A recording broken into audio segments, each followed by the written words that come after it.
This is Audible. Recorded Books presents All Necessary Force by Brad Taylor, narrated by Henry Strozier, with Rich Orlow as the voice of Pike Logan, and directed by Shane O'Connell. Chapter 1. April 1970. Cambodia. Target Kilo 8. The Fish Hook. Slithering the last 50 meters on his belly, Staff Sergeant Chris Hale reached the edge of the depression where the engine noise was coming from. Slowly parting the jungle growth to his front, he had his first clear view of the hollow. The sight caused his gut to clench. Milling around as if they were about to start a parade were at least 50 North Vietnamese Army regular soldiers. Behind them was an elaborately camouflaged structure that looked like a large lanai that Hale had seen on his R&R to Hawaii, complete with wicker chairs and a ceiling fan lazily turning, which explained the noise. There was a generator somewhere close by. Hale continued to scan, peering intently at another intricately camouflaged structure about 100 meters away. Trying to stitch together what he was seeing like a jigsaw puzzle with missing pieces, he realized it wasn't a building, but a helicopter. A Soviet Mi-4. He couldn't believe it. What's more, he knew nobody at MACV-SOG headquarters in Da Nang would believe it. He inched up his camera, hoping the lens was good enough to make out the chopper from this distance. After a couple of snaps, he turned back to the lanai, now full of NVA officers. The mother lode, he thought. Looking closer, he saw they weren't NVA, but something else. They were taller than Vietnamese, and wore a different uniform.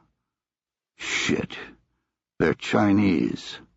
He watched them all turn at the same time and looked toward the rear of the room, where another man entered dressed in civilian clothes. With a start, Hale saw he was a Caucasian. A fucking Russian. No way will the fob buy this. He'd heard many strange tales about what recon teams had seen across the fence inside Cambodia or Laos, including Chevy station wagons with Texas plates, or Soviet armor. But this compound was taking the cake. The Caucasian walked to the edge of the lanai and stood with his hands on his hips, surveying the activity before him in the hollow. Hale snapped as many pictures of him as he could, no more than 30 meters away. When the man returned to the group, Hale continued to photograph, fired up with the thought of providing evidence of both Chinese and Russian advisors helping the NVA in supposedly neutral Cambodia. When he figured he'd pushed his luck enough, he slithered backward to Hong, the Montagnard native he'd left pulling security to his rear. After a brief exchange of hand and arm signals, they began creeping back to the Remain Overnight position, or RON, where the rest of the 5-member team waited. They crept very slowly, covering only 10 or 15 meters before stopping to listen. Such movement required extreme patience, as Hale fought the urge to stretch the 15 meters into 50.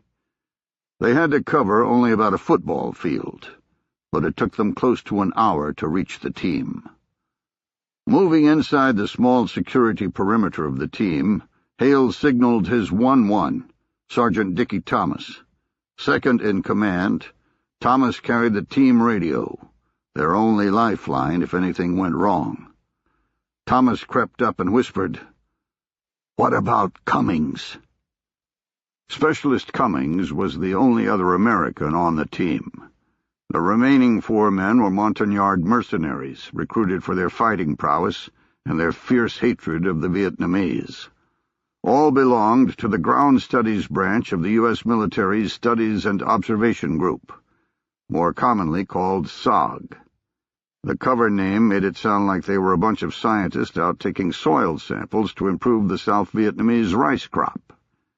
In reality, they were Special Forces soldiers who'd volunteered for top-secret cross-border reconnaissance missions into the country's neighboring Vietnam to develop intelligence on enemy movements down the Ho Chi Minh Trail. Specialist Cummings was new to SOG's Command and Control South, the element responsible for Cambodia, and was accompanying Hale's team as an orientation before assuming 1-1 duties of his own on another team. Hale had forgotten he was there. He motioned Cummings over. Speaking in a whisper, he told the two men what he'd found. As expected, they were skeptical, which aggravated him. How was he going to convince the boss at CCS if his own team doubted him? "I got fucking pictures. I'm telling you, there's a headshed meeting going on between the NVA and a bunch of foreign advisors."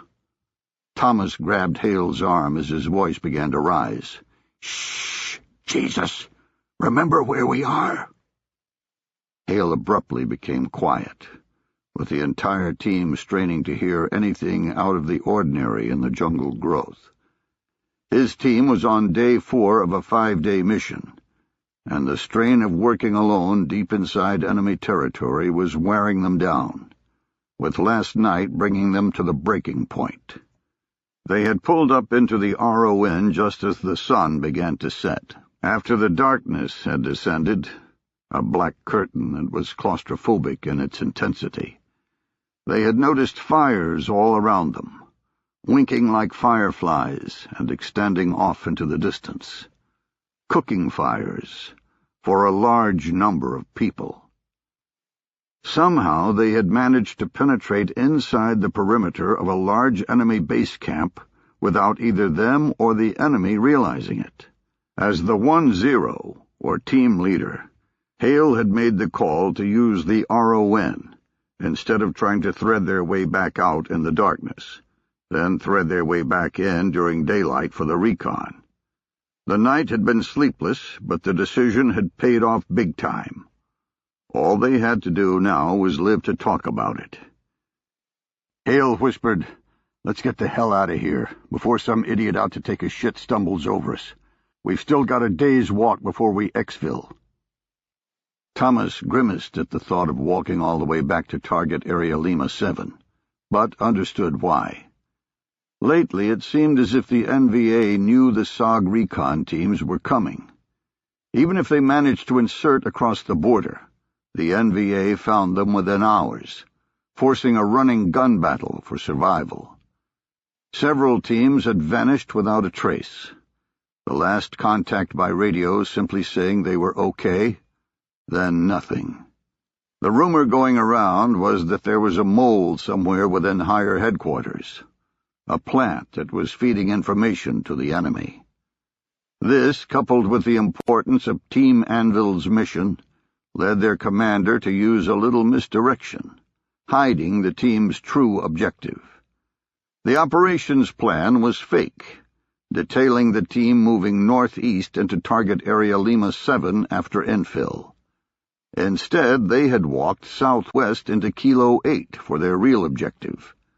But due to the sensitivity of this undeclared front, they would need to return to Lima 7 for pickup. Hale waited for the team to ruck up, then gave the signal to move.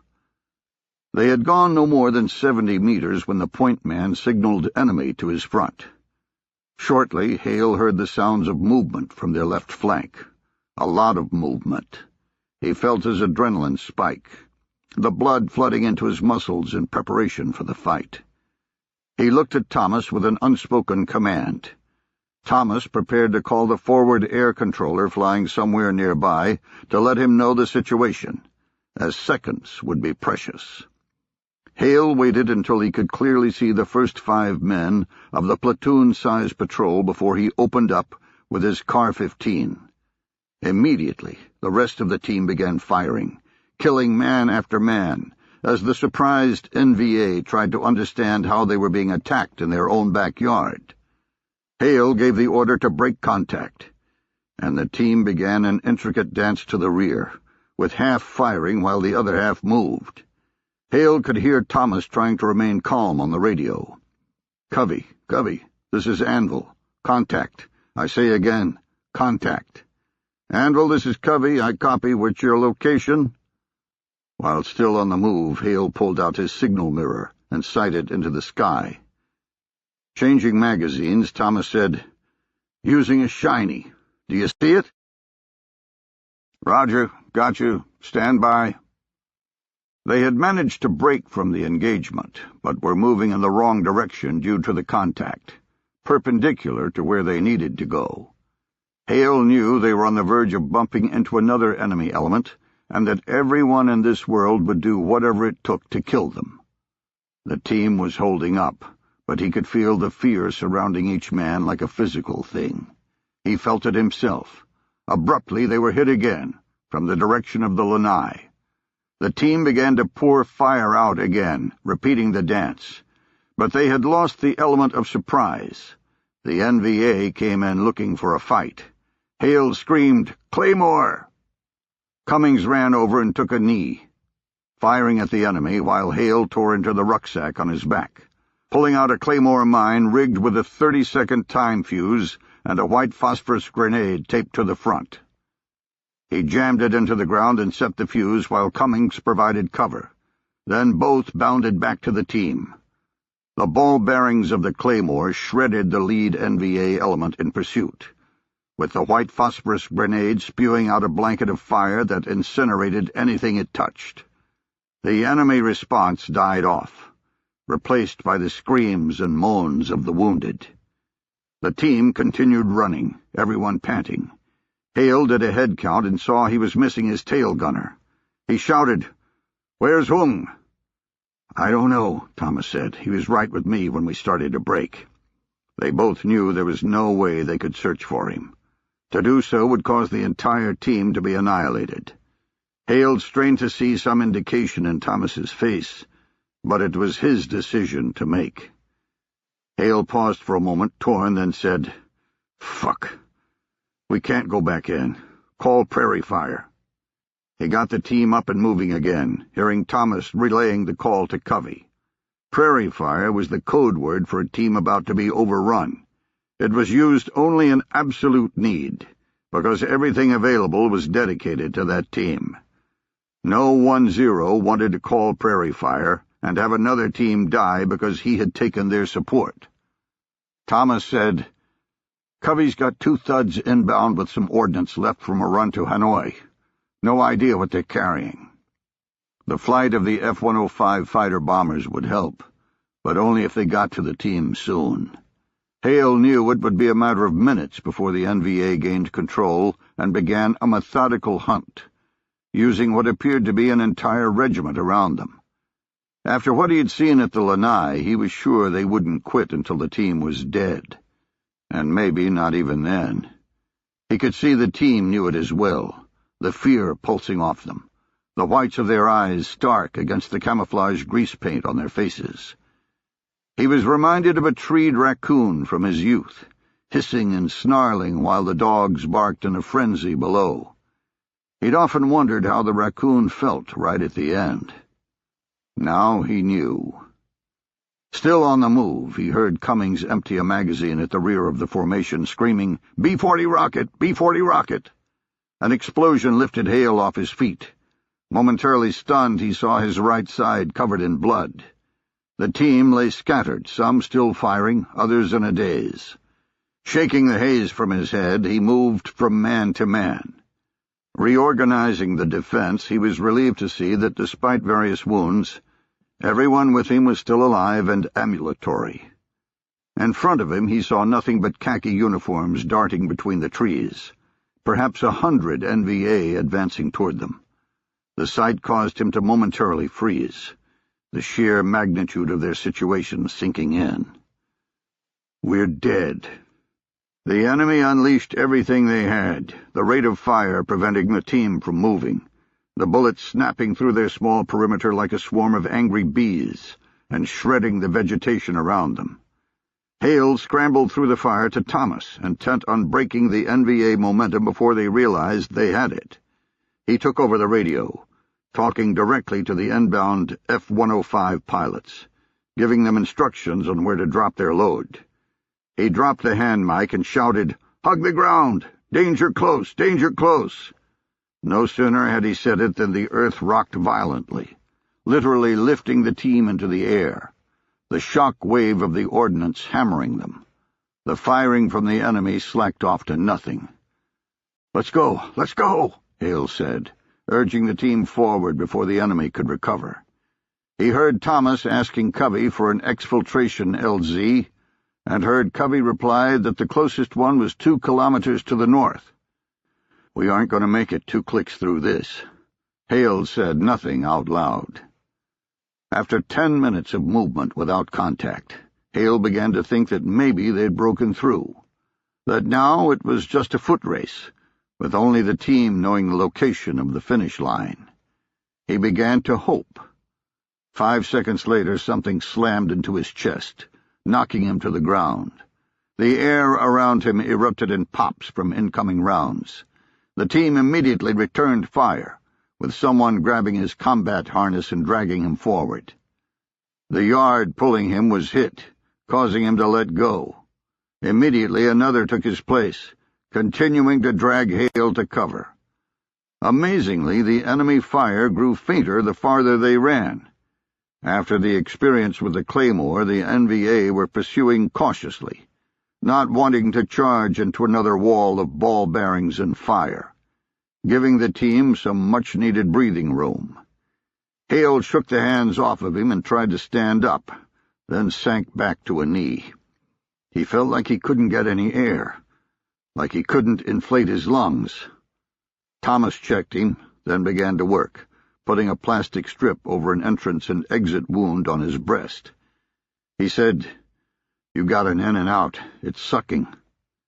Hale saw the look of fear on his face and nodded. He slowly stood up, adrenaline alone willing him forward. "Let's keep moving. Those fuckers will be back on us soon." To confuse the enemy tracking them, they took a right turn, walked for about 100 meters, then continued toward the LZ, now moving at a much slower pace. Hale was struggling to keep up, the gap between his diaphragm and left lung filling with air, and preventing him from inflating it. He heard Thomas get confirmation that 3 helicopters were 5 minutes out, 2 slicks with gunship escort. Hale figured the team was at least 30 minutes from the landing zone. It dawned on him that with the loss of Hung, they were down to a normal team of 6 men, which could be extracted by Maguire rig, a simple sling seat that was dropped from both sides of the aircraft, 3 to a side, allowing exfiltration without having to land. "We aren't going to make it to the LZ," he said. "We get hit again, and we're done. Tell Covey to pick us up here, with strings." Thomas relayed while they moved.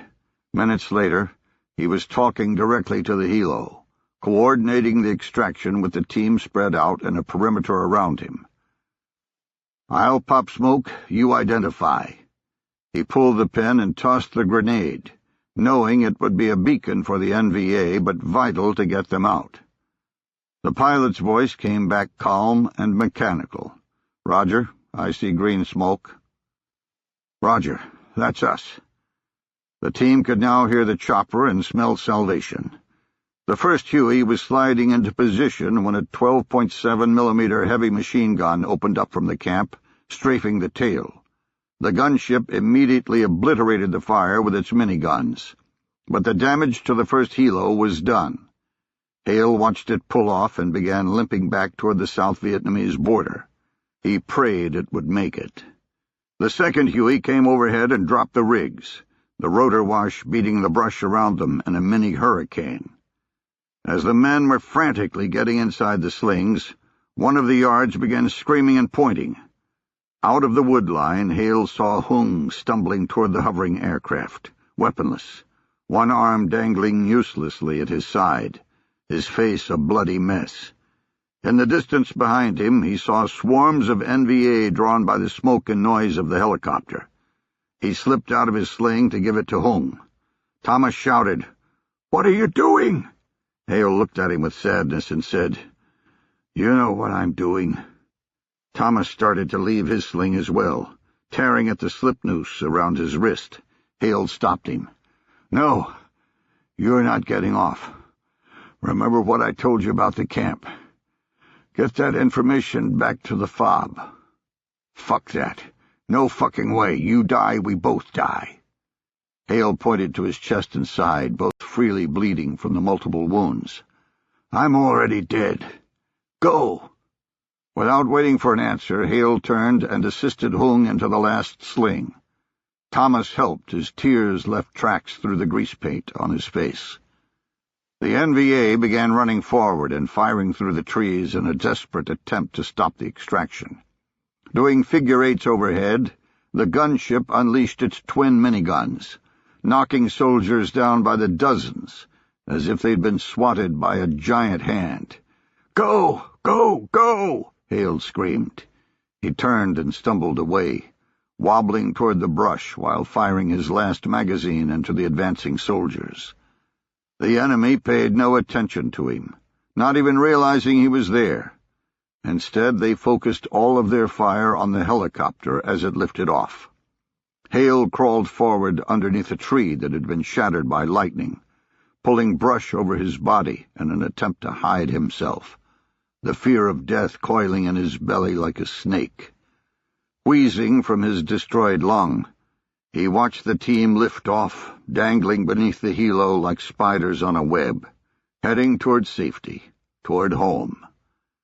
He remembered he still had the camera in his rucksack, with the proof of the meeting. Intelligence of tremendous value to the war effort. He cursed himself at the oversight, knowing the information would die out here with him. Disappear, as if it had never existed. At least Thomas would pass the basics along. As the helo got smaller, another heavy machine gun opened up. The tracers arced through the sky and cut into the aircraft, punching through the thin skin to the avionics beneath. Hale watched the bird lose tail rotor function and began spinning out of control, the team now flung out on the end of the ropes like a pinwheel from the centrifugal force.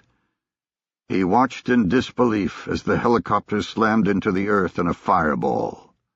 He heard the NVA cheering.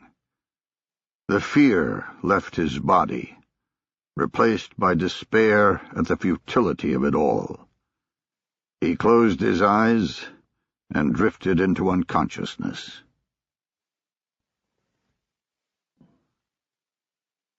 Chapter 2. 2 years ago, Central Sudan.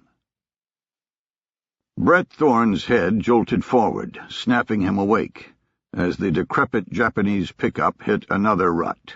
He gazed at the stars above his head as they drove through the Sudanese desert, the sky infinitely brighter than anywhere he had been in the States.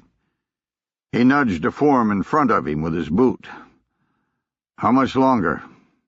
The man, a tall, lanky member of the Zagawa tribe from the Darfur region of western Sudan, said, "Another hour, maybe less. Are you regretting your decision to ride back here with us? I can have him pull over." Brett shook his head. As a CIA operative, he could have easily traveled in the cab of the pickup, but he wanted the ability to fight and run without restriction. The cab was too confining, even if it meant being crammed in the back with 5 other men, all smelling like they hadn't bathed in over a month. It was like riding in a basket of clothes that had been dipped in sour milk. Brett leaned out into the wind, catching the dust from the truck ahead of them, but enjoying the escape from the fetid air. He sat back down and reflexively patted the rucksack at his feet.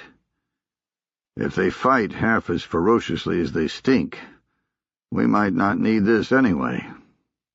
The truck abruptly slowed, shutting off its headlights and driving with parking lights alone. Brett stood up and noticed the lead truck had done the same. He heard excited murmurings from both trucks in the tribe's native tongue, something he couldn't understand. He turned to the tribesman who spoke English. "What's going on? Why are we stopping?" "Janjaweed, over there." He pointed to the north, and Brett could make out several sets of headlights bouncing across the desert, moving closer. "You don't know they're Janjaweed, and even if they are, this mission is more important than killing some low-level militia. If any get away, we're screwed." Nobody else drives around in convoys at night. It's Janjaweed. The tribesman smiled, his teeth gleaming white in the moonlight. And I agree with you, Mr. Brett, but I cannot make the others agree. They have suffered many times at the hands of the Janjaweed, and will not be denied. We just need to make sure we kill them all. Brett muttered under his breath, cursing his boss at the Special Activities Division in Langley, and cursing his poor dumb luck to be born African-American. Because of it, he was always chosen for any mission in Africa that involved infiltrating with the natives, regardless of the fact that he was a 5-foot-5-inch fireplug of solid muscle, and the Zagawa were all 6-foot string beans. He looked nothing like them, although he had known that before he had crossed the border at Chad. At the time, he had laughed about it because all of his buddies in SAD had been denied a seat on the trip based on the color of their skin, no matter how hard they bitched that Brett looked about as native as they did. Bigotry at its finest. Now, as he often did when plans started falling apart 4,000 miles from help, he was wondering about his career choices. He tried one last time. We lose a single man, and I'm aborting the mission. The refinery is much, much more important than a random militia patrol. Think about that. You're risking a strategic gain for a tactical one. The tribesman didn't answer. He simply slipped over the side of the truck and faded into the darkness, along with everyone else. Brett cursed again and jumped over the side himself. Instead of following, he hunkered down next to the cab of the pickup, intent on hauling ass if things went bad. The Janjaweed, an amorphous group of militias comprised of nomadic tribesmen, were responsible for a campaign of terror in Darfur, committing atrocities as a matter of course, in an effort to run out all of the sedentary farming tribes, such as the Zagawa. In response, the farmers had banded together, forming militias of their own. The Zagawa tribe belonged to the Sudanese Liberation Army, and had formed ostensibly to take the fight to the Sudanese government for the perceived injustice of the government's lack of effort to stop the Janjaweed from raping and pillaging. The plan had backfired. Instead of stopping the Janjaweed, the government, fearful of the threat, began arming them. As has happened throughout history, the conflict had escalated out of control until it was genocide, with civilians bearing the brunt of the damage. Brett knew all of this, but he wasn't emotionally involved in any way. He was simply, as Clausewitz said over a century ago, the continuation of politics by other means. In this case, Chinese means. Over the past decade, China's appetite for resources had grown along with its economy, until it was now a rapacious beast. China had begun pouring money into Sudan, becoming the largest investor in Sudan's petroleum industry, and the largest consumer of Sudanese oil. Thus China had more influence in Darfur's war than perhaps any other country. Unfortunately for the victims of the genocide, China had little interest in Sudan's conflict. Chinese arms kept the Sudanese government and the Janjaweed fighting, and because of it, a symbiotic relationship had been created. Sudan favored the Chinese for their support, and China used its sway within the UN Security Council to prevent any meaningful UN action. Brett hoped to change that equation, if he could keep these backwater natives focused on the mission.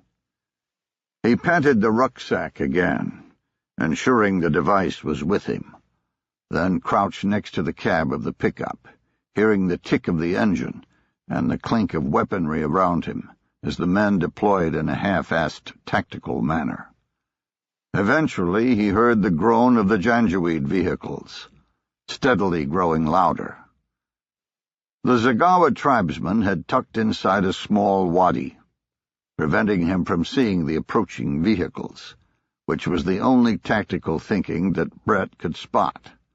There was no security to the flanks or rear, no discernible ambush line, and no way they would ever know if anyone escaped. He sighed. Another kindergarten fight. He prayed the janjaweed were just as bad. He pulled on a pair of night observation goggles, the darkness immediately replaced with an eerie green. He saw the glow of headlights against the brush on top of the wadi, bouncing in and out and growing stronger, along with the Zagawa tribesmen waiting to ambush the convoy in a formation that guaranteed failure. The lead janjaweed truck reached the edge of the wadi and stopped, its headlights silhouetting the Zagawa formation. He heard the shouting of the men in back, then the night erupted into gunfire. It seemed that the Zagawa had surrounded the trucks and were now firing wildly into them, regardless of the friendly men on either side. Tracer fire arced through the air, most of it harmlessly over the heads of the janjaweed. Miraculously, they began pouring out of the trucks unscathed, shooting just as wildly as the Zagawa tribesmen. Jesus H. Christ. Fucking idiots. Brett threw his AK-47 to his shoulder and began firing controlled pairs, dropping everything he aimed at in the dim glow of the headlights, his NODs giving him an unbeatable edge.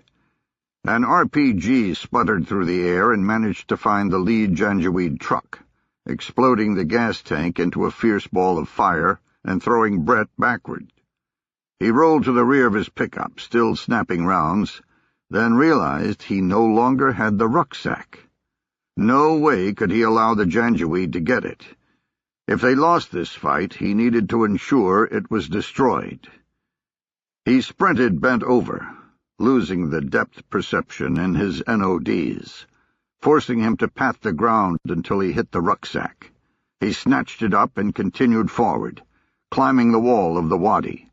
Rounds were blasting from all sides, going both in and out, the tracers in the fire from the exploded truck causing his NODs to white out. He ripped them off and surveyed the damage. He was outside the ring of the fight and saw his intrepid Zagawa tribesmen leaping forward, spraying rounds, then leaping back again, from all sides. Jesus, a circular ambush. Are they retarded? The janjaweed were more disciplined, controlling their fire in a synchronized manner. And they had an edge. Using their trucks for cover, they could fire indiscriminately out 360 degrees without worrying about hitting anyone friendly. With the Zagawa's poorly chosen formation, the fire would devastate any ability to mount an assault.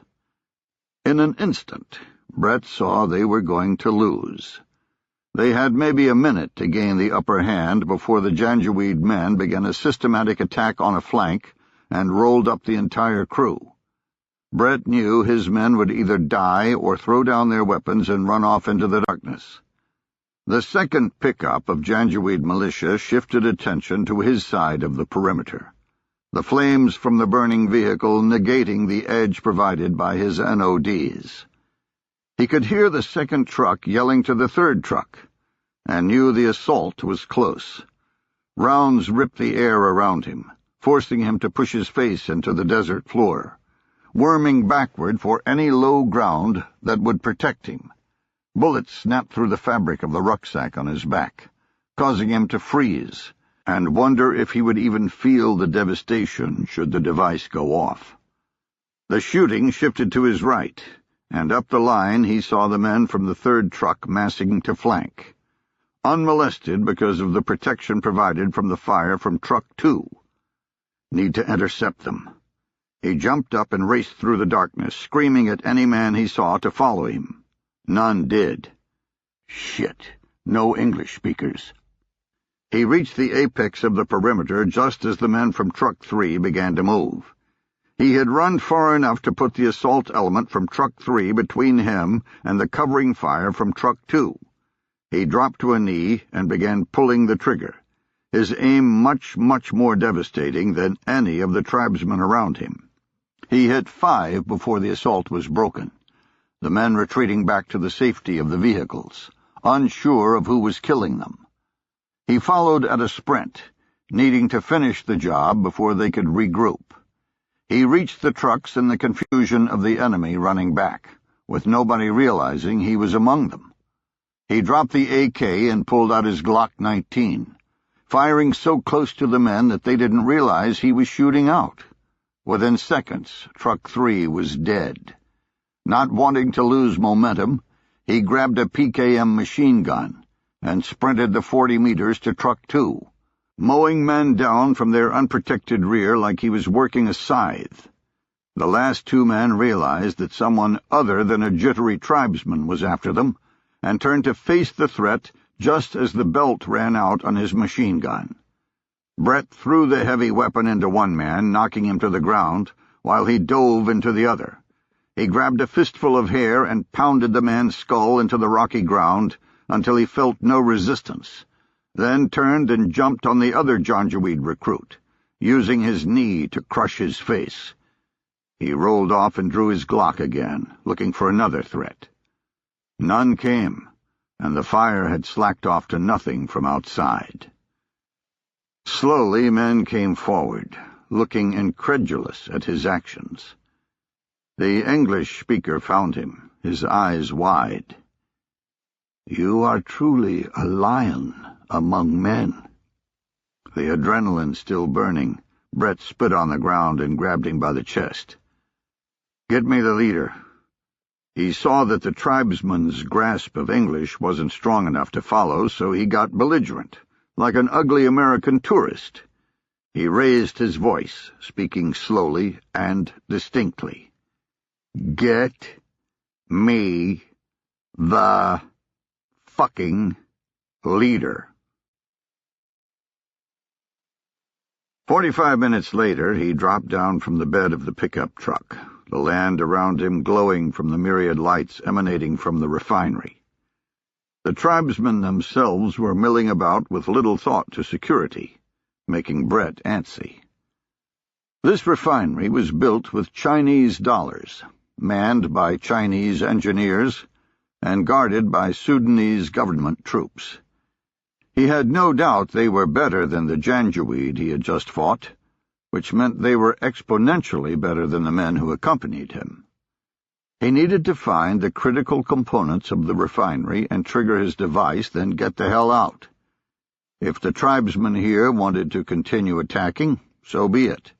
He wasn't going to stop them, since it would help him escape to the south, where his exfiltration vehicle was staged. He pulled in the English speaker, reiterating what he had said before. "Nobody fires until I initiate. When you hear my explosion, start tearing it up. You understand?" "Yes, yes, we will wait." "Where will you go?" "I'm going to cross the fence. You guys wait out here. Whatever you do, don't initiate." "Got it?" "Yes. We are lions, too. We will wait." Brett smiled and patted him on the shoulder, thinking he was about to take his life into his own hands. He turned and scaled the chain-link fence, then scampered into the first area of darkness he could find. He put on his NODs and scanned the refinery 100 meters away. He'd learned all sorts of terms when studying the critical components of the average refinery, from atmospheric and vacuum fractioning towers to fluid catalytic crackers. But the key wasn't learning how they worked, only what they looked like. He had determined that the fractioning towers were the components to attack, given the parameters of the device he intended to use. He saw a row of narrow columns to his front, 4 in a parallel line perpendicular to him, hissing steam out of the top. The target. All he needed was to take out one, and the refinery would be put offline for weeks. The end state would be a rebel success against a government facility, which would cause the Chinese to rethink their tepid efforts at stopping the civil war, rethink their support for the Sudanese government, because their own bottom line would now be affected with the loss of oil imports. They couldn't help but wonder if this wasn't a precursor to another successful attack by the rebels. Brett gave no thought to whether the strategy would work, only about the tactical method of engagement. The device he had brought was a test item, something that should take out a tower with little effort, but he had no real idea if it would work. One thing was for sure: if it didn't, the clowns he was with would get nothing done. He low-crawled forward until he was within 80 meters of the first column, then opened his rucksack. He pulled out a tripod and a device that was the same size as a gallon stew pot. He was preparing it for initiation when he heard gunfire outside the fence. Dumbass bastards! He frantically began aiming the device as the gunfire grew in volume. He saw men spilling out of buildings next to the columns, thankfully drawn to the sound of the guns. He rose up to check his aim and was caught in the headlights of a vehicle screaming down the perimeter fence, just to the right of the columns. He hit the ground, breathing hard, wondering if he'd been seen. He glanced up and saw the headlights swerve toward him. Holy shit! He grabbed the initiation device and rolled away, frantically jabbing the button. The device exploded, sending its deadly payload toward the column.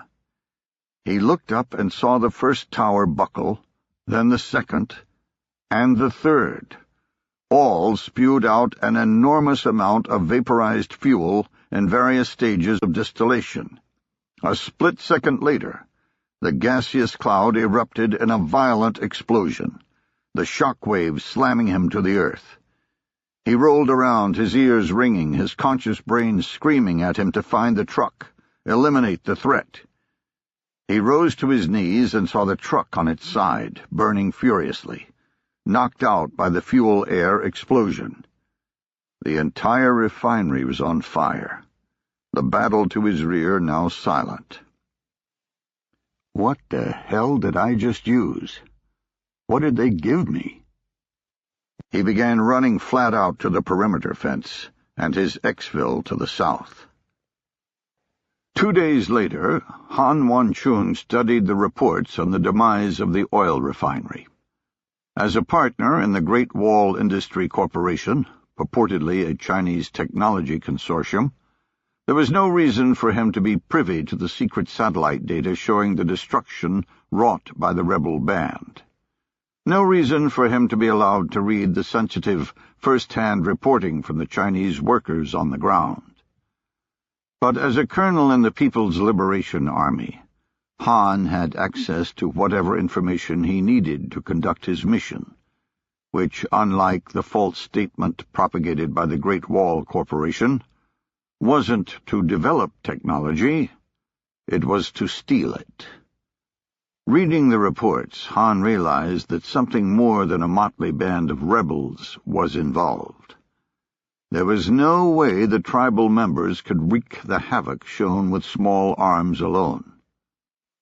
He cared not a whit about the genocide occurring in Darfur, or about the loss of the refinery. Not his job to do so.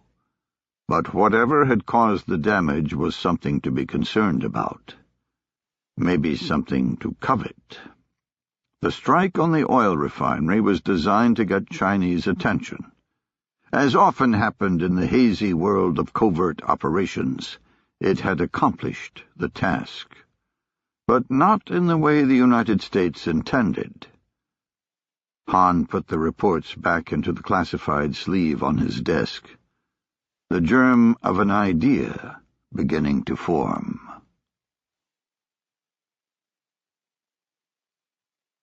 Chapter 3. Present Day. Jennifer Cahill noticed her speedometer had crept past 70 miles an hour, causing her to reflexively glance into the rearview mirror and pull her foot off the gas. It wouldn't do to get pulled over by some North Carolina redneck sheriff after all she'd been through. Too close to finishing. No need to rush. Plenty of time. No cops appeared out of the tree line. The only thing she saw on the desolate road behind her was a pickup truck. It was a monster 4x4 and gaining fast. She felt a little spike of concern, but quelled it when she remembered all of the other trucks she'd seen driving around the outskirts of Boone over the past 7 days. Way to go. You fully converted into a paranoid. Even farmers cause you to flinch. The adrenaline subsiding, she felt the weariness seeping back through her like waves rolling into a beach. She'd been operating on little sleep for days, and she knew she would either finish this today or she wouldn't finish it at all. No way was she going back to the hole again. No way on earth. For the 1000th time, she wondered why she was stupid enough to agree to this. I could be on a dig in South America, or in grad school, sleeping all I want. Instead, I'm out here playing Jane Bond. The pickup had gained considerably in her rearview mirror, appearing behind her after every second bend or so. Like every other local, she knew he'd pass her in a cloud of dust, daring anyone to appear in the blind spot around the curve. She decided to let him pass, then track behind at his speed. Let him get the ticket. The truck drew close enough to allow her to see the farmer behind the wheel, a great big bear of a man with a full beard and the ubiquitous baseball cap. He pinned up right behind her bumper, apparently waiting on the road to straighten out long enough to allow him to test his luck. When it did, Jennifer slowed down and pulled a little to the right to let him pass. She saw him signal and veer out, then returned her eyes to the road. A second later, she knew something was wrong. He should have shot right by her. Instead, he was matching her speed in the oncoming lane. The benevolent farmer was gone, replaced by a scowl that was concentrating intently on the rear of her car. Shit! He's going to pit me. She knew the truck was about to slam into her rear quarter panel and push her sideways, spinning her into the ditch. The minute she lost traction on her rear tires, she was done. She knew this because she had just learned to do it a month ago. She looked for an out and saw nothing but trees blurring by her on her right. She was trapped. And I helped him do it, idiot. She seized the initiative, jerking the wheel to the left and slamming broadside into the truck in an attempt to get him out of position. Her little sedan did nothing to alter the truck's trajectory. Instead, she ricocheted back into her lane, weaving left and right, making her manhandle the steering wheel to regain control. She felt the truck kiss the rear of her car and saw the driver crank the wheel to the right, forcing her rear end to begin to slide. She turned into the spin in a last desperate attempt to break the skid. She failed. A split second later, her car was rotating out of control. In a blur, she saw the truck rocket past and disappear as her car continued to spin into the right-side ditch. Her travel was brought to an abrupt halt when the front of the sedan hammered into a tree, causing her to crack her head into the driver's side window. Woozy, she fumbled with the door latch, desperate to get the package from the rear seat and run. She had no other plan than to get away from here, away from the bearded truck driver. A memory flitted across her consciousness, her hanging from a beam, naked. The room freezing cold. A woman with a foreign accent hosing her down with water, demanding answers. A man behind the woman leering, waiting his turn. Not going back to the hole. She fell onto the ground, turned to the passenger door, and found herself facing the bearded man, much bigger outside of the truck, showing not a whit of compassion. "Where is it?" he said. She decided to keep to her cover, acting like she couldn't believe this idiot had just run her off the road. Anything to buy herself some time. "Are you crazy? You just wrecked my car. You're not even asking if I'm all right. Jesus, I ought to call the police right now. You better have some insurance." He cut her off by slapping her hard across the face, with a hand the size of a ham, knocking her to the ground. I don't have time for this bullshit. Tell me where it is or I'm going to get rough. It's over. Don't make it any worse. On her knees, Jennifer looked up at him and stammered. He drew his hand back again, causing her to throw up her arms and shout, "Don't!" The bearded man smiled at her reaction and said, "Tell me." Jennifer dropped her head to her chest and began to cry. In between the sobs racking her body, she said, "It's underneath the front passenger seat."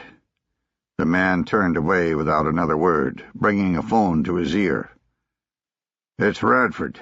She's done. I've got the package." He listened for a second, then said, "No, it didn't end well. She's sitting here crying like a baby, or like a woman.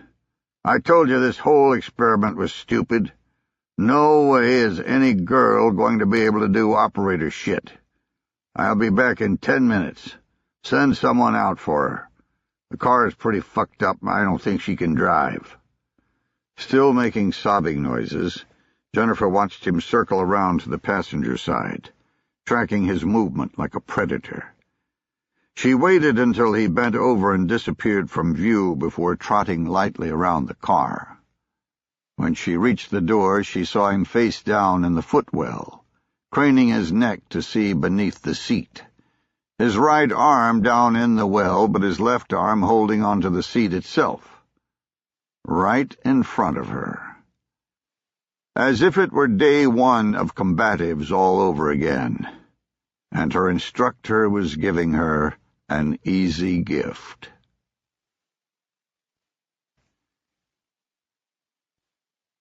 Chapter 4. Keyshawn Jackson pulled next to the white coupe in the small parking area for Substation 117. He stared at the vehicle for a second, making up his mind. The car was not supposed to be there. The substation was supposed to be deserted. For what he needed to do, it had to be deserted. On the other hand, he couldn't come back here a second time. The Baltimore Gas and Electric Company truck he drove had a built-in GPS to facilitate recovery operations after a storm or other disaster. It would register him being here. Once could be explained away, but twice would invite scrutiny.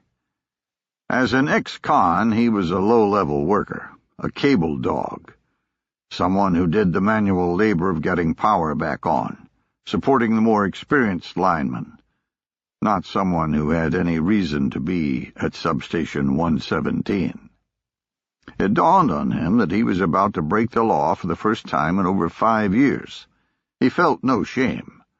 Before his job at BGE, he had been a gang member and a career petty criminal, in and out of jail for everything from drugs to assault with a deadly weapon. His last stint had been at the infamous Attica prison in New York, where he had found religion. As for many inmates before, God had saved his soul. He had identified what had been wrong with his previous life and found a reason to belong, and a reason to blame.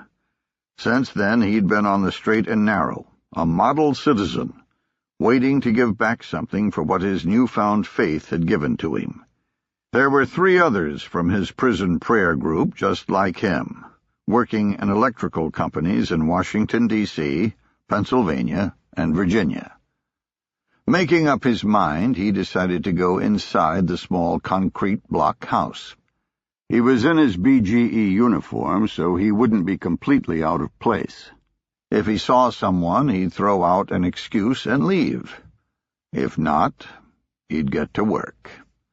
He dialed the combination on the chain-link gate and passed through, walking underneath the lines heading in and out and ignoring the myriad of transformers. What he wanted was inside the building. Substation 117 was one of a handful that had a server inside that allowed access into the BGE network. They were sprinkled throughout the service area to allow monitoring of the grid without having to travel to a central control node. He scanned the facility inside the fence line but didn't see a soul.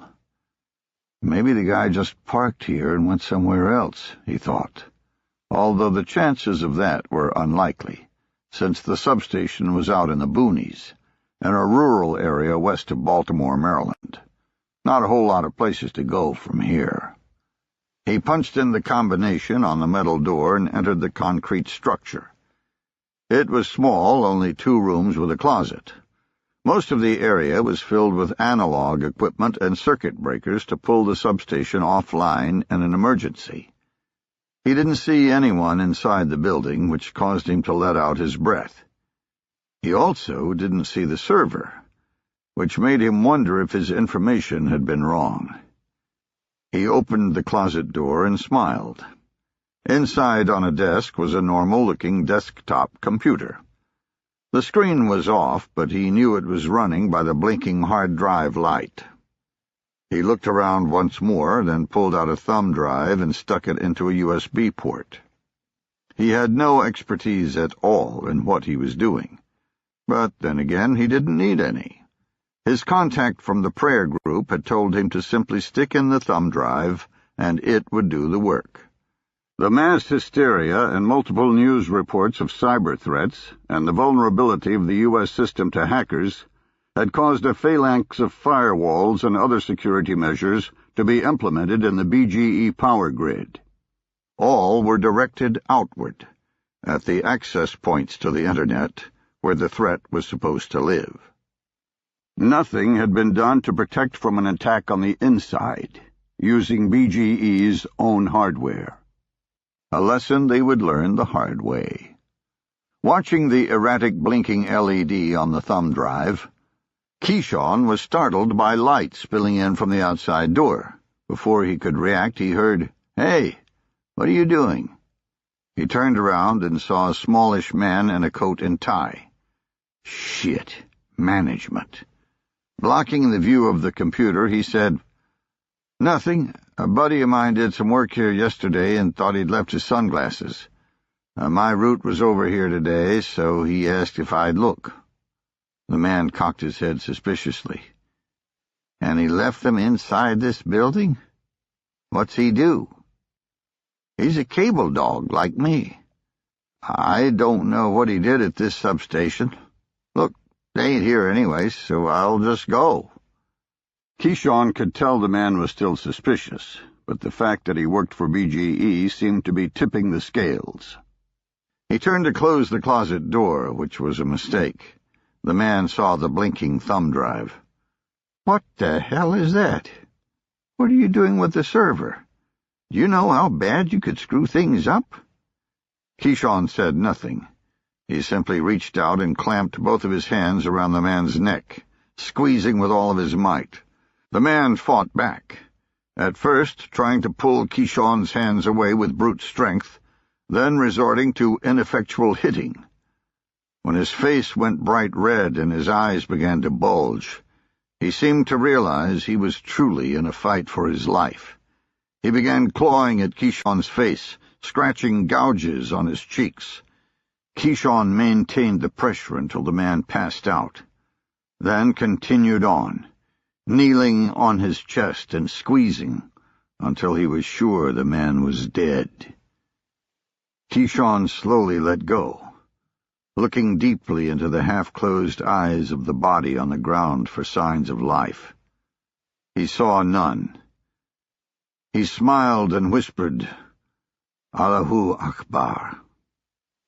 Finally, after years of waiting, he had begun his part of the jihad.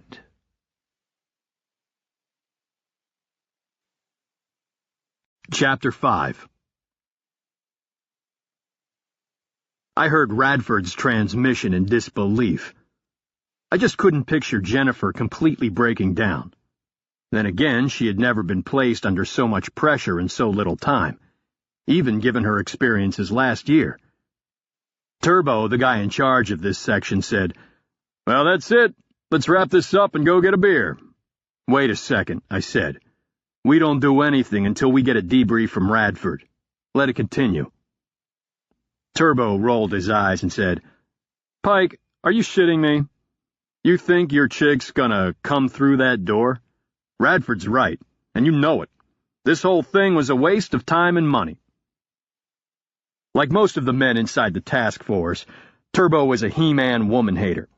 Any thought of a woman encroaching on his meat-eater world caused a fit. He wanted Jennifer to fail with all of his heart. I used to be just like him, but after she saved my life, I became a believer. I had convinced her to do this, and wanted her to succeed more than I was willing to admit. Even if it looked like it was going to go Turbo's way, I wasn't doing anything until I spoke to Radford. Another couple of minutes won't hurt. She's only got 8 minutes left anyway, let it ride. Turbo grimaced and stomped away. Knuckles, the man to my right, finally spoke up. You sure you want to continue? You think she can handle the RTL again? Even if she says yes, do you think it's fair to put her through that? I said, she can do this. Pike, I know she did some amazing shit overseas last year, but maybe this is just too much.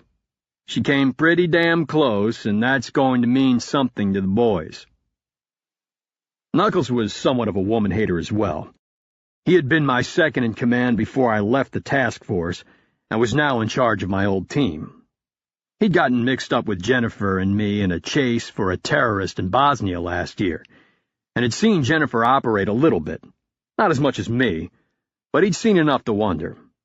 If Jennifer made it through this, he'd be a believer too. Even so, Knuckles might have a point. Maybe I was overambitious in asking Jennifer to attempt assessment. She wasn't coming on board as an official operator. She was just a partner in our business. A cover organization designed to support task force activities, not execute them. Given that, she would be the first task force female that came even tangentially close to the sharp end of the spear. We had plenty of female intel analysts and a smattering of case officers, but they all exited stage left when we did an Omega operation. I knew the meat-eaters would need to trust Jennifer, sometimes with their lives. They wouldn't do that unless she earned their respect, and I figured there would be no better way than to make her go through assessment just like the males. All of the task force operators were invited to the unit by word of mouth through the special mission units of the Department of Defense, or the clandestine service of the CIA. As such, we didn't need to run a full-on selection process. We let the SMUs handle that, then picked the cream of the crop. Even so, every meat-eater loves a challenge and wants to feel like they did something to earn admittance. So the commander of the task force had invented assessment.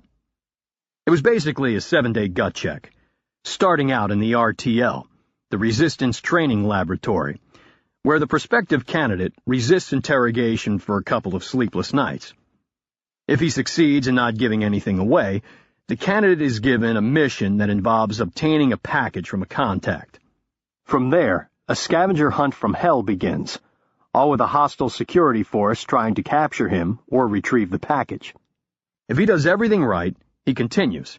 If he screws up, he goes back to the RTL, or the hole, as the guys called it, and starts over.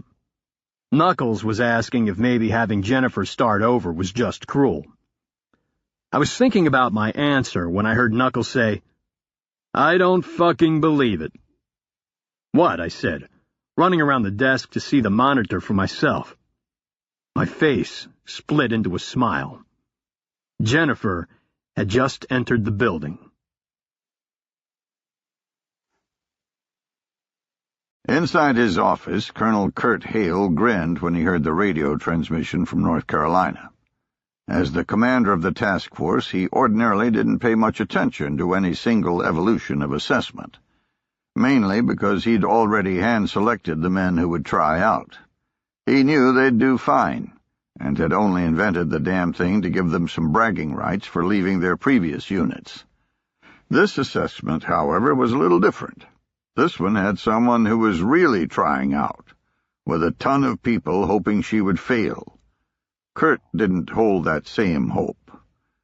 2 years ago, Pike had been one of the best operators the task force had ever seen. until his family had been brutally murdered while he was on an operation. Blaming himself because he'd volunteered for the deployment, he'd fallen apart. Kurt had tried to help him, but Pike had continued self-destructing until he posed a detriment to the very existence of the Taskforce, a classified organization operating outside the bounds of U.S. law. It couldn't risk having a loose cannon as an operator. At Pike's request, Kurt had cut him free. A year later, after Pike had averted a terrorist threat, Kurt asked him to return to the Taskforce, but he had refused. Instead, he had broached a crazy scheme of starting a business with Jennifer as a partner, a business that the Taskforce would use to facilitate their operations. It would be just another cover organization, like the myriad of other ones the Taskforce used on a daily basis, from corporate air charters to shell boating companies, but with a distinct difference. This one would be run by operators. Kurt had thought the idea of a cover organization with a full-on operator at the helm had merit, and had agreed. Once that happened, Pike had sprung the assessment request. Kurt had drawn the line at that, but Pike was relentless. Kurt had finally given in, and Pike had spent the better part of a year teaching Jennifer a host of skills to get her ready. At first, the men had all just grumbled.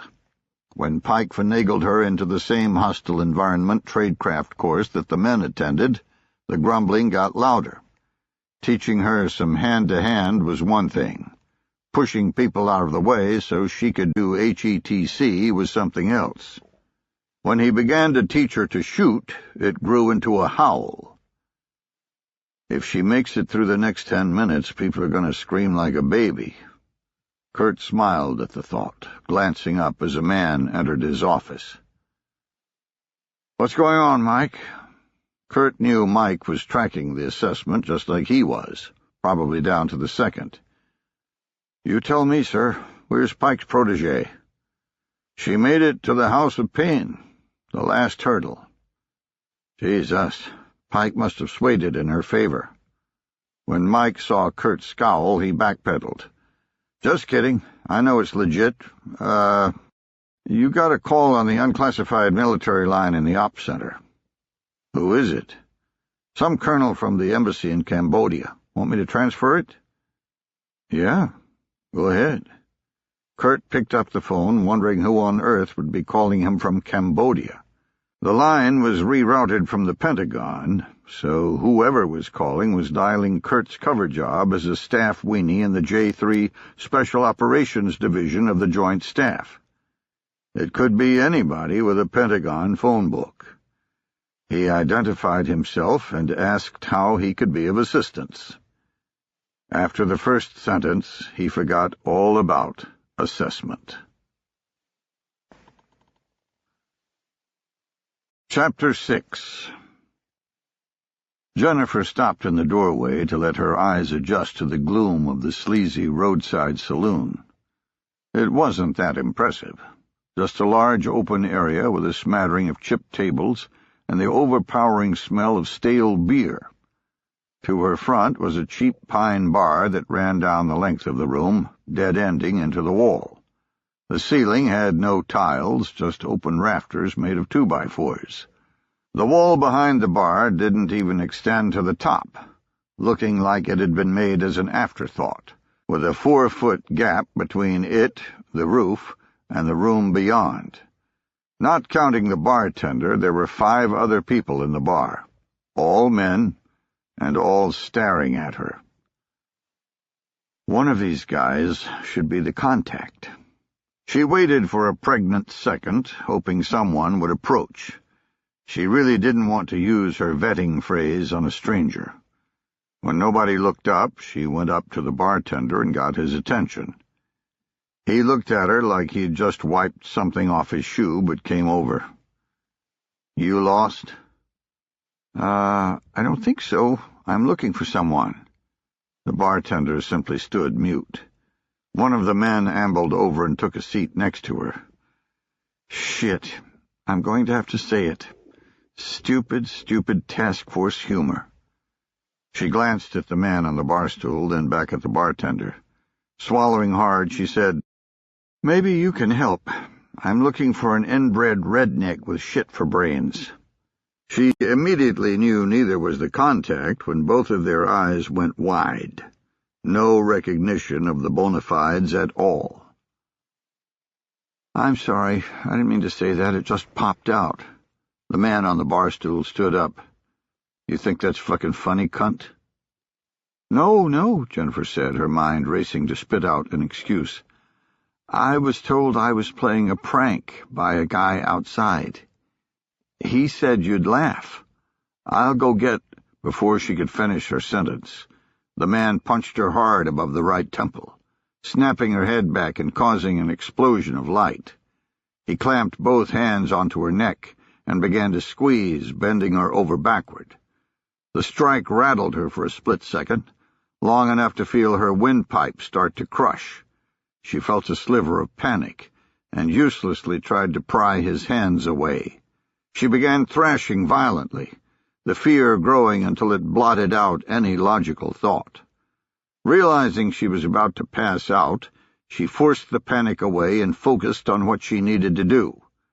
Rotating to the right, she raised her arm and brought it straight down against his elbow joints, breaking the stiff arm. Sliding forward, she used her weight to fold his arms, getting within striking range of her attacker. She began to see sparks of light, the man's grip relentless.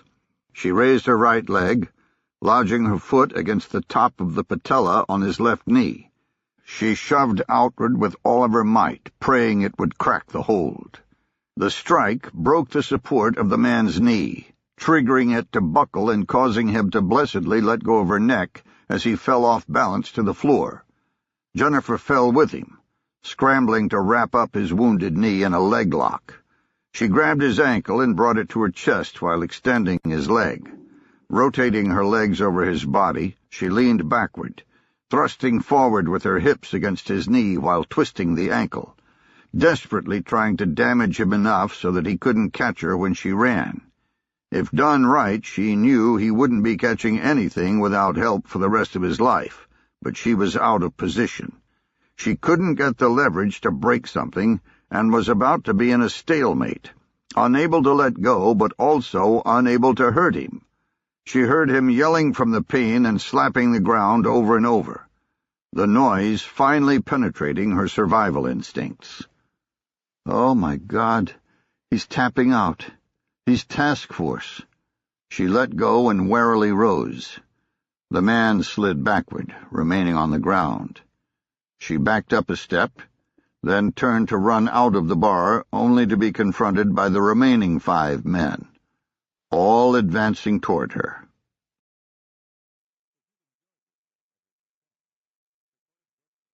In the room next door, I lost control when Jennifer got whacked in the temple, jumping up and yelling at Turbo. "What the hell is that? You know the rules. No head strikes to the candidate. What's he doing?" Turbo backed up, recognizing that I'd kick his ass all over the room in the next few seconds. No question of whether I could or not. "Whoa. Wait, I know. Cleary just gets emotional. He's a little pissed to be supporting this. You know headshots happen every single evolution." I advanced on him, my fists balled up. Not on the first fucking punch. Maybe in the heat of rolling around, but he deliberately hit her. Knuckles yelled from behind me. "Let it go, Pike. Don't stop the evolution. She's doing okay." Still glaring at Turbo, I said, "What do you mean?" "He tapped out." Turbo and I both said, "What?" and ran over to the monitor. I saw the remaining 5 men advancing on her and went ballistic again. What the fuck are they doing? Jesus Christ! The House of Pain was the final hurdle to assessment. A beatdown where a candidate had to fight 6 people and win. Not 6 at a single time, though. The candidate was supposed to take on 1, then 2, then the final 3. Of course, after the week of hell he had been through, there was no way he could defeat 6 operators just as good, if not better than him. We didn't expect him to. As long as he kept fighting, kept plugging away, He'd eventually win. It was a little secret only exposed after he was through, and then only if he supported assessment in the future, when he got his instructions as cadre. Make no mistake, though, it wasn't a gimme. The candidate had to use every skill he possessed to survive, with the cadre pushing him to the limits. In this case, I didn't think the men were going to let Jennifer do that. They were going to end this right now, teach her a lesson 5-on-1. I started toward the door that led into the bar area, intent on stopping the fight. Knuckles grabbed my arm. "Don't do it. You don't know what's going to happen. You stop it now and it's over. Let her go. They aren't going to permanently hurt her, and we both know Turbo's team screwed with the conditions." I glared at Turbo for a second, then sat back down. Yeah, well, I screwed with the conditions as well. What's that mean? I picked this place for a reason. It favors Jennifer. She has something those guys don't. What's that? She's a damn monkey. All of the training I had given Jennifer was for one reason: to give her an edge to escape if she found herself in trouble. The Taskforce guys all groaned at the shooting and hand-to-hand, but they missed the point entirely. She was learning the skills to survive, not to replace them. Last year, I had seen firsthand how someone could get wrapped up in a dangerous situation, no matter what the reason for being there. If Jennifer had had the skills then that she did now, a lot fewer people would have died. Here in the bar, she didn't need to beat all 6 men like a male candidate. She just had to get away from them. I knew she'd figure out how, if she had enough time. I watched Jennifer throw a chair at the group of men and race to the door leading outside, a thermos on a sling bouncing against her back. I knew the door was locked. They closed in on her as she violently ratcheted the knob. At the last second, she ran to the other end of the room, the men right behind her. She reached the wall and sprang up, planting one foot and pushing off. She clawed the air for a rafter but came up short, landing on the other side of the men. "That a girl. She's found the way out. She'll be here shortly." "What are you talking about? All she's doing is running in circles. They'll catch her sooner or later." I pointed to the gap between the roof and the wall, the bar on the other side. "She'll be coming through that hole in about a minute." Jennifer hit the ground running, putting a table between her and the men. They slowly circled around. When she had 2 on each side and 1 in the middle, she leapt up on the table and split the gap, jumping full force into the single man. They hit the ground together, with her springing to her feet and running to the bar. We watched her leap onto the bar and race to the end, where she repeated her wall jump maneuver. This time, she was high enough to snag a rafter. She began going hand over hand toward the gap. The men saw what she was doing and tried to block her, one jumping up on the bar himself and swatting at her legs. Without breaking speed, she flipped underneath the rafter, swinging her legs up and over it, until she was crouched on top. She moved with astonishing speed on the 2-inch beam, scuttling right to the gap. I saw her poke her head through the hole, then fall to the ground on our side of the wall. She advanced to the table warily, recognizing me and Knuckles, but unsure if that was good or bad. Our faces were stoic. She didn't sit down. Without fanfare, she said, "I'm looking for some inbred rednecks with shit for brains." I replied, "I can understand why. They can be quite handsome." The correct answer caused her to visibly sag. She pulled the strap over her head, set the thermos in front of me, and collapsed into a chair, her head coming to rest on the table. I leaned over and rubbed her shoulder. "Congratulations, you're done. I was beginning to worry about our trip to Angkor Wat. Looks like you get to go after all." She looked up but said nothing, the exhaustion on her face giving me a pang of guilt, and a little pride. "How'd you get past Radford?" I asked. She smiled, the blood between her teeth and gums making her look feral. "He slapped the hell out of me, just about knocked me out. I started faking crying and blubbering, and that chauvinistic son of a bitch actually turned his back on me and walked away. I glared at Turbo, who was studiously studying a computer monitor. "Where's—" She smiled, the blood between her teeth and gums making her look feral. "He slapped the hell out of me. Just about knocked me out." I started faking crying and blubbering, and that chauvinistic son of a bitch actually turned his back on me and walked away. I glared at Turbo, who was studiously studying a computer monitor. "Where's Radford now?" "Unconscious in the rental car. You might want to get a medevac to him. His arm's out of socket." "That's one I won't have to deal with." Turbo came over and shook her hand, which must have pained him, but not as much as the pain I was going to bring him in the next few minutes. "Jennifer, why don't you go clean up?" I said. "There's a trailer out back. I'll come get you in a minute." When she was gone, I said, "Turbo, go into the bar and line up your team. I'd like to talk to them about following instructions." Turbo looked at the door, then back at me. I can handle that." "No, I don't think you can.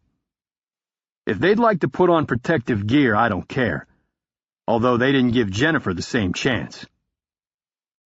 He looked a little incredulous. "You think that piece of ass is worth taking on my whole team by yourself?" Out of the corner of my eye, I saw Knuckles scowl at the verbal slight, then slowly rise like a wraith. That's gotta look scary. He said, "I want the asshole that hit her first." Chapter 7. Hassan Rafiq booted up his Skype account and clicked the call button for a cell phone in Montreal. When a man answered, all Rafiq said was, "Call me back on your computer." 5 minutes later, he was hooked up via voiceover Internet protocol through his laptop. It was completely unsecured, but with the enormous amount of digital traffic on the Internet, it might as well have been encrypted by the NSA. There was no way the Great Satan would be able to randomly pluck this call out of cyberspace, even if they were already listening to Rafiq's cell phone.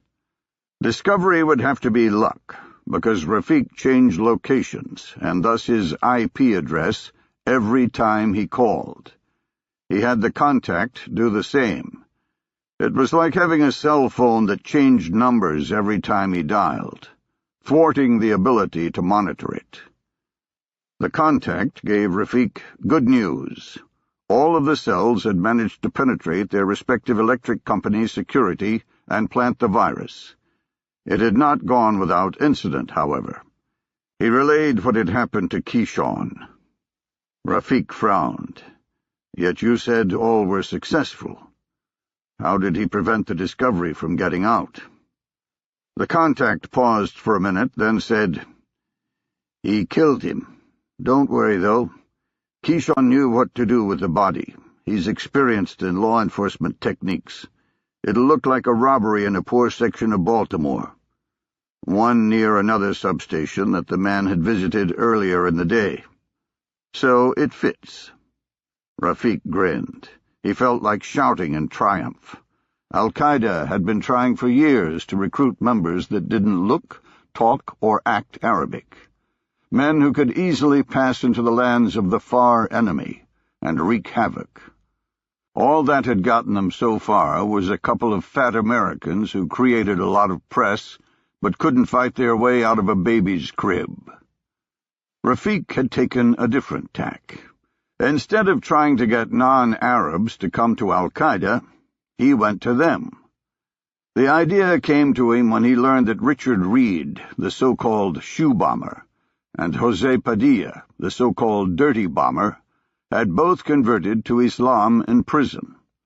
Planting a Muslim chaplain in the New York prison system, he began to recruit in earnest, using America's own freedom of religion against it.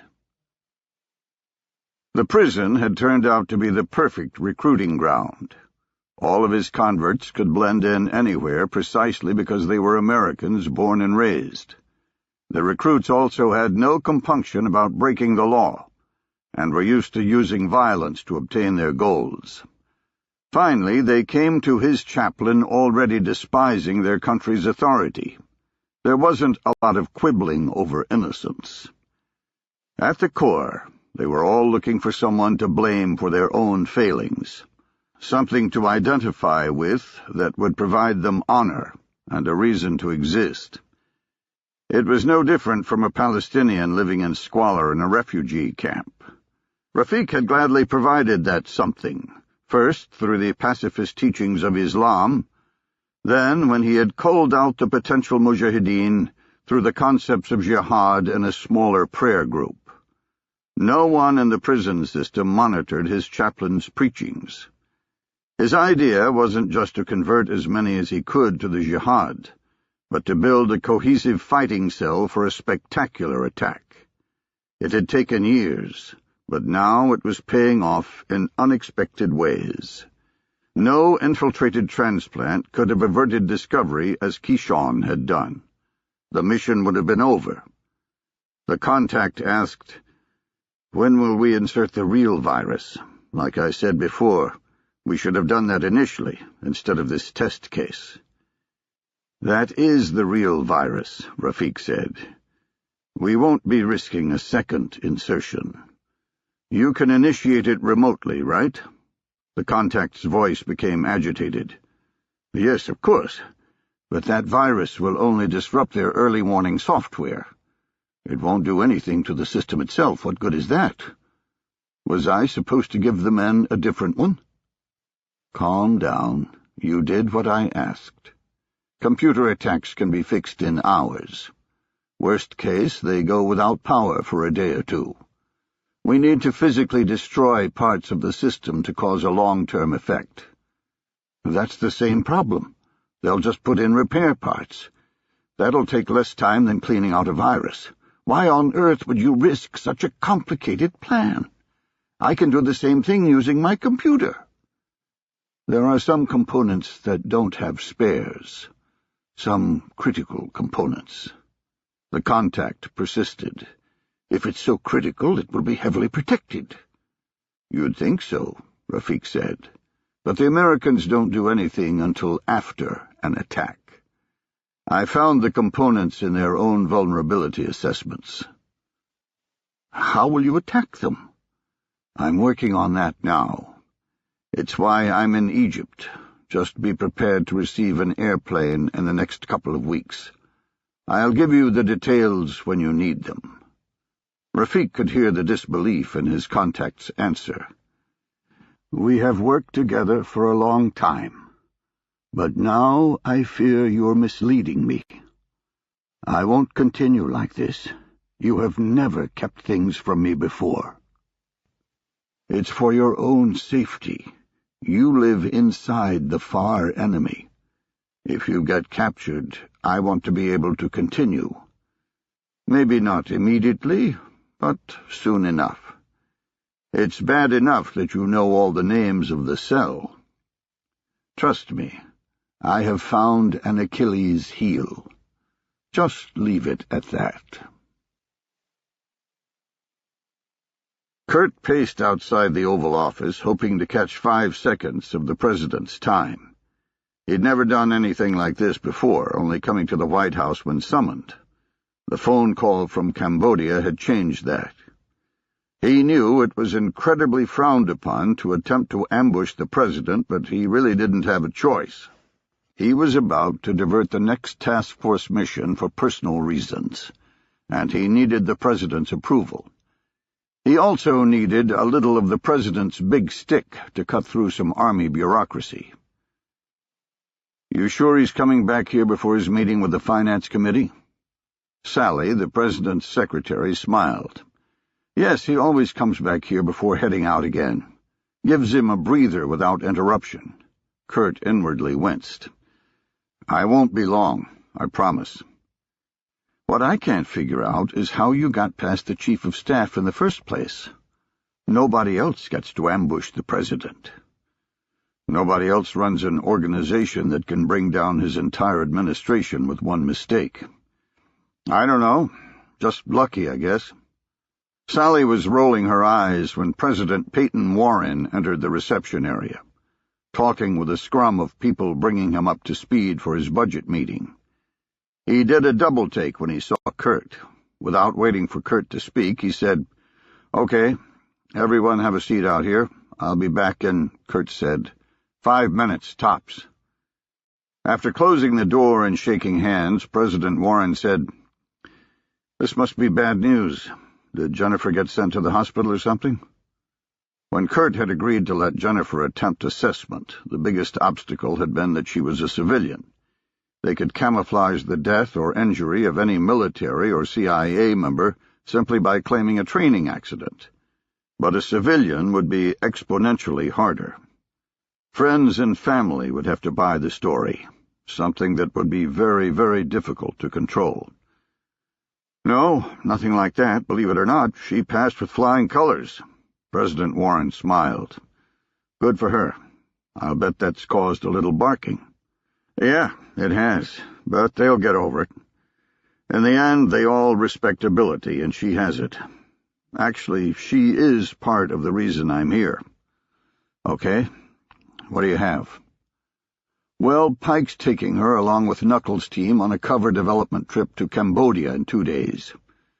Get the business ready for operations. I need to divert them." "And you came to me?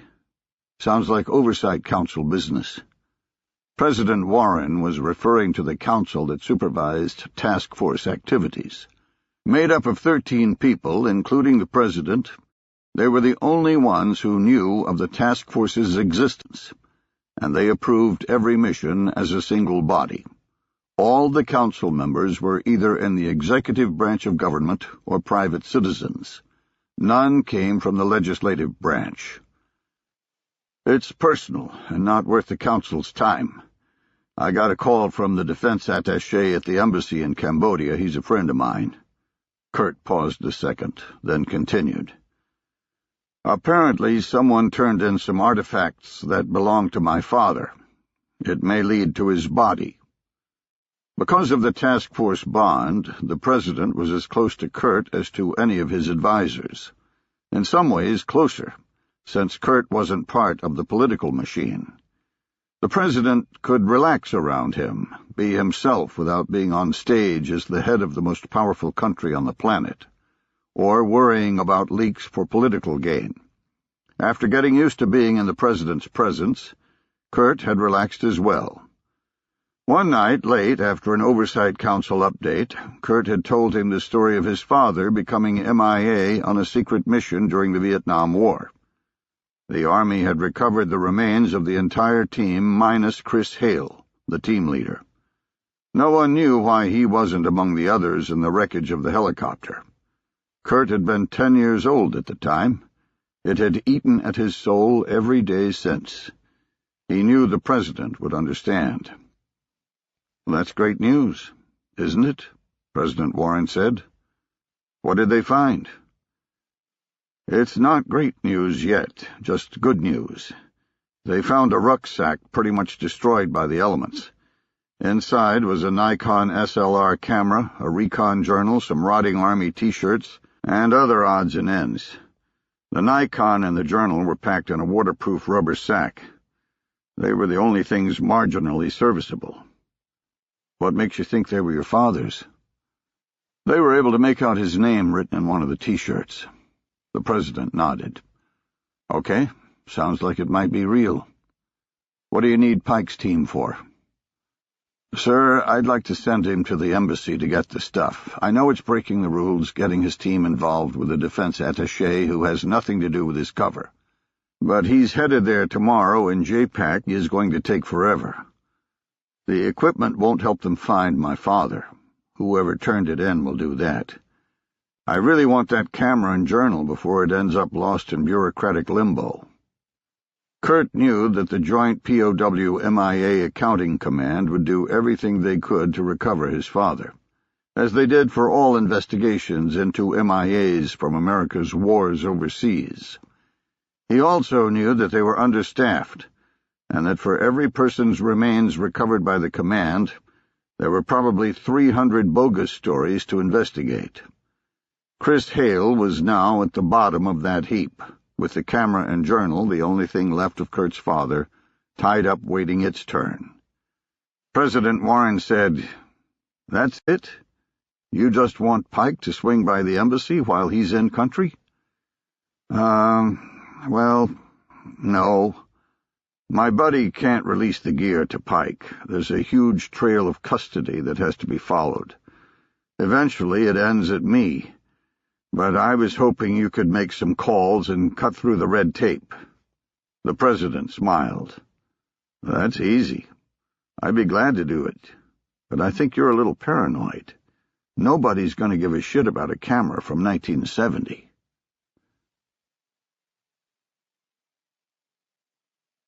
Chapter 8. The man testifying before the House Foreign Affairs Subcommittee on Terrorism, Non-Proliferation, and Trade droned on and on about some obscure prohibition against a technology transfer that was destroying the GDP of some obscure country, of which apparently the United States had some obscure but important reason to remain engaged. It was all Congressman Richard Ellis could do to even pretend to care. He had much more important things on his mind, at least important to him. He was thankful that this hearing was taking place in the Rayburn House office building, where his workplace was located, instead of the secure, compartmented information facility buried underneath the Capitol Visitor Center, where the House Intelligence Committee met, his other committee obligation. It meant he could steal away to his office on the breaks. A large, jovial man, he had a classic patrician's face. He looked like a politician should, at least from the left.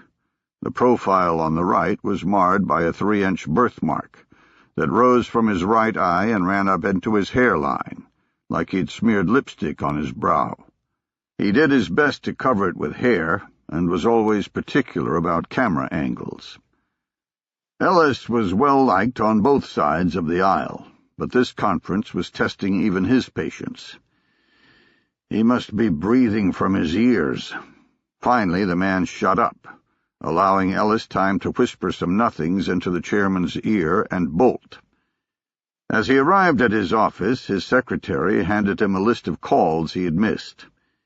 He thumbed through them until he found one that simply said, Oak Park Industries, with a number. The number was new, as expected. Every time he called Oak Park, he would dial a new number. Those were his rules, not theirs. Rules learned from a lifetime of practice. It was why he was still around. He told his secretary to hold all calls and closed the door. Pulling open a drawer, he withdrew a brand-new pay-as-you-go cell phone. His number would be new as well. After this call, the phone would go in the trash. Ellis knew that the only way anyone was listening to phone calls, either from him or from Oak Park, was through a court order, which would dictate in no uncertain terms the number to be monitored. There was no way they could monitor a new phone every time he dialed the company. Well, they could, but nobody would let them. Call it a business expense. A man answered on the third ring. Ellis wasted no time on pleasantries, not wanting to remain on the line any longer than necessary. "Did you get the cargo?" "Yeah, we got it. No issues." "Is it properly packaged, like you were instructed?" "Yes, I told you. No issues. Nobody will be able to tell what it is. We broke all the kits down into separate components, then lumped the like parts together. It looks like a bunch of metal plates and plastic containers, just like the bill of lading says." Ellis relaxed a little bit. He'd facilitated the game many times, but this would be the first time he was a player. "What about the landing on the far end, for the transfer? Is the coordination complete?"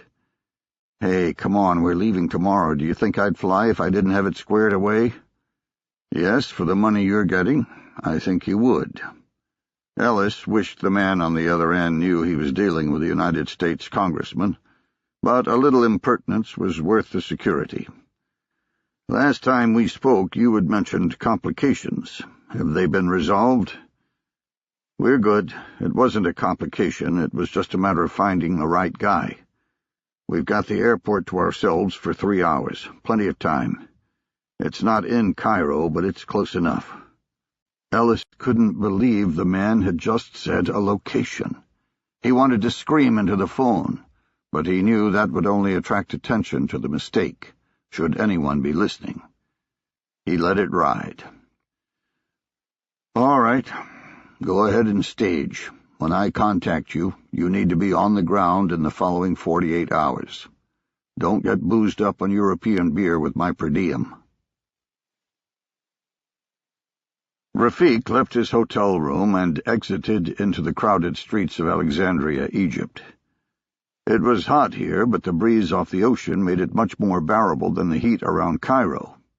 He walked north along the shore, passing a coffee shop just off El Geish Road, and entered the Rushdie food court. He cared little about eating at one of the great Satan's hegemonic restaurants, but the food court allowed him to watch the cafe unimpeded, looking for threats before his meeting. Taking a seat in a Kentucky Fried Chicken, he grimaced at all of the Egyptians waiting to scarf down the infidels' recipes. He turned toward the window facing the cafe, disgusted. Already crowded, the coffee shop had several small round tables underneath an awning, all holding men smoking the ubiquitous shisha water pipe. His contact was a member of the Egyptian Muslim Brotherhood. Once an underground organization that had been hunted relentlessly by the Mubarak regime, it was now the strongest political party in Egypt, torn between an old core responsive to its radical roots and a new egalitarian base. Even as the party struggled to decide its vision of the future, the radical elements continued. They cherished their heritage as the umbrella group that had spawned and connected just about every Islamic terrorist organization in the world, including Rafiq's own organization, Al-Qaeda, in the Islamic Maghreb. Originally called the Salafist Group for Preaching in Combat, or GSPC, Al-Qaeda in the Maghreb was formed during the Civil War in Algeria, a particularly brutal conflict. Rafiq had decided to join the GSPC at the young age of 14, when he and his parents had been ripped off the streets by Algerian authorities in a random cordon and search. He was tortured unmercifully for 4 days, then released. He never saw his parents again.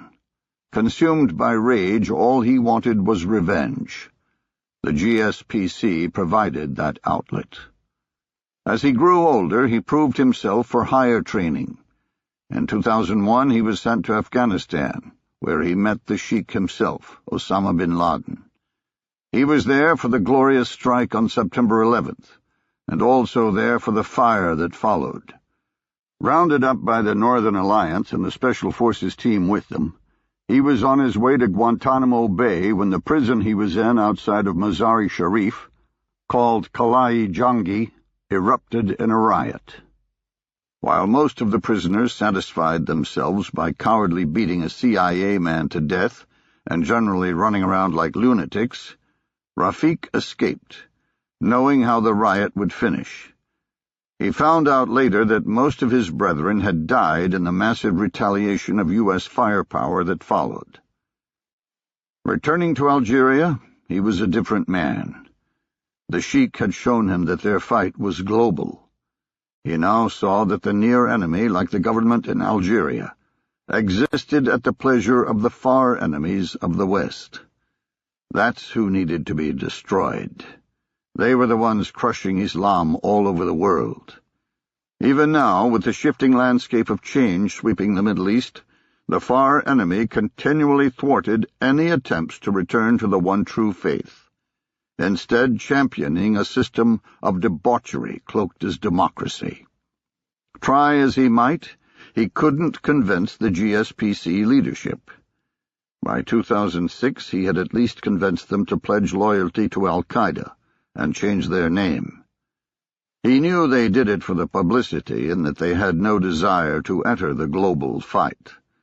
They preferred pinprick strikes against the government of Algeria to any strategic global attack in the name of Islam. He had set out on his own, bringing with him a select number of trusted men. He'd worked nearly 5 years, patiently building his plan, while Al-Qaeda in the Maghreb remained somewhat of a joke in the fight for Islam. During that time, the Sheikh himself, Osama bin Laden, had been martyred, and Al-Qaeda in the Arabian Peninsula had become the prominent group. That was okay by him. In less than 2 weeks, he would make sure that Al-Qaeda in the Maghreb would cause more damage to the far enemy than all other attacks combined. Chapter 9. Jennifer came into the office as I was digging through a scattered pile of outdoor gear, looking for my neck light. I was hoping to be done packing before she arrived, because she'd just give me shit about procrastinating. When I looked up, she was leaning against the door jamb with her arms crossed. I said, "Did you put my neck light back in my duffel after you borrowed it?" We both knew she hadn't touched the neck light, but it was worth a shot. As usual, I was packing on the fly. She, of course, had packed her stuff perfectly in one small suitcase before she even left for assessment in North Carolina.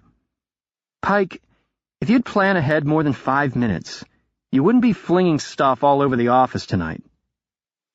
Yesterday afternoon, we'd flown straight back to Charleston, South Carolina, to our little business called Grolier Recovery Services. Situated in an office complex on Shem Creek, just outside of Charleston, we specialized in facilitating archaeological work around the world. Jennifer had the anthropology degree to talk scientist, and I had the military background to talk to anyone who had an issue with the scientists.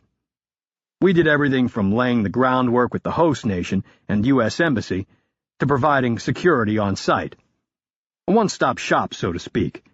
Just add pencil necks. It was a great cover, because it gave us a plausible reason to travel anywhere that had something of historical significance, which was just about anywhere on Earth.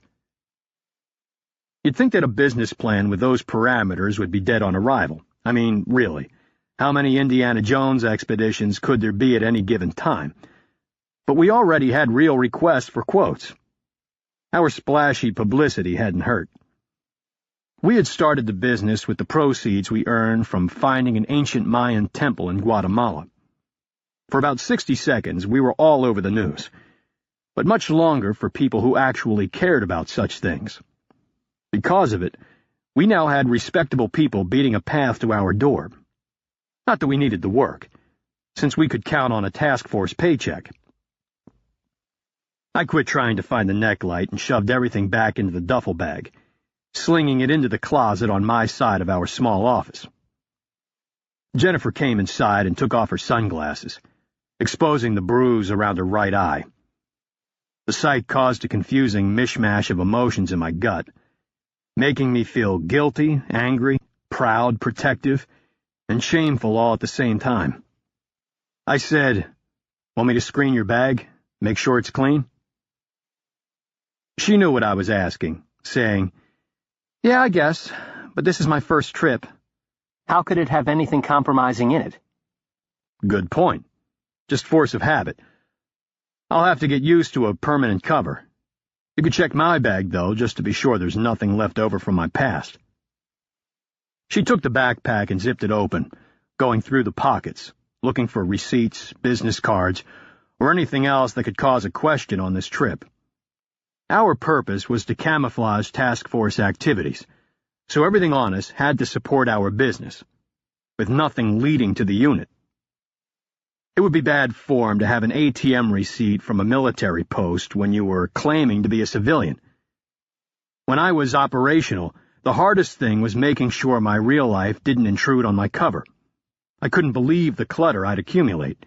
Just check your wallet to see what I mean. I no longer had to worry about that, because my life and cover were now the same. I was no longer ping-ponging back and forth pretending to be something different every mission. The people who came with us were different. We would be the skeleton that the task force would fall in on. We had a roster of TF operators who were included as our employees, but we'd only see them when we were tasked with an operation. Knuckles and Bull, our employees on this trip, would be the ones with the risk. Lord knows where they had been in the last 6 months. In a nutshell, that was the purpose of our travel. As a company, we had to build a record with task force personnel acting as employees, so we were doing what we called a cover development trip, otherwise known as a boondoggle, or a vacation on the government dime. Basically, we just wanted to start populating air travel databases, getting our passports stamped, and collecting business cards from overseas, all of which would support that we were who we said we were. It was a really sweet gig because we'd be forbidden to do anything that wasn't part of our cover, and it was truly necessary if we wanted to fool anyone with an internet connection for more than 5 seconds. Jennifer, who was really into what our business did, had picked the Temple of Angkor Wat in Cambodia, so that's where we were going for a week, with Knuckles and Bull as our employees. As Jennifer worked through my bag, she asked, "How many companies are there like us?" Honestly, I don't know, a lot. So many that probably only the comptroller or Kurt Hale knows for sure. None have a business like ours, though. All the other companies that I know of are just that, companies full of corporate types. We're the only one founded and run by operators. Jennifer reflexively touched her eye, looking at me with a sad, wistful expression, like a child who had saved forever to buy a toy, only to be disappointed in the reality when it arrived at the door, a pale imitation of the TV commercial promises. I don't think anyone in the task force thinks about me that way. I regretted my choice of words, because she was right. It would take more than some training and assessment to win them over, but she was on the way. In truth, I respected her abilities greatly, but deep down, even I still harbored a sliver of doubt. I covered it up. Bullshit. Knuckles doesn't feel that way anymore. He's a believer now. Anyway, who cares what those assholes think? It only matters what you think. I changed the subject. Knuckles will be here any minute. Where do you want to take him for dinner? He's never been to Charleston. I just figured you'd take him to Red's Ice House. It's why you rented this office space in the first place. She smiled. So you could walk home? She was partly right. I had snapped up an office on Shem Creek in the town of Mount Pleasant because the depressed economy made it a steal, but being a stone's throw from my favorite haunt hadn't hurt the sale. We can go wherever you want. No bars. I'll even dress up. She zipped up my bag and stared at it for a second like she was trying to figure out what to say. What came out took me completely by surprise.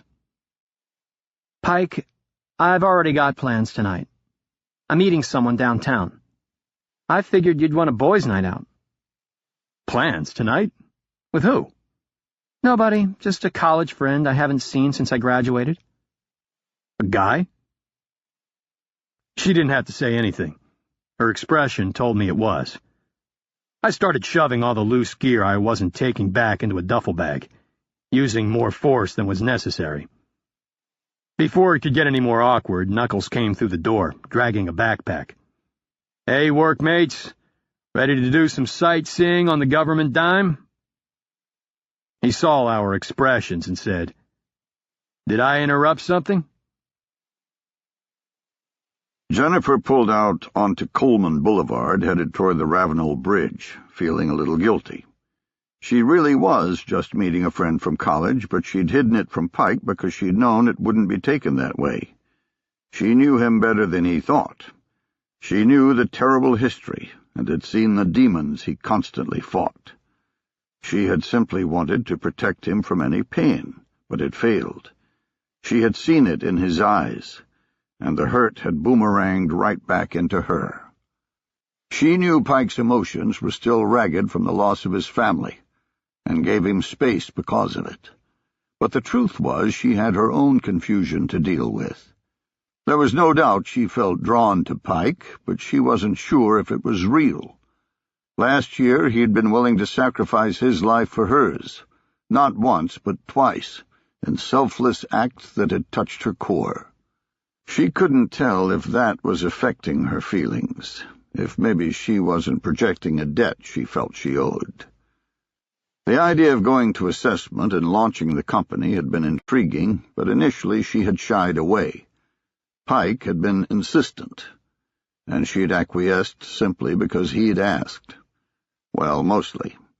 She couldn't deny that some part of her had enjoyed the excitement and satisfaction of success, and Pike had promised that it wouldn't all be Taskforce business. She'd get to do some real research with real scientists. She knew it would just be to keep the cover intact, but that was good enough. Where Pike fit into all of this, she was unsure. She realized that they were going to have a talk, to get it out in the open, for real, for either good or bad. She was broken out of her thoughts by her cell phone. Looking at the screen, she saw it was a call from Texas.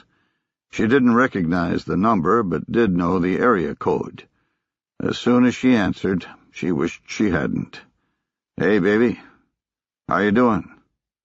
Immediately sick to her stomach, she was taken back to the fear like she'd never left. "What do you want?" she said. "Nothing. I just want to catch up." "You're not supposed to contact me ever. Your dad promised. You promised."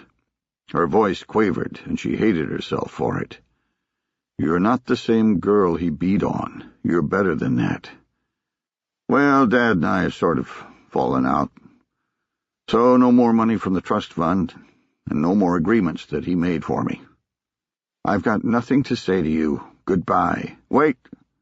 "Okay, so we can skip the small talk. I saw you found some sort of temple last year. Made a little money." "Yes, so what?" "Well, I was hoping you'd be willing to share a little of your good fortune with me. Not a lot. Just enough to get your ex back on his feet." She couldn't believe the audacity. "Chase, forget it. Forget this number, and forget we were ever married. You're not getting a dime." His voice went from silky to rabid. "You little bitch. I'm just asking for a little help. Consider it payback for all of my money you spent when we were married. It's only fair." "I hear you, and I'm hanging up. Stay away." She cut off his screaming and threw the phone in the passenger seat, shaking. The voice of her ex-husband had released a kaleidoscope of images and feelings, all competing for attention in her mind.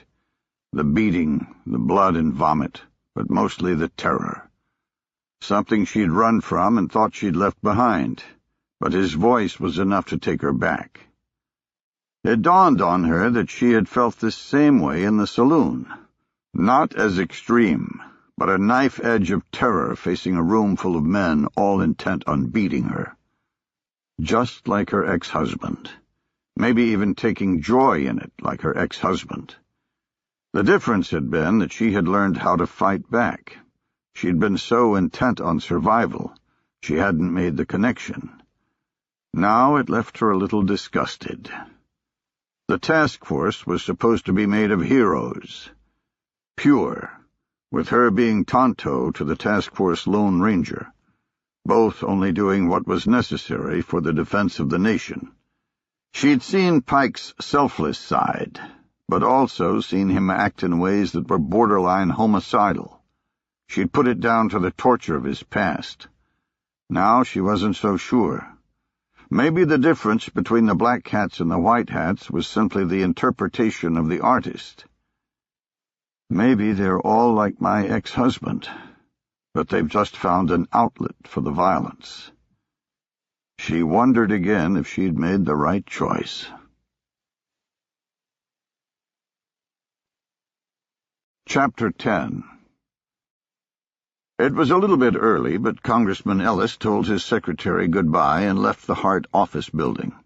He still needed to pack for tomorrow's travel to the International Trade Fair in Cairo, Egypt, and the hearings had worn him out. He strolled at a leisurely pace up Delaware Avenue away from the Capitol. When he reached Union Station, his heart picked up a bit. He'd either see that his instructions had been passed and the meeting in Cairo was set, or he'd see that he'd wasted 6 months' worth of work. While in D.C., he lived in a luxury condominium complex at Judiciary Square, just inside Interstate 395 on Massachusetts Avenue. It had taken quite a while to find a location close enough to a metro station that allowed him to walk to work, and he'd looked hard. His business had to be put on hold until he could, which was a distinct motivator. There was no way he was going to attempt contact with a driver watching his every move, and going out for a walk every day would have raised someone's suspicions. Walking home from work, however, was just a congressman judiciously using his taxpayers' money. No driver for him, no sir. He'd rather use his God-given legs. He went straight through the station and took the escalator down to the food court. Walking toward the Union Station metro stop, he scanned the wall of the up escalator. There were 3 food court tables against the wall, and between the second and third table, both occupied with tired tourists eating a hasty meal, he saw a Chinese character scribbled in chalk. He recognized it as the character for victory, and felt the tension leave his body. The transfer was a go. If he'd seen the character for fail, he would have known the transfer was off. No character at all meant his Chinese contacts hadn't gotten the instructions. He'd worked for the Chinese for close to 40 years, and found them just as confusing now as when he'd first made contact. They insisted on this archaic method of communication, as if it were still the 70s. Originally, they had simply used different-colored chalk to denote messages, but there was so much intrigue going on in Washington that once they had actually confused signals with some other group. The Chinese had settled on chalking characters from their language, and had steadfastly continued doing so while everyone else had gone high-tech. They would order food, sit at one of the 3 tables, and sometime during the meal scribble out the message. Invariably, the tile of the wall would be wiped clean within 24 hours. Ellis found the old-fashioned tradecraft ironic, because his job involved transferring cutting-edge U.S. technology to China. He had asked to change tactics to begin using the very technology he was transferring, but the Chinese had refused. He assumed it was because they knew nobody could hack a chalk mark, and that they liked him taking all the risks. He didn't really mind. He had to walk through the food court to get to the metro, so it was a natural movement he took every day to get home. Nearly impossible to prove he was doing something else. So far, the risk had been worth it, with only one close call, and it hadn't involved chalk messages. In the 1990s, 3 separate Chinese rockets with U.S. satellite payloads had crashed. The U.S. satellite companies, in an effort to prevent future losses, had helped the Chinese with their rocket systems, without going through the proper channels in the State Department for release of possible military technology. The ensuing political carnage had spawned a select committee on Chinese industrial espionage, which had caused Congressman Ellis a great deal of concern. After all, he knew that the crashes were done on purpose. The transfer of technology had been the satellites themselves, supposedly obliterated by the explosion. While they were, in fact, destroyed, the specific computer chips that regulated their functions were not. Unwittingly, the satellite manufacturers had almost caused his downfall with their stupid release of data, all in the name of profit. Of course, the Chinese had gleefully accepted the information, getting a 2-for-1 deal. Ellis had managed to become a member of the investigating committee and had diverted attention away from himself, but it had been close. He didn't consider himself a spy. Well, not in the traditional sense. He would never sell U.S. military or diplomatic secrets to the Chinese. Only technology, letting them sort out how they would use it. He wasn't naive. He knew the information could enhance China's military systems. But in his own mind, he had to draw the line somewhere. He had started out as a case officer in the CIA during the Cold War and had become jaded at how the game was played. And to him it was just that, a game. Friends one day, enemies the next. And it hadn't ended with the Cold War either. It had just carried over. Arm the Afghans with stingers to defeat the Soviets, then invade the country 20 years later, fighting the same damn Afghans we had cultivated as friends. It was just a game, and he'd make a profit on it, just like Raytheon, Loral, or Halliburton. Going up the elevator in his condominium complex, he reflected on the risks of this latest venture. In the past, he'd simply worked in the shadows. A key vote here, a corporate nudge there. A little information passed on locations, times, or meetings. Now he was the middleman, and it made him both excited and uneasy. The Chinese had contacted him a little over a year ago, irate, claiming he had failed to warn them about a covert action in Sudan. At the time, he'd told them the truth. He had no knowledge of any covert act against Chinese interests. While on the Intelligence Committee, he wasn't a vaunted member of the Gang of Eight, so he wasn't privy to anything considered extraordinarily sensitive, which an attack on Chinese assets would most certainly be. The Chinese had abruptly gone silent at his protest, then come back a few months later with a request. Find them a weapon they knew existed, obtain samples, and transfer them to the Chinese. He'd never, ever been tasked before. In fact, he didn't even consider himself an asset of the Chinese, more like an entrepreneur. When he'd balked, he'd received a veiled threat, something else that had never happened. While the threat irked him, he had decided to go ahead because of the money involved. He was given parameters to research by his handlers and began to dig, using his Intelligence Committee standings. He'd found what they were looking for in the Defense Advanced Projects Research Agency, and now was within a month of transferring the technology. He had no idea how the Chinese knew what to look for, knew how to point him in the right direction. Maybe there were more like him in America, but he didn't think so. If there were, and they were feeding the parameters to the Chinese, why wouldn't they just feed them the device? Why make him dig and risk exposure? At the very least, why not just tell him where to look? One thing was for sure. He was out after this. The risk was just too great, and the Chinese were now treating him a little like a doormat instead of the rock star he had been. He'd had enough of their ungrateful shit. Opening the door, he felt his BlackBerry chime with a message to check his email. Probably a change in the flight schedule. He connected securely with his Senate account and saw a note from his aide, short and to the point. You said to keep tabs on this guy.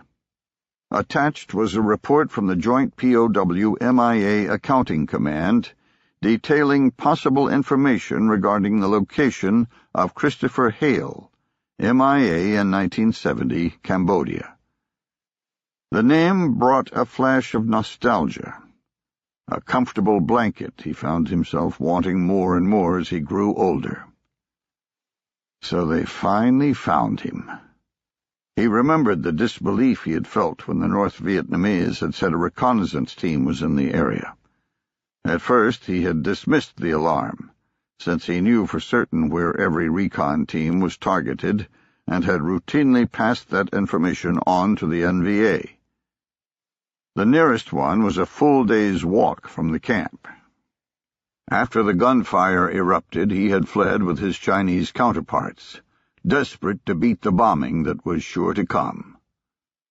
Returning to his job as CIA liaison to MACV-SOG, he had been relieved to learn the team had died. then mortified to hear one man was MIA. He had lived in absolute terror for weeks, waiting for Chris Hale to pop out of the jungle and finger him. As time went on and the man never appeared, the terror faded, only spiking briefly in 1973 when the POWs were released by North Vietnam. Chris Hale wasn't among them. Returning to the United States, he had forgotten all about the man, until the drive for MIAs in Vietnam had reached a fever pitch in the U.S. consciousness. He'd used his position as a newly minted congressman to be updated on the status of Hale, and had done so every year since, more out of a perceived connection to the man than anything else.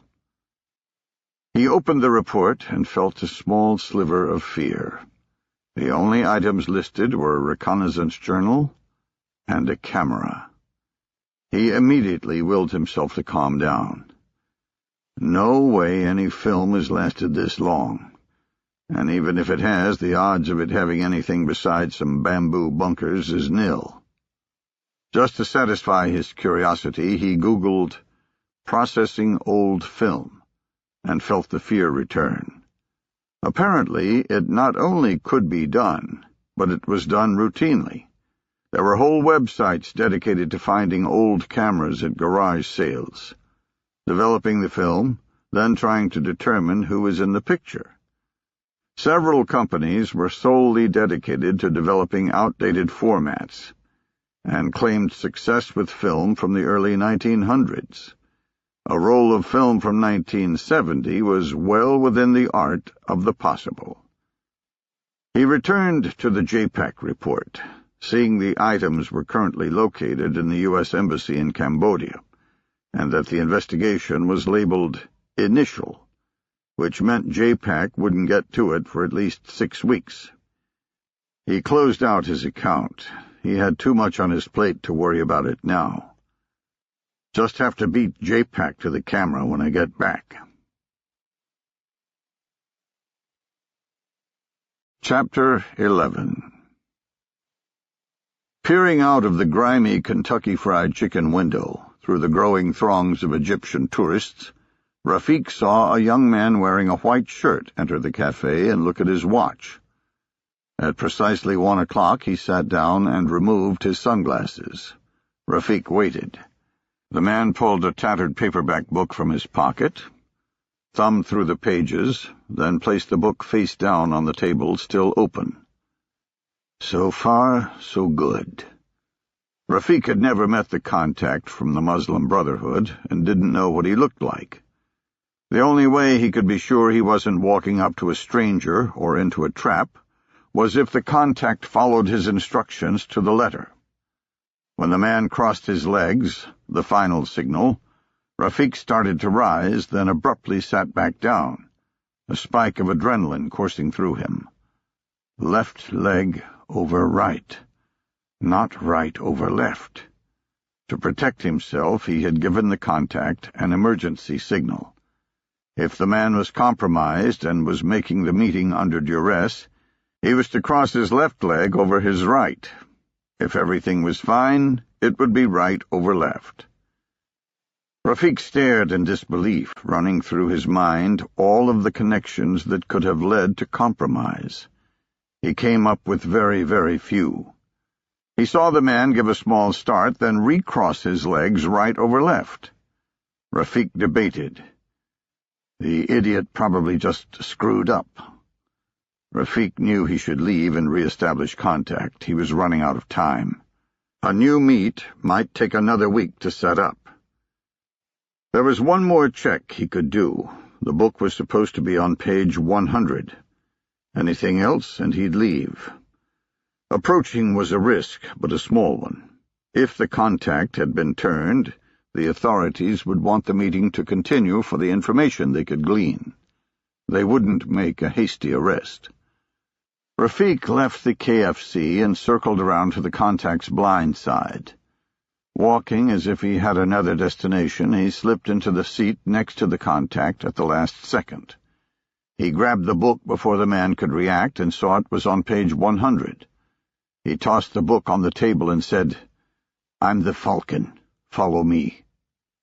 He stood up without looking back and wound through the close-packed alleys surrounding the food court, getting lost in the dumpsters and garbage. When he was sure they couldn't be seen from any street, he turned abruptly, pulling a knife and thrusting the contact up against a grimy cinder-block wall. "Empty your pockets." The man struggled for a second, until the knife bit into his neck. Then he sagged, doing nothing. Rafik backed off a foot. "I said, empty your pockets, and open your shirt." In short order, Rafik had determined that the man had no recording or transmitting gear. "Why did you swap your legs?" The man clasped his hands as if he was praying. "It was a mistake. I made a mistake. I didn't mean to do that. I'm with you. I'm one of you." "You make a mistake like that again, and we might all die." Rafik raised the knife until it was a millimeter away from the contact's left eye. "Understand this. If it happens again, one person will die for sure." The man twitched his head vigorously, attempting to nod without putting out his eye. Rafik said, "I'm told that you are the man who can help me get into El Nuja Airport." The contact nodded his head but said nothing, apparently afraid to speak. "And that there is a plane coming with special cargo." The man nodded again. Exasperated, Rafik said, "Tell me something I don't know. How are you, a mistake-prone child, capable of this?" "It's coming in at night. We don't know when. My boss will get a call 24 hours before. I'm in the Army unit that provides security for the airport. Nobody checks anything there. I could dress up my mother in a uniform and put her on the gate. It's a closed airport after all, nothing really to protect." Rafik knew that the aging El Nuja airport had been closed for close to a month, with all commercial traffic diverted to Burg El Arab Airport, outside of Alexandria. Whether this was for renovations or was a permanent condition, Rafik could never determine. "And how is this plane landing at a closed airport?" "I don't know. Someone was given bakshish, I guess. I only know that we're being paid to turn on the runway lights for a period of 3 hours. The plane will land, do whatever it's going to do, then take off again." Rafik already knew everything being said except a 3-hour window. That would make things tight. He knew that an American private air contractor had leveraged the chaos of the current Egyptian government by bribing several government departments to use the decrepit airport without any official knowing. Well, at least any official who was not on the payroll. He also knew the cargo, something this low-level foot soldier did not. Somewhere during the 6 months of complex secret negotiations, using intermediaries throughout the Egyptian government, the cargo had been revealed. This knowledge meant little to most of the people involved, but one man, another member of the Muslim Brotherhood, had understood the significance and had sent a message to Al-Qaeda. Rafik had been lucky enough to be one of the many in the nebulous chain of the reporting used by the terrorist network. He was supposed to pass it along in its complex path to the Al-Qaeda leadership, but he instead chose to use it for his own plan.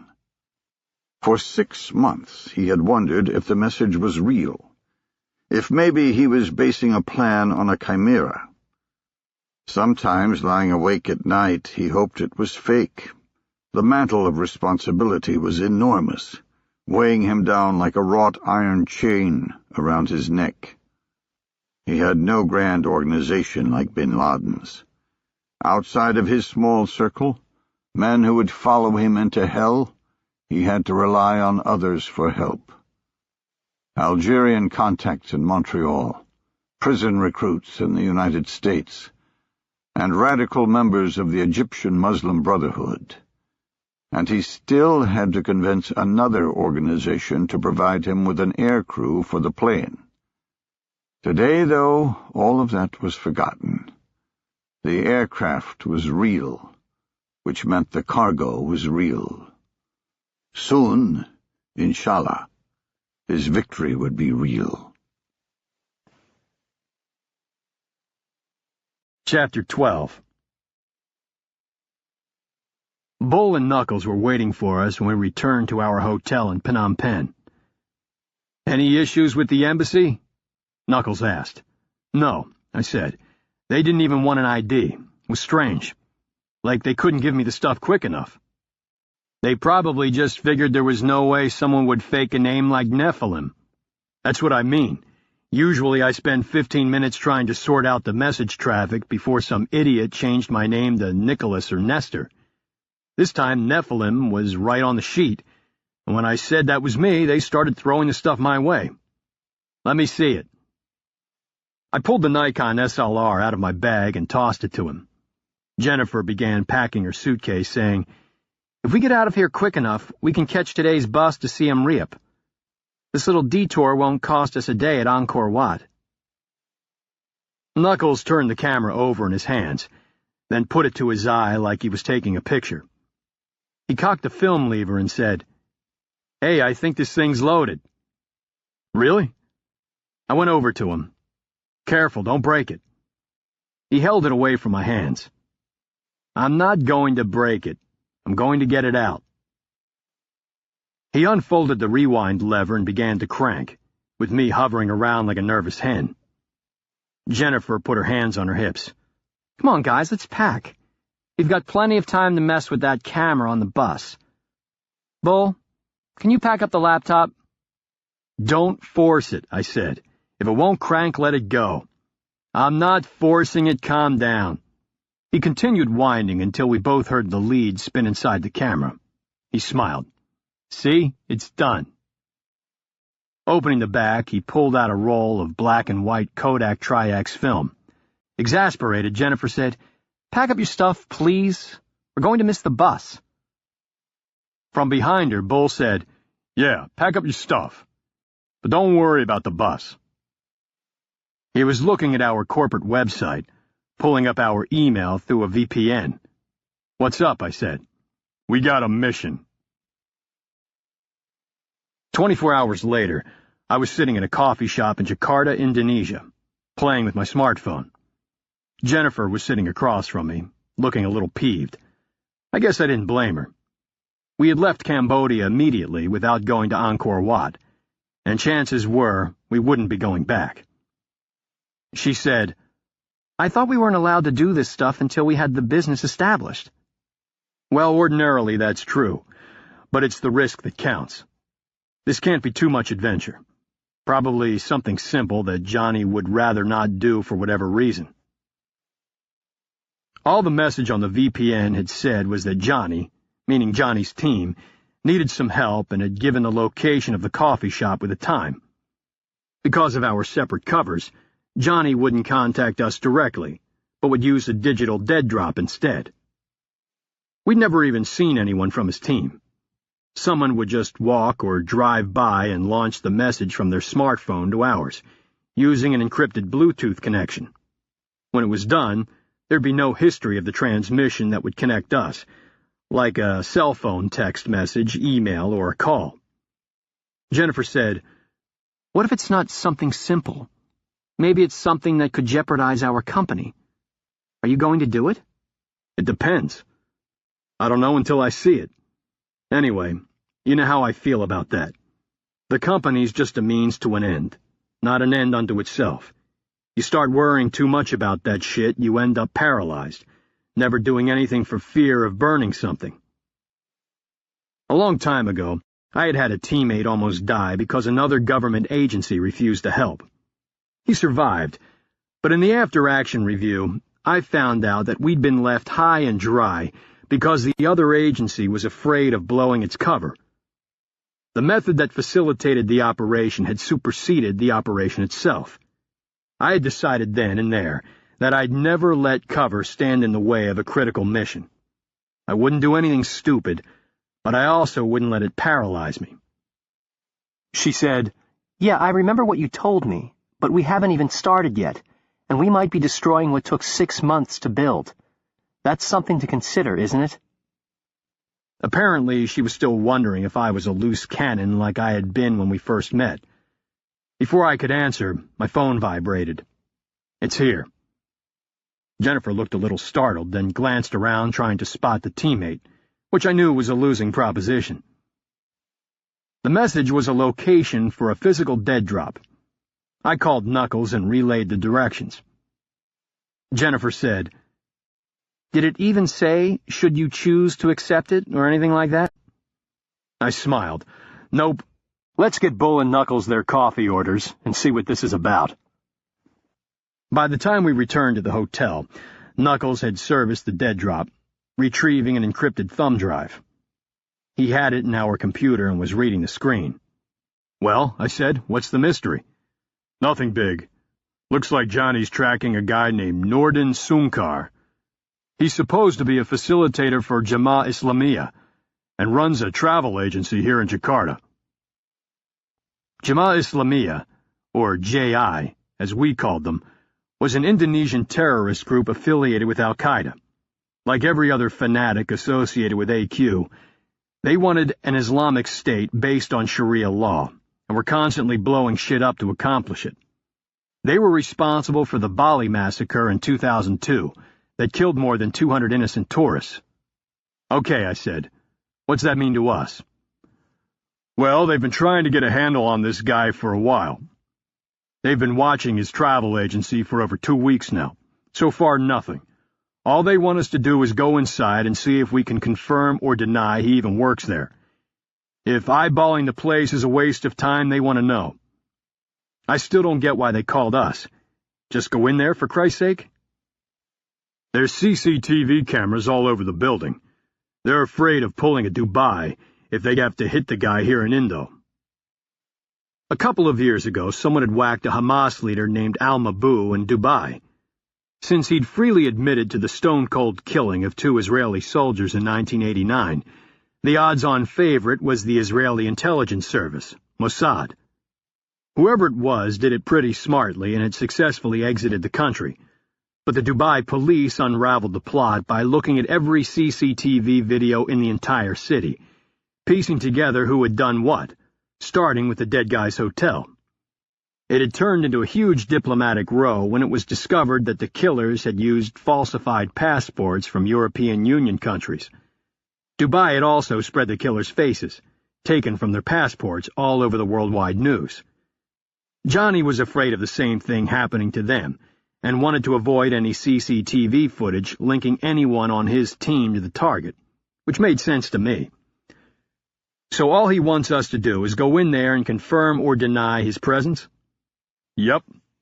And I don't want to do it for the same reasons as Johnny. I could end up with this target 2 months from now. I don't want to do it either. I want Jennifer to go. Jennifer jumped up. Me? I'm not in the task force. You're not what? I said. Knuckles said, I think that's a great idea. It's a travel agency, so you can just do what we were already doing. Find some old shit here in Indo that we can go look at. That should make you happy. She looked from Knuckles to me, then at Bull, who nodded his head with a grin. Jesus Christ, what a bunch of babies. Let me see the instructions.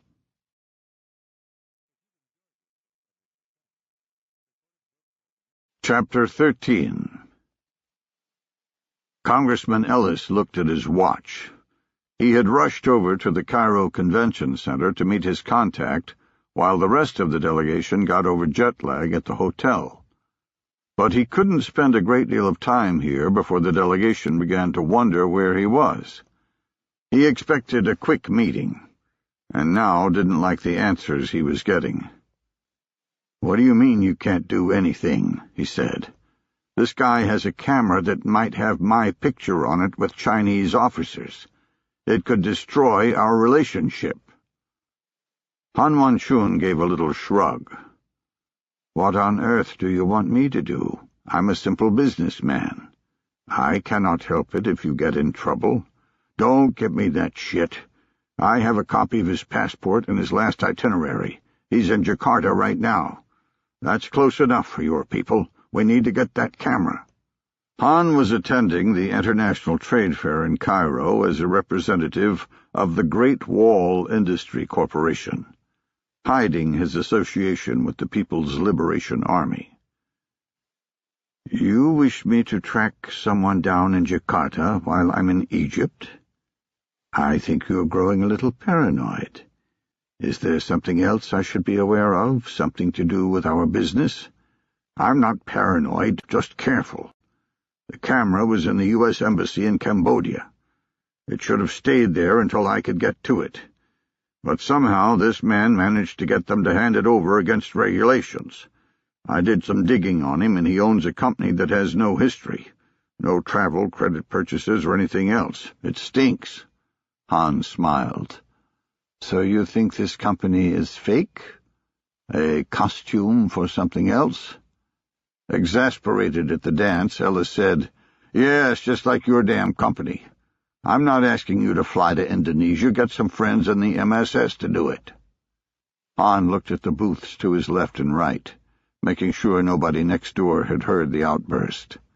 Ellis realized he'd overstepped. While they both knew how ludicrous the pretending was, Ellis had never outright called any of his Chinese contacts liars, or mentioned their association with the Chinese Ministry of State Security, the organ that conducted foreign espionage. "Watch yourself, Mr. Ellis. You fear what's on the camera when the real danger is in front of you. If I had contacts with state security, I might be inclined to call them for other reasons."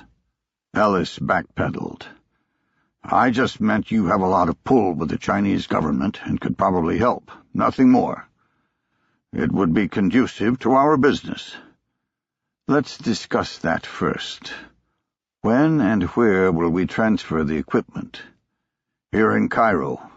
I'll give you specific instructions later. A plane will land at the airport in Alexandria, and I'll transport the equipment here. From there, I'm out of it. It's up to you to get it out of the country." "When? We're only here for 1 week." Ellis passed him a local cell phone he'd purchased. "I'll call you 24 hours before the transfer. It'll be within the week." He glanced at his watch. "Look, I have to get back to my delegation before they wonder what happened to me. I don't want to meet again. Are we good?" Han said, "Yes, up to a point. If I haven't heard from you in 5 days, I'm going to find you. You won't have to worry about the camera." Ellis felt sweat trickle down his sides. "Hey, no need for threats. I've always been good. Ask your other folks. We go back a long ways. The proof may be on that camera." "I'll make some calls. Forget about the camera. Focus on the transfer. Give me the information on the man." Ellis gave him all he knew and left, winding his way back through the maze of booths. As he walked, he replayed the conversation in his mind. He realized the power scale had shifted. Somewhere along the line he had fallen from a valued asset to a tool to be used. He had always called the shots, with the Chinese accepting whatever he offered. Now he was being outright threatened to produce. Even with the risk of the camera, an uncomfortable truth settled in. His greatest danger was no longer his own country discovering his activities. He'd never seen that coming. Chapter 14. Keyshawn walked through the woods around the substation, sketching what he could see of the interior. This was a distribution point, one of the substations around the state that took the power from high-voltage lines coming from the generation plants and stepped down the voltage to something the residents and businesses could use. He was looking for the piece of equipment that made the step-down possible, an extremely high-voltage transformer. He didn't know why, but he'd been tasked to gather information on every substation that housed an EHVT. So when his daily rounds took him by one, he stopped and sketched. Not many of them did, but enough to keep him busy. He'd been specifically told to look at the line of sight, to find a vantage point where he could clearly see the transformer from outside the chain-link fence. A position where the view wasn't blocked by the myriad of other components inside the substation. The contact had said, "See where you could attack it from the outside with a rifle." He knew that a rifle would do little damage to the transformer since each one weighed over 20 tons and stood 15 feet tall. But he liked the sound of the tasking. Attack. Chapter 15. After pushing Jennifer to enter the travel agency, I had worried like a grandmother until she was out. Not about her safety, but about whether she'd get the information. It was a simple task, but the repercussions would ripple through the Taskforce grapevine if she failed. Precisely because it was a simple task. I should have known the worrying was a waste of time. After all, I'd trained her. Jennifer had had no trouble inside the travel agency. She found out that the JI guy maintained an office there, but was out of town for another week, maybe more. She'd spent most of her time setting up a trip to Solo on the eastern part of the island, where archaeologists had found one of the earliest known hominid skeletons. Whatever the hell a hominid is. After passing the information, we spent a day and a half at a UNESCO World Heritage Site, Jennifer running around like a child while the rest of us wondered if the hotel had a bar. Fortunately, before Jennifer could find other sites to go explore, we got another message, which meant another mission. Johnny was really wearing out his welcome, but it did get us out of the jungle and back to Jakarta. Knuckles got the coffee this time. He wants to meet us to talk about it. I didn't get any instructions. Where? A place called the Barfly Club. It's on Jalan Jaksa. Apparently it's where all the expats hang out, so we'll blend in fine. Contacting Johnny or his team face-to-face was a risk, because it would tie our two covers together when they had no business meeting, like a Wall Street banker having lunch with a pimp. It would have to be carefully managed. What's the plan? Pretty simple. He'll be playing darts. We'll get a beer, then go play darts with him, introduce ourselves as fellow Americans, bullshit a little bit, then get down to business. It was plausible. Expatriates naturally congregated, so our actions wouldn't draw too much attention. As long as neither of us was being targeted, it should work. Knuckles read my mind. He's sure his guys are clean. They've done nothing to Spike. He'll have the team wash us. Once we get to the bar, we just get a table and wait. If we see another teammate join Johnny at darts, it means we're clean and the meeting's a go. If nobody shows by 7:30, we walk out, meeting canceled. We spent the rest of the day scouting the area. At precisely 7, we entered the bar. It was a seedy little place, consisting of outdoor seating and a small inside area with a pool table and a dartboard. It was already crowded with backpackers staying in the hostels on Jalan Jaksa, and expats from all over the world lined up at the bar. Johnny was at the dartboard, throwing with another man I didn't recognize.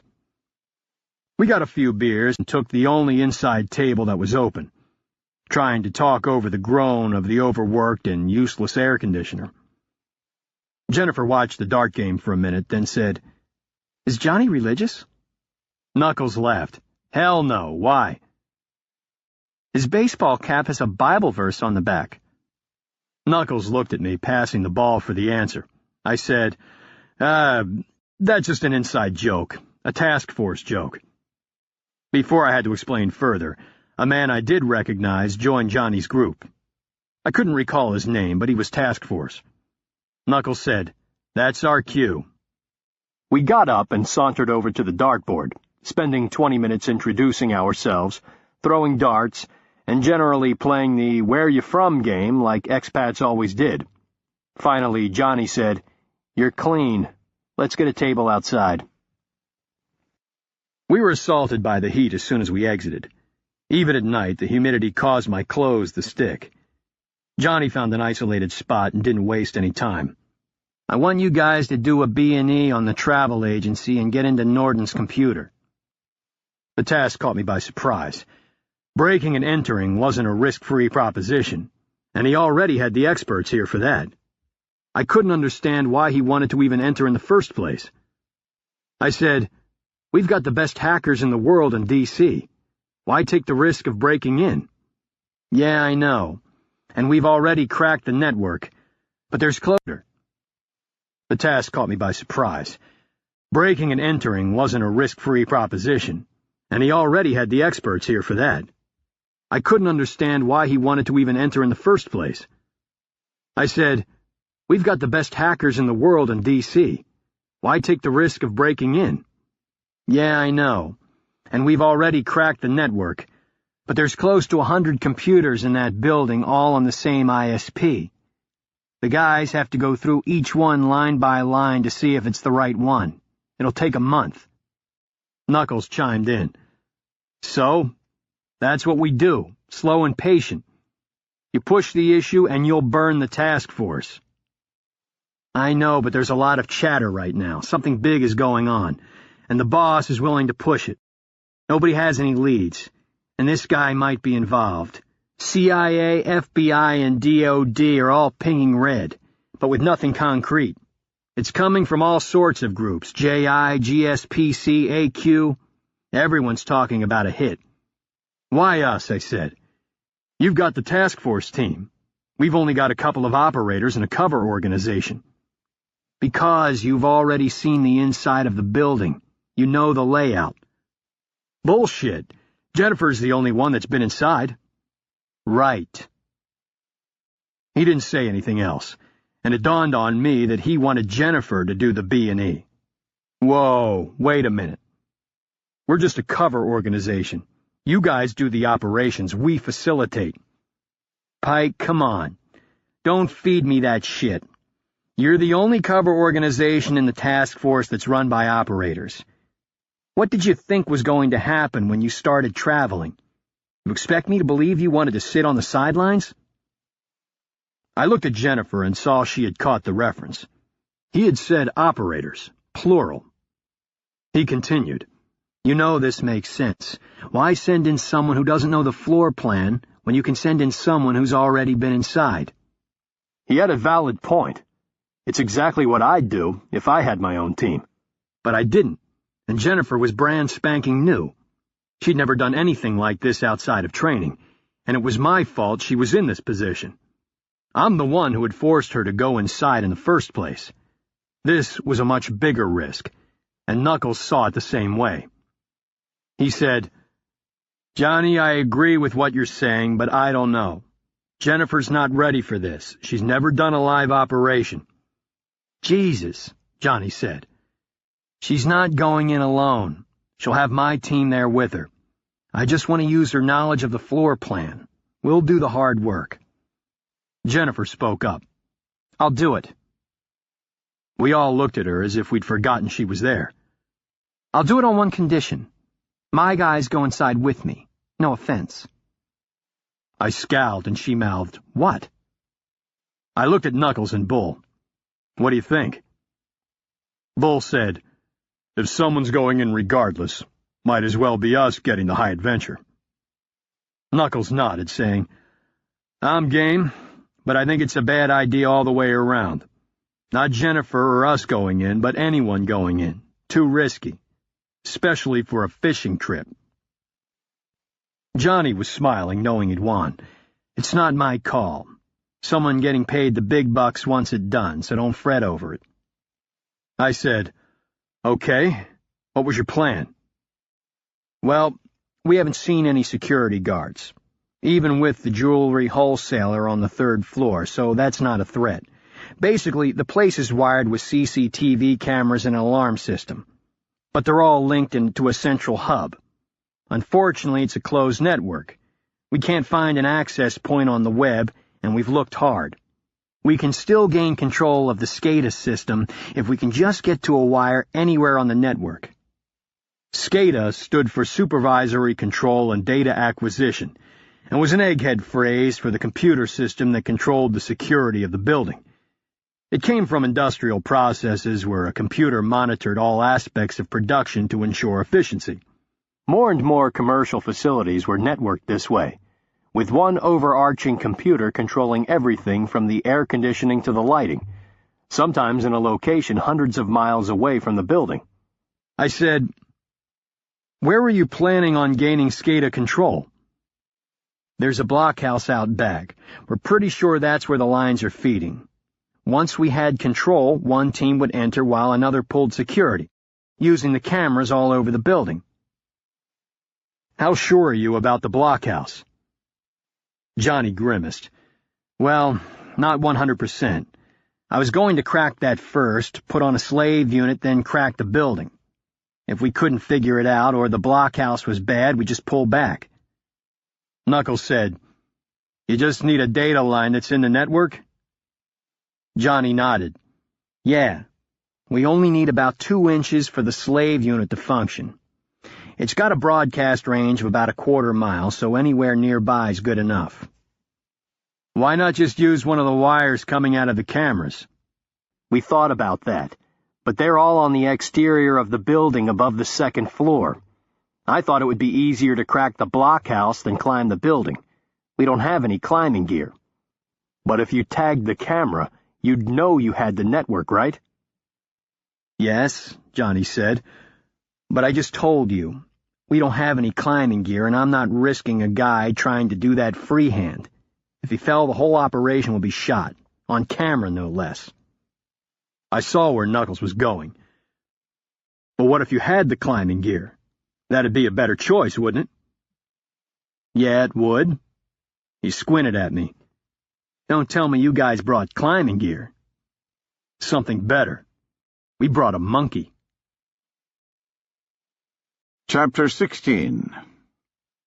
Jennifer was halfway up the drain pipe to the 3rd floor when she heard movement below her. She saw 3 men milling around the corner of the building, half in and half out of the shadows. Her foot slid against the pipe, making a soft clanking noise. She held her breath. Please don't look up. When Pike had made the monkey comment, she knew they were talking about her. At first, she had violently disagreed, saying that Johnny was right. There was just too much risk. Pike had worn her down until she eventually agreed to at least see if she could climb the building before she made a decision. She knew it was a simple 4-story square from her earlier visit, but she hadn't really looked for a way up on the outside.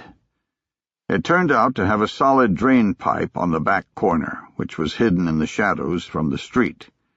Each floor had what looked like a 1.5-foot ledge circling the building, with a 6-foot alley separating the target from the building's next door. The cameras in question were on the 3rd floor. She knew she could climb the building with ease. Pike knew it too, and had worked on her until she agreed. In truth, she had secretly been a little thrilled by the challenge. Now, 24 hours later, her hands becoming slippery in the cloying, humid air, she wondered what the hell she'd been thinking. Her earpiece crackled, and Pike's voice came through like a megaphone. "Coco, you set yet?" Jesus Christ, that was loud. She looked down and saw that there were only 2 men now. Neither glanced up. She clicked twice for no, then clicked rapidly 4 times. She heard the crackle again while still fumbling with her volume control. "I understand you have a situation." She clicked once for yes. "Roger, I copy. Do you need assistance?" She thought about it, knowing assistance would cause the mission to be scratched. She didn't want to be the reason for that. If they didn't hear the first transmission, they won't hear me move, as long as I'm careful. She clicked twice and slowly began to climb. 5 minutes and 2 near slips later, she was on the 3rd floor ledge looking at the cameras 70 feet away. "Pike, this is Coco. I'm on the 3rd floor. Stupid call sign. While at Solo, Jennifer had explained to Knuckles the importance of the Java man hominid and his possible link between apes and humans. She had made the mistake of talking about Coco, a lowland gorilla that could communicate in sign language. Knuckles had then given her the name as her call sign for the mission.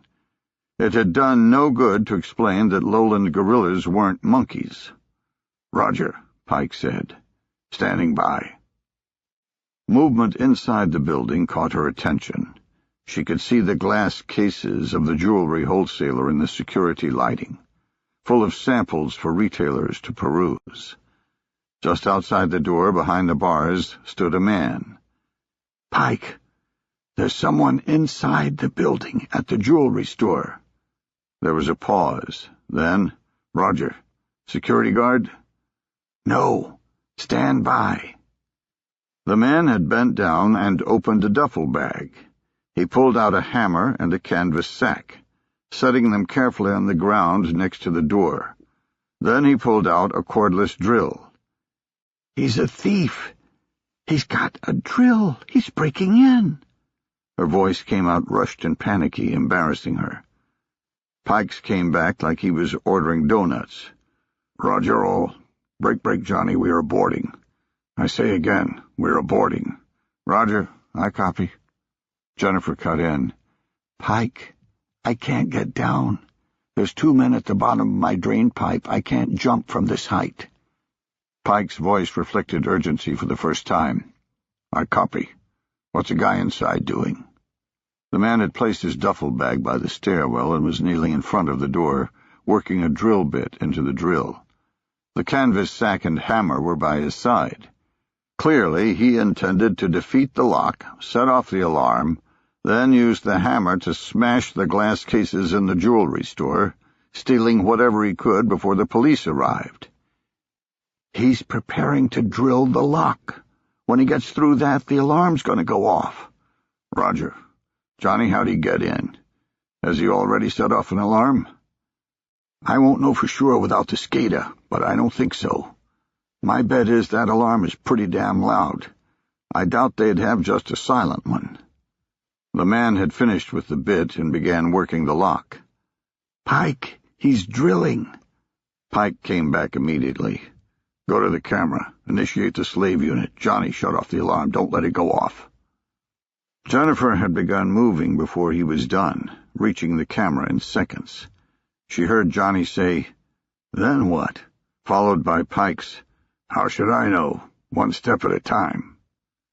She found the wire with the red stripe leading out of the camera. Should be the data line. She pulled out the slave unit, a device the size of an average pager with a small antenna on the side. On the bottom were 2 claws designed to cut through the insulation to the metal beneath. She clamped the unit onto the wire, seeing a blinking red light. "This is great. The alarm's going to go off, and I'm going to have a spotlight on my ass like a bad King Kong movie." She watched the man drill, her stomach knotting up. She saw the slave unit begin blinking alternately green and red, meaning it had the data line and was doing an encrypted handshake with Johnny's receiver. She knew once it went pure green, it would take a few seconds for the hacking team in Washington, D.C. to gain control. "Come on, come on." The man pulled back, shaking his hands and resting for a couple of seconds. Then he returned to the lock. Knuckles, Bull, and I were just outside the front door, where I could see the leads to an alarm system. How the hell did that guy get in? Knuckles was grinning a little. "I told you this was a bad idea." I nudged Bull. "Time to beat your record." He pulled out a lockpick kit and selected a couple of tools. We could have used something like an electric rake gun, but those types of things left marks, and we were supposed to be in and out without any evidence. Luckily, Bull was the fastest I had ever seen at cracking an unknown lock mechanically. He'd go through 5 doors in the time it took me to do 1. While he inserted the tools into the bolt lock, Knuckles and I slid a piece of Kevlar fabric that looked like a deflated tube balloon between the joint of the door and the wall, just underneath the knob. Once Bull opened the bolt lock, we'd inflate the balloon using a compressed CO2 cartridge, which would separate the joint far enough apart to spring the doorknob with a screwdriver. We waited for the all-clear from Johnny, like a NASCAR pit crew. I heard Jennifer say, "I've got green, shut it off, shut it off. He's leaning into the drill, he's close." Johnny said, "We're working it, hold on." "Not enough time," I whispered to Knuckles and Bull. "Get ready to run to the drain pipe. Looks like a hot exfil." Jennifer came back on. "Shit, he's in." Chapter 17. Jennifer watched the thief kick open the door. She tensed, waiting for the ear-splitting sound of an alarm. She started when she heard Johnny through her earpiece instead. "I have control. The alarm's off. I can see both the two outside and the asshole inside." She sagged against the wall, watching the man run inside with his hammer and sack. After a few steps, he stopped, looking at the ceiling and wondering why the alarm hadn't triggered. Then he sauntered over to the first glass case and smashed it with a hammer. Reaching inside, he began stuffing his sack. Pike came on. "All elements? We're going to take care of the burglar, then get Jennifer inside the building through a window. We'll exfil together out the front." Seeing the bars on the windows of the jewelry wholesaler, Jennifer said, "Pike, the windows here are sealed for security. I can get down to the second floor without those guys seeing me. Then you wouldn't have to mess with the burglar." "Sorry. I'm not helping these assholes clean out that jewelry store. We shut off the alarm for them. Find another window while we deal with him." Didn't expect that. She looked up and saw a window above her cracked a few inches. "The fourth floor is good. I see an open window." "Okay, we're inside. Wait until I call again, then meet us in the jewelry store." Johnny cut in. "Coco, didn't you say the travel agency was on the fourth floor?" Jennifer clicked once, not stopping her climb. "You still have the thumb drive?" Now on the fourth floor ledge, she stopped and said, "Yeah, I'll see what I can do." She snaked through the window and retraced her steps from a few days ago. Within short order, she was inside Noorden's office, waking up his computer. When it came to life, she saw a password screen. She shut down the computer, inserted the thumb drive, and rebooted. When the screen came back up, she was inside his system. She accessed the internet and typed in the web page Johnny had given her. The only thing on the screen was a button that said, "Enter." She clicked on it. Nothing appeared to happen. "Johnny, I'm inside," and clicked on the web page, but it didn't do anything. "It's not supposed to. We got it. We're good." She left the office exactly as she found it, rebooting the computer to bring up the password screen. She reached the stairwell and was about to head down when her radio crackled again. "Pike, the other two assholes have entered the building. They're in the stairwell headed up." We had just finished tying up the first thief when the call came in. Shit, Jennifer's going to run into them. A second later, I was thinking that wasn't a bad idea. "Coco, this is Pike. Come down the stairs until you see them. Let them get a good look at you, then haul ass to the jewelry store. Come right through the door, you copy?" After a pause, I heard, "Okay. You'd better be right there." "We'll be there. Hurry." Bull and Knuckles looked at me as if I'd started smoking crack.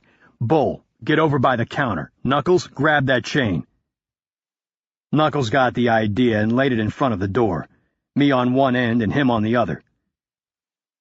Jennifer came on out of breath. "I'm on the way, and they're right behind me." Seconds later, she came flying through the door. Once she passed, we raised the chain to ankle height. Both thieves hit it at a dead sprint, sending them sailing across the floor and crashing head first into the wall. Bull was on them immediately, but it was unnecessary. Like their partner, they were out cold. Knuckles stood up, surveying the damage. "Man, what a clusterfuck. It's great being back with you, Pike." Jennifer was sucking in oxygen as if she'd run 5 miles, her hand on her knees, still pumped by the adrenaline, but the comment brought out a laugh. "Look at the bright side. At least we accomplished the mission." Bull stared at her for a second, apparently sizing her up for the first time. "Yeah, I guess you did." I winked at Jennifer. Another believer. She grinned. "Well," I said, "if you guys think I can get us out of here without a lightning strike, I say we take these assholes out and drop them off somewhere. When they wake up, they won't come back here and certainly won't be going to the police about a bunch of gringos." Bull said, "What about the damage in here? This wasn't too clandestine." "Let them think Batman showed up. Nothing's missing. We're not on camera and neither are they. Johnny's replaced that footage." It was a little bit of work, but 40 minutes later I opened my hotel room door, completely spent from the adrenaline of the last couple hours. When I turned on the light, I saw my room had been ransacked. Jesus, this place is full of thieves. Luckily, I had nothing of value that couldn't be replaced. Jennifer had our laptop, and the only thing I cared about was Kurt's camera. For the start, I realized it wasn't where I'd left it. The journal was there, but not the camera. I ripped through the small room to no avail, finding the film in my shirt pocket on the bed, but not the camera. It was gone. Shit. Kurt's going to have my head. Chapter 18. Kurt Hale quit listening to the Director of Central Intelligence, since the man was saying the same thing he had already heard from a score of other officials, including his own team of analysts. Hell, even the DEA was reporting on it. A hit was coming, potentially a big one. The indicators spiked from all sources. Humant, SIGINT, everything. And despite all of the intelligence, there wasn't a single concrete thread of when or where. The only unique thing, which wasn't a comfort, was that at least 4 different terrorist groups were discussing it. Kurt watched the facial expressions on the Oversight Council members and saw that some weren't convinced.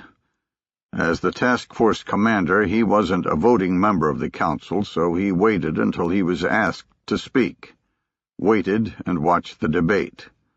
When the DCI finished, Anthony Brookings, the Secretary of State, said, "We get this sort of intel all the time. It doesn't mean something catastrophic is going to happen in the next few weeks.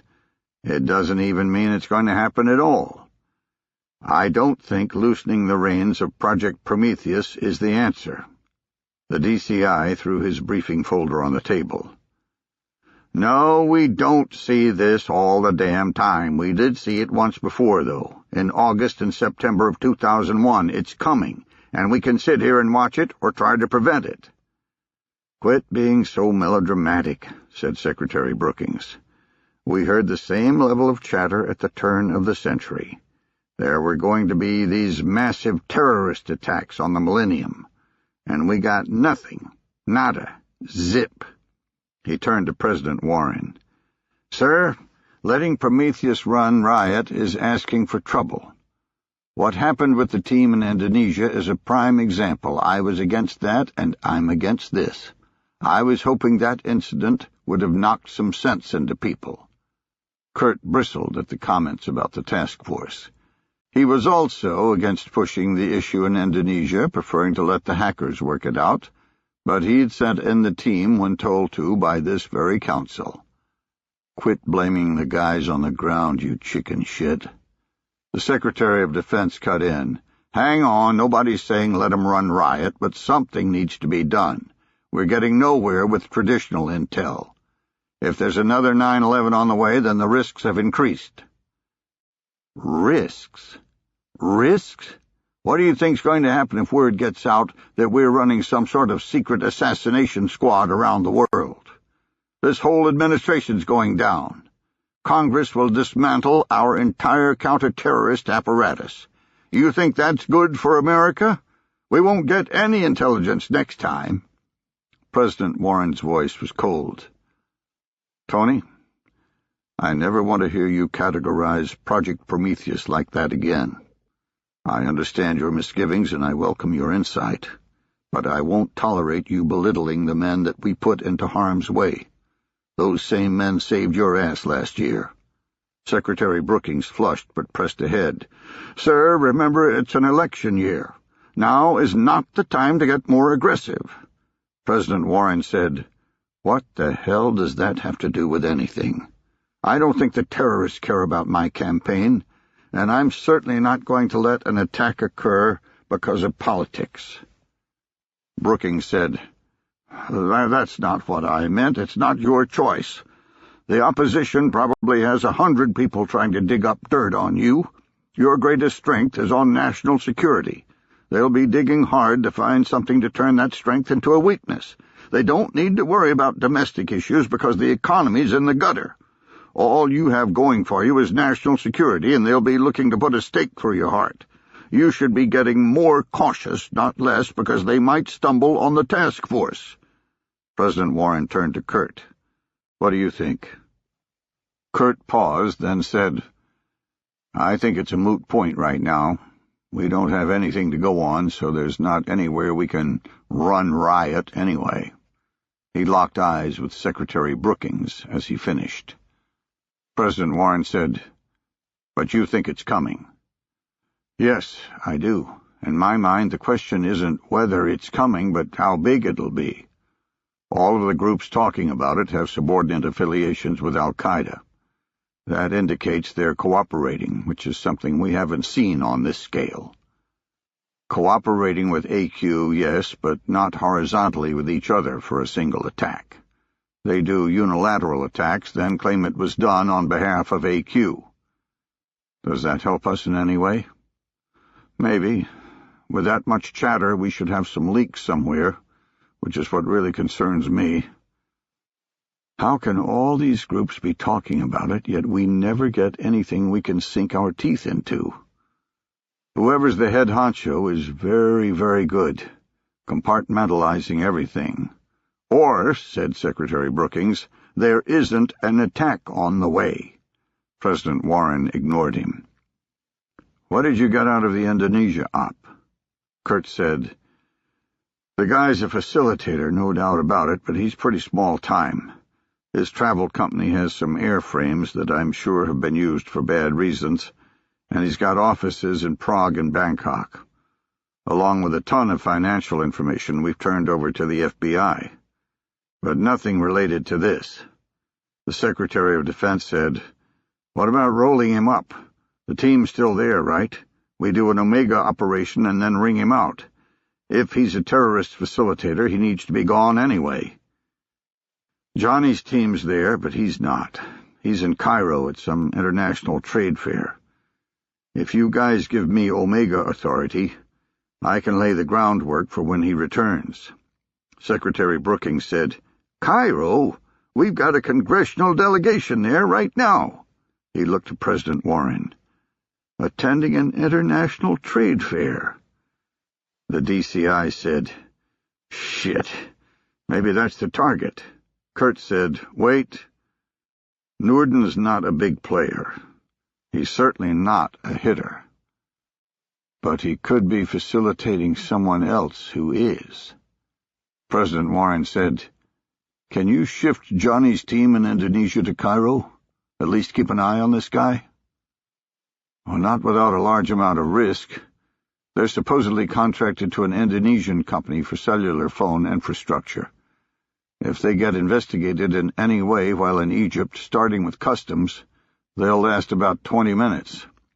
President Warren said, Maybe we can lean on the Egyptians if that happens. Get a little something for all of the money we give them. Kurt smiled.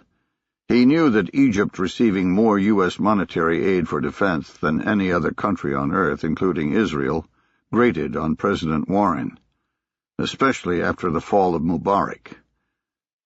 I have a better idea. Pike's company deals with archaeological work. I can get him to Egypt with little trouble. There's no better place to look at old shit. Pike, said Secretary Brookings. Isn't he the one who just caused the incident in Indonesia? No, Kurt said. He's the one who prevented an incident in Indonesia. 20 minutes later, the meeting wrapped up, with Kurt jotting down some final notes for the movement of Pike's team. President Warren stopped by him before leaving. "How did it work out with the Cambodian embassy? Did you get your father's things?" Kurt grimaced. "Yes, sir. But believe it or not, someone broke into Pike's hotel room in Indonesia and took the camera." "You're kidding." "Nope. I appreciate the pull you used, but I guess I should have just let nature take its course." "I'm sorry to hear that. I know how much those articles meant to you." "It's not all bad. The camera had some film in it, which is more than I would have hoped. Pike's mailing it to me. With any luck, there'll be something interesting on it from my father." Chapter 19. Congressman Ellis laughed politely at the banter of his congressional brethren as they stood in a circle waiting for their transportation. Glancing across the lobby of the Conrad Hotel, he visibly blanched. Walking purposely across the floor was a man who looked remarkably like the passport photo of the guy from Cambodia.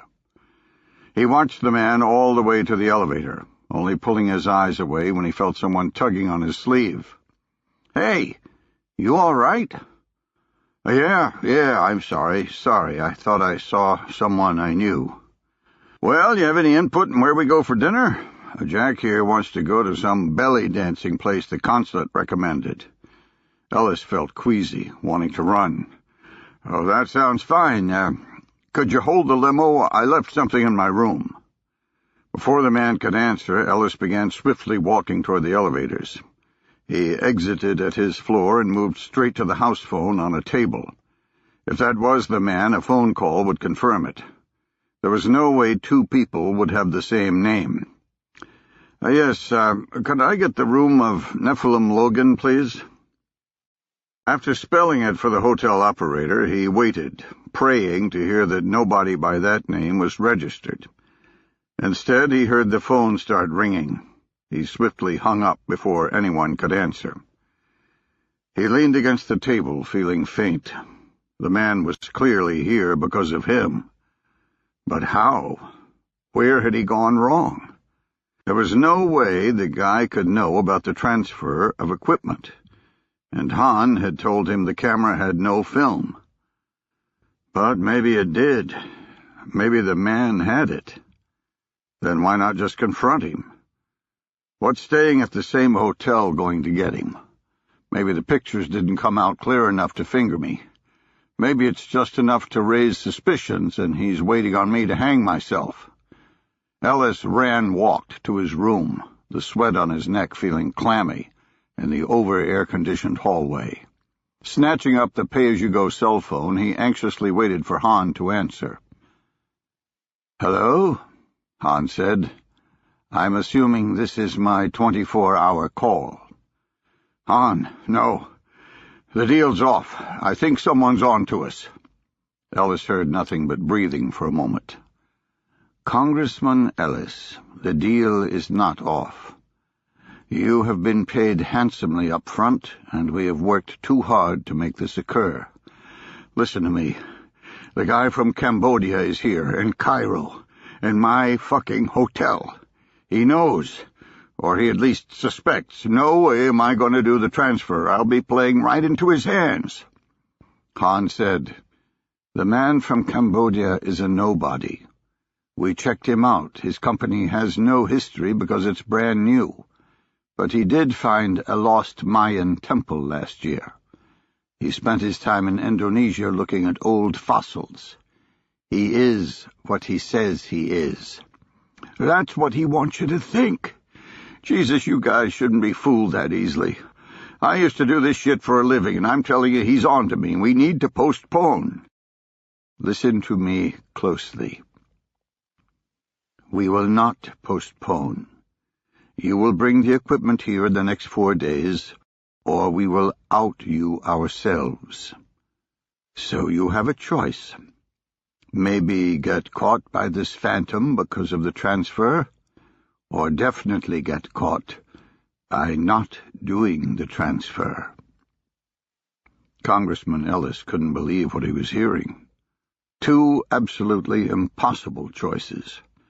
Clearly, the Chinese felt he was of no more use. They must be looking at my poll numbers. Ellis was in trouble for re-election, and was considering simply not running again after learning how much money he could make on this score. But he had never considered the second-order effect, that the Chinese would throw him away. He squeezed his eyes shut, running through options. Okay, I'll do the transfer if you take care of the man. Get rid of him. You'll do the transfer, period. No, I won't. I will not call the plane. You said he was a nobody, so it shouldn't matter. Just get rid of him. Ellis waited, praying that Han agreed. You will hear something in the next few days. Then I will hear you tell me the aircraft is on the way. Ellis hung up the phone and sagged onto his bed with his head in his hands. I entered my room on the 7th floor and found Knuckles already there. He asked, "How's it look?" "Not too bad. The front's got plenty of standoff for any sort of vehicle-borne IED, and the circular drive has a pretty good chicane leading up to the front door. The south side's the issue.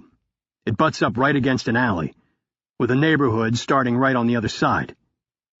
Easy to get a large V-bit there. What about you?" "Interior security's pretty good. X-ray and metal detectors on all doors, and manual baggage checks for any workers coming in. I talked to the concierge. They've stepped it up some because of the guests, doubling the security force." When Kurt had diverted us to keep an eye on Norden, he'd also tasked us with checking out the security posture of the congressional delegation's hotel.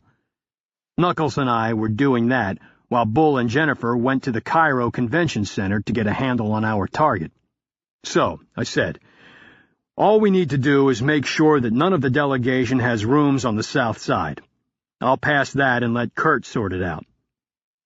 I heard someone fumbling with a card key outside and opened the door. Jennifer came through, smiling like she'd found another hominid. "I take it things went well?" Bull said, "Better than well.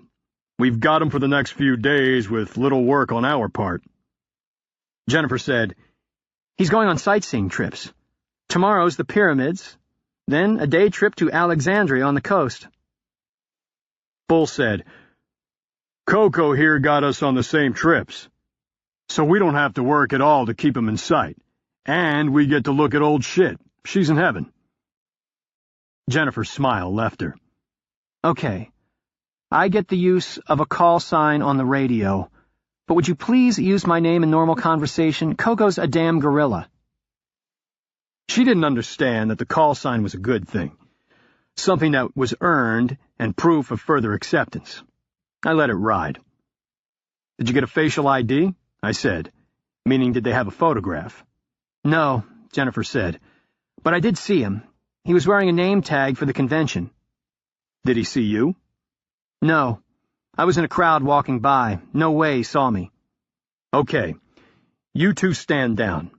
I don't want to risk burning you. Knuckles, head over to the convention and get a shot of everyone in his booth. We'll have Jennifer ID the right guy, then we'll all know what he looks like."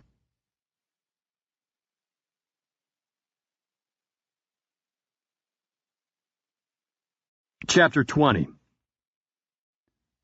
The bus ride up to Alexandria went the same as our entire day at the pyramids, uneventful. Norden had stumbled around gawking like every other tourist, taking pictures and paying outrageous prices for bottled water from the swarms of Egyptians just outside the gates. I was beginning to wonder if he wasn't in Cairo on legitimate business. Our first stop was the Library of Alexandria. Jennifer had given all of us a history lesson on how the Greeks had ruled Egypt and built this incredible library only to see it destroyed. She was itching to get a look at the remains. Instead, we pulled up to a huge modern-day library. We thought maybe they'd built a new library around the old one, but no, it was just a library, albeit one that commemorated the spirit of the original. The entire bus spent about 5 minutes inside, apparently wondering, like us, why the tour guide thought we might want to check out some modern-day books. Norden bought some more trinkets at the souvenir shop, and we left scratching our heads. Jennifer said, "The catacombs had better be real." Our next stop was a burial site called Kom El Shokafa. Apparently a great historical find and something that Jennifer was looking forward to. We'd already gotten the classes on it from her. I said, "We're probably going to a modern cemetery, don't get upset." The bus wove its way into a densely packed neighborhood, with the buildings an arm's length apart. We eventually stopped outside a simple metal gate. We let Norden exit first, then followed. Getting inside, there was nothing to see, just a ticket booth. There were some artifacts around the grounds with a couple of Asian tourists taking happy snaps of each other around them. The tour guide led us to a circular stairwell, and before I knew it, we were about 60 feet below ground level, inside what was definitely an ancient catacomb. Small hallways branched out in all directions, with the walls hollowed out at regular intervals as final resting spots. Going to be hard to keep up with Norden in this beehive. We listened to the tour guide give his class, which wasn't as good as Jennifer's, and waited for him to let us wander around on our own. As the crowd split up, I took the first shift, bringing Bull with me, and staying about 30 feet back from Norden. He broke from the pack and began to explore by himself, forcing us to lose sight of him as he wound through the small hallways. We turned one corner and almost ran into him, and another man, an Arab. The section we were in was covered in water, with planks allowing tourists to crouch over and walk without getting wet. We did a dance around them, hopping from plank to plank, and kept going. Norden paid us no mind, but his friend did. Once we turned another corner, I said, "You recognize that guy? Is he on our trip?" Bull was thinking the same thing I was. "No, I'm sure he's not with us." I immediately tried to contact Knuckles and Jennifer to get them in position, but the small covert radios we had wouldn't function in the catacombs. Should have seen that coming. Shit. We need to get eyes on them. I didn't want to risk burning ourselves, and a sure way to do that was to have the same people walk by the target over and over again. If something nefarious was going on, they'd be looking for it. I know damn well Norden's friend would. He just gave off that vibe. I started walking again, saying, "Maybe this thing dead ends. That would give us a reason to go back." It didn't dead end, but it did get messy enough for anyone to plausibly turn back, with the decrepit boards dipping into the water. Okay, when we go by, I'm going to completely ignore them because I got eyeballed. See what you can see. We retraced our steps and found them both in the same location, apparently fascinated by one of the tombs that looked exactly like every other one of the hundreds down here. Something was going on. We slipped by them, with Bull saying, "Sorry, don't go that way, it's blocked." Reaching the main hall, I asked what he saw. When he turned the corner, the Arab handed something to Norden. He did it quickly, like he was trying to hide it, and Norden jammed it in his pocket immediately. They also weren't saying anything. Nothing about the tombs or other tourist stuff. It's like they shut up when they saw us. We found Knuckles and Jennifer and laid out what we'd seen. Knuckles said, "So you want us to take the new guy? See where he goes?" "Yeah. Shit, that's not going to work. If they're up to no good, he's going to stay down here until the bus leaves. I won't be able to point him out to you because I'll be on the damn bus following Norden." Knuckles said, "How bad is your heat state?" "Radioactive. Bull and I are close enough to bump asses with them. Well, we could blow off Norden. You could finger the Arab, and we'd just meet back at the hotel. I thought about it, but didn't want to lose our original target. If something had been passed, it might play out today, in the next couple of hours. No, we'll take a risk, but split the difference. Bull, you get on the bus. Jennifer, you come with me. That way I can finger him, and you're a fresh face. Jennifer and I left the catacombs, finding a cafe on the corner across the street, with a view of the metal entrance gate to the park, currently blocked by our tour bus. We watched the group exit the park, with the tour guide rounding everyone up. We saw Bull talking to him, giving some excuse for us. When the bus drove off, we had an unobstructed view of the gate. I saw the Arab man just inside, sitting on a bench and watching the bus depart. I pointed him out to Jennifer.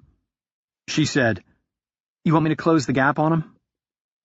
I watched the Asian tourist we'd seen taking photos drive off in the opposite direction. Nah, let's just wait here and see what he does. Looking around at the grimy neighborhood, Jennifer said, "I'm not sure we got the best of this deal. I'd rather be on the bus." I laughed, watching the tour bus reach the first intersection, having to maneuver around a parked car in the cramped confines of the street. It stopped for a second, then began to back up, the car blocking its ability to turn the corner. Something about the scene spiked in my head. Egyptian drivers were horrible. Nobody would park there and risk a hit and run, unless they wanted to target the intersection.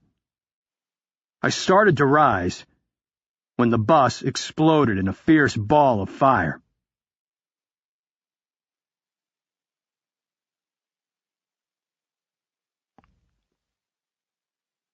Chapter 21. Reacting by instinct, I dove on top of Jennifer, the pressure wave of the blast knocking over the umbrella on our table. A split second later, I was running flat out to the bus, Jennifer right behind me. Reaching the carnage, I screamed at Jennifer to get back, afraid there was a second bomb waiting on people who responded. She ignored me. The badly parked car on the right side of the bus was peeled open like an empty beer can, black and burning. The bus was knocked over on its side, the middle compressed as if a giant hand had squeezed it. The smell of charred flesh and burning rubber mixed together. I grabbed a piece of metal and began tearing into the wreckage. Once I had a hole, I started pulling out the pieces. Arms, legs, torsos, anything to clear the way for me to find my friends. Please, dear God, be on the left side of the bus. A crowd had gathered and begun to help. The keening wail of someone injured sliced through the air. I kept going, now pulling out whole bodies. Eventually, I reached someone alive. I got him out and saw Bull's jacket underneath a seat. I screamed for help and found Jennifer by my side. "I'm going to lever that seat up. Pull him out." I jammed a broken piece of metal underneath the frame and leaned into it with everything I had, raising the seat a foot. Jennifer dragged him out. I was relieved to see he was whole with all of his limbs. I ran to him and began immediate first aid, checking for breathing and a pulse. He had neither. The side of his skull was cracked open, with his brain matter falling onto the ground. I shunted the image to the back of my brain and returned to the bus, looking for someone who still needed help, looking for Knuckles. I was pulling another body from the wreckage when I heard Jennifer scream my name. She was yanking on a piece of smoking metal, blood on her arms, her hair singed. Racing over, I saw my friend face up, a vicious slice running down his torso, exposing his intestines underneath, and the rise and fall of his chest. Rafiq felt the blast from inside the courtyard, the shock wave shaking a cloud of dust from the walls. He scrambled out into the street, seeing a huge plume of smoke rising to the west. He ran toward it.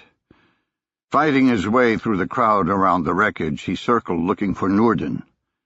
He reached a makeshift morgue, with the bodies unceremoniously thrown one on top of the other, and a small stack of arms and legs looking like cast-offs from a wax museum. He saw what might be Norden's clothes, and moved the corpses for a clear view. The head was missing, the neck a mass of torn tissue with the spinal cord sticking out stark white against the red. But it was him, Rafiq was sure. He couldn't believe the irony. Norden was the contact with the pilots for the aircraft, and now he'd been killed by some other group. The whole plan destroyed by an infantile attack that garnered nothing. He let out a scream of frustration, beating his hands into the ground. The people around him looking on in sympathy, misunderstanding his rage for grief. After a moment, he regained his composure, thinking through his options. All is not lost. Norden was dead, but he wasn't the pilot, just the contact. The pilots were in Cairo at the trade fair, drinking booze and whoring around. They weren't believers and had no knowledge of Rafiq, but they knew they were doing something unsavory. Rafiq couldn't be sure they didn't think they were just smuggling drugs, or how they'd react if he confronted them. But he was the ultimate money man, so that would count, especially since their employer was now dead.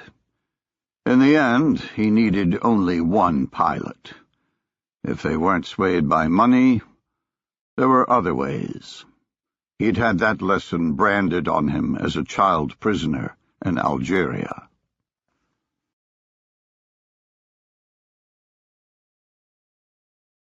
Chapter 22. Eating dinner on a two-story boat anchored in the Nile River, Congressman Ellis wasn't enjoying the belly-dancing floor show like the rest of the entourage. Since his last conversation with Han, he hadn't enjoyed much of anything. His appetite had dropped off to nothing, and he felt permanently sick to his stomach. He told his aides that he'd caught something, and they'd seemed to buy it.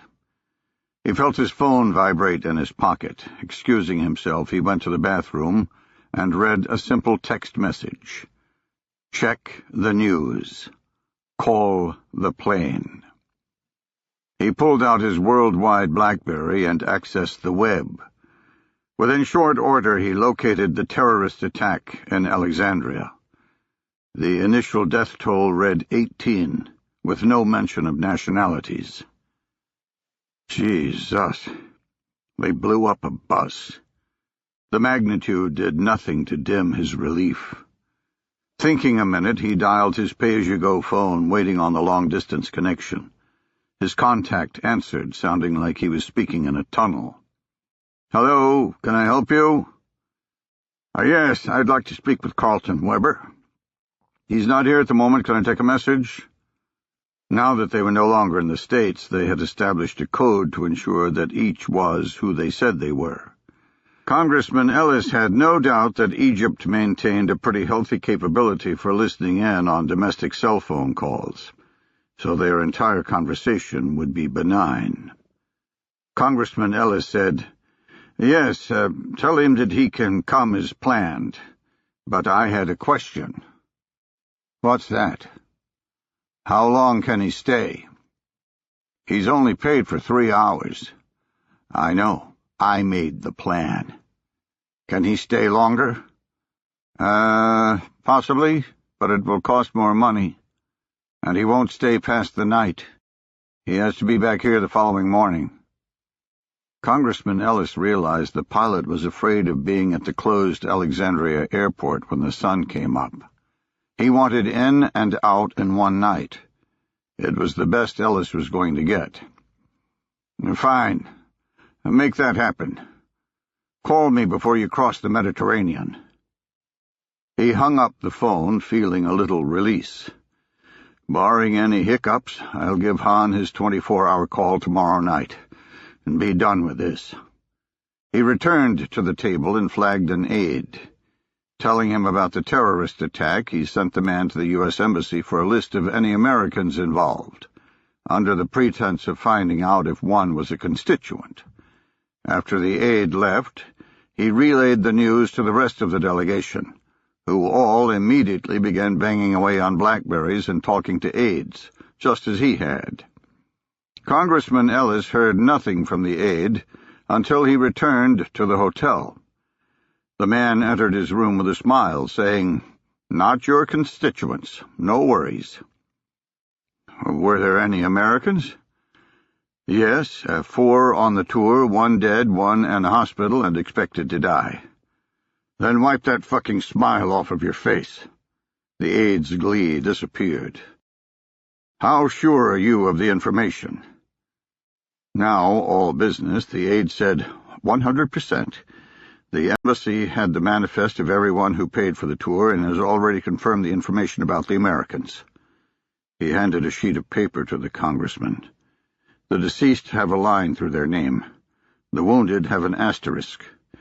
The Americans are 4th from the bottom.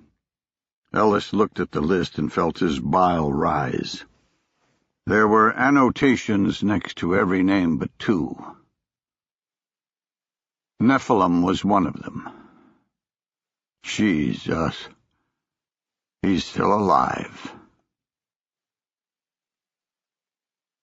This early in the morning, the Kentucky Fried Chicken was closed, forcing Rafiq to hide in an alley with a view of the coffee shop. He had originally planned on giving the details of his operation to the Muslim Brotherhood contact no earlier than the day the aircraft arrived, but with Noordan dead, he would need to go to Cairo himself, forcing him to give out the information early. There was a risk the man would leak the information, but Rafiq couldn't see a way around it. At precisely 9, he watched the contact go through his ritual of signals, this time correctly. He approached and took a seat. The first words out of the contact's mouth brought him up short. "The plane's on the way. It will be here tomorrow night." "What? Are you sure?" Yes, they called and asked for more than 3 hours. They'll be on the ground for the night, but will leave before dawn." "Well, that's something anyway. I should be able to make it back from Cairo in time." "Did you get the uniforms?" "Yes, 5, like you asked. At the side gate is my post. That's where you'll enter. Nobody else will be there." "I'll also need a vehicle to get to the plane." The contact looked alarmed. "You never said that.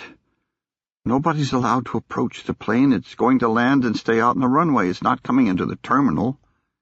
"I never said it because I didn't want to give you any aspect of my plan. You've already shown me your accident-prone skills. Can you do it?" The man nervously glanced left and right, refusing to meet Rafiq's eyes. "I'm just letting you in. I don't want to be a part of your plan." "I didn't ask what you wanted. I asked if you could do it. You are already part of the plan." The man said nothing. Rafiq leaned forward, forcing the contact to meet his eyes. "Can you do it?" The contact hesitated, then nodded. Rafiq smiled. "Can you remember my instructions without writing them down?" The contact nodded again. Rafiq gave him the bare minimum of information he would need to accomplish the mission. Getting back to his hotel, he accessed his Skype account and called the one man on Earth he trusted. When his face appeared on the screen, Rafiq felt a calm settle over him. Camille had bled with him in Algeria, and was the touchstone he needed to keep going. Rafiq said, "Peace be upon the Prophet. It's time." "Thanks be to Allah," Camille replied. "The men are ready." "Did you get the weapons?" "Yes, you were right." Al-Fayoum was the perfect place to wait. We had no trouble finding weapons. An old oasis a couple hours southwest of Cairo. Al-Fayoum had some of the strictest security restrictions in all of Egypt. In 1997, a group of terrorists had massacred more than 60 foreign tourists at the Luxor archaeological site. Most of the terrorists had come from Al-Fayoum, and the town itself suffered the repercussions. It was a counterintuitive choice to place his trusted friend and the team in the heavily patrolled area, but Rafiq didn't worry about the security. Instead, he had leveraged the reason the security was there in the first place. The town was ripe with sympathizers. Rafiq said, "There's been a complication, old friend. I'm afraid I must put more on your shoulders than I wanted, in addition to your requirements in Europe."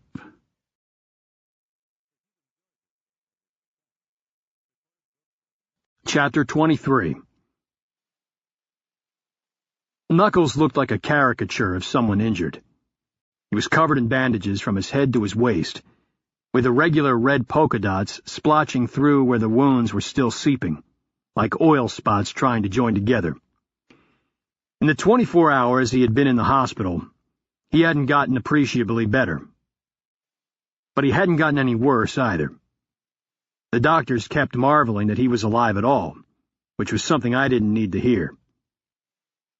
The hospital in Alexandria turned out to be pretty damn good, as far as foreign hospitals go. It was very clean and modern, and handled the trauma of the terrorist attack efficiently. We had been given the presidential suite because they'd run out of room, which was small compensation. It gave Knuckles an anteroom he couldn't use, with a TV he couldn't watch. I'd been conducting a vigil since we'd arrived. Not for any emotional reasons, but because I was petrified the staff here would miss something if an alarm went off on one of the plethora of machines hooked to him. So far, we'd been okay. Jennifer had stayed as well. I could tell she wasn't sure what to do, and was probably traumatized by the carnage she had witnessed. I knew I was being an asshole by letting her flounder, but I didn't have the energy to help her cope. It was all I could do to deal with my own emotions. Seeing Knuckles' body torn was eating at me like acid. I felt a darkness coming back. After the murder of my family, I had lived in an abyss, full of rage and hatred. The senselessness of their deaths had consumed me, bringing on a blackness that wanted to take over my soul. Those days were now a distant memory. I had tricked myself into believing they weren't even that, but just a bad dream that had no substance. The terrorist strike that had ripped my friends apart had also awakened something, a small sliver on the edge of my consciousness asking to grow, reminding me that my past was all too real. Had my friends been killed or injured on an operation, in combat, I would have been able to handle it differently. I had had many friends die that way, and it was something I inherently understood as the price of my job. This was different. This was just as senseless as my family's death. A random killing of people I cared deeply about, and I could feel the beast wanting back out. I wasn't sure I wanted to hold it back. "Pike," Jennifer said, "you should eat. You haven't taken a break since we got here. Let's go take a walk." I thought about it and decided she was right. I needed to get out of here. "Yeah, okay. I want to stop by the nurse's station, though. Let them know we're leaving." We exited the hospital onto a tight, busy street, the buildings crammed together without any space, and the sunlight blinding me. Looking around, all I saw was a small industrial area with metal workers shaping fenders on cars, and lathes shooting out sparks into the alleys. Jennifer asked a cab driver for directions, and we headed out. 4 blocks later, we had left the industrial area and entered a congested shopping district. We stopped at a roadside stand and ordered some local food. Sitting down at a coffee table, Jennifer said, "Pike, I think someone's following us." I didn't alter my demeanor, just asked, "Who and where?" "There's an Asian guy at your 9 o'clock. He was outside the hospital when we left, and now he's across the street at the other cafe. I only noticed him because he was Asian. He stuck out." "Can you see him by looking at me?" "Yeah." I didn't bother to try and ID him. Let me know if he leaves. If Jennifer had called it, he was probably surveillance. She had an uncanny eye for this type of thing, and I had never seen her call a ghost. We ate our lunch at an unhurried pace, staying longer than any ordinary patron would. When the man didn't leave, the chances of a mistake became smaller and smaller. We finished up and began walking away from the hospital. The man followed. We entered a pharmacy and bought some aspirin, just as an excuse, then began walking back in the direction of the hospital. The man reappeared on our tail. The glimpse of him brought irrational anger. The motherfucker's going to follow me when he sticks out like a whore in church? Jennifer, I'm going to find out what this guy's doing. She looked at me sharply. How? There was an empty warehouse in the industrial section. When we turn the corner to it, I'm going to stop and jerk his ass inside. She became alarmed, seeing where I was going. Then what? I stopped and locked eyes with her. Then he tells us what the fuck he's doing. Don't you think it's strange that we're following a guy from Indonesia who gets killed in a terrorist attack, and now we're being followed by an Asian guy? He's probably fucking Indonesian. Pike, let's call the police. I don't think this is a good idea. We turned the corner and I stopped. Tough shit, we're here. Go inside and see what's there. Pike, get inside now. She opened the door and disappeared. I squeezed inside the door frame and waited on our tail, my fists clenching and unclenching spasmodically, the blackness spreading. He came around the corner and reacted instantly, throwing his hands up and stumbling backwards.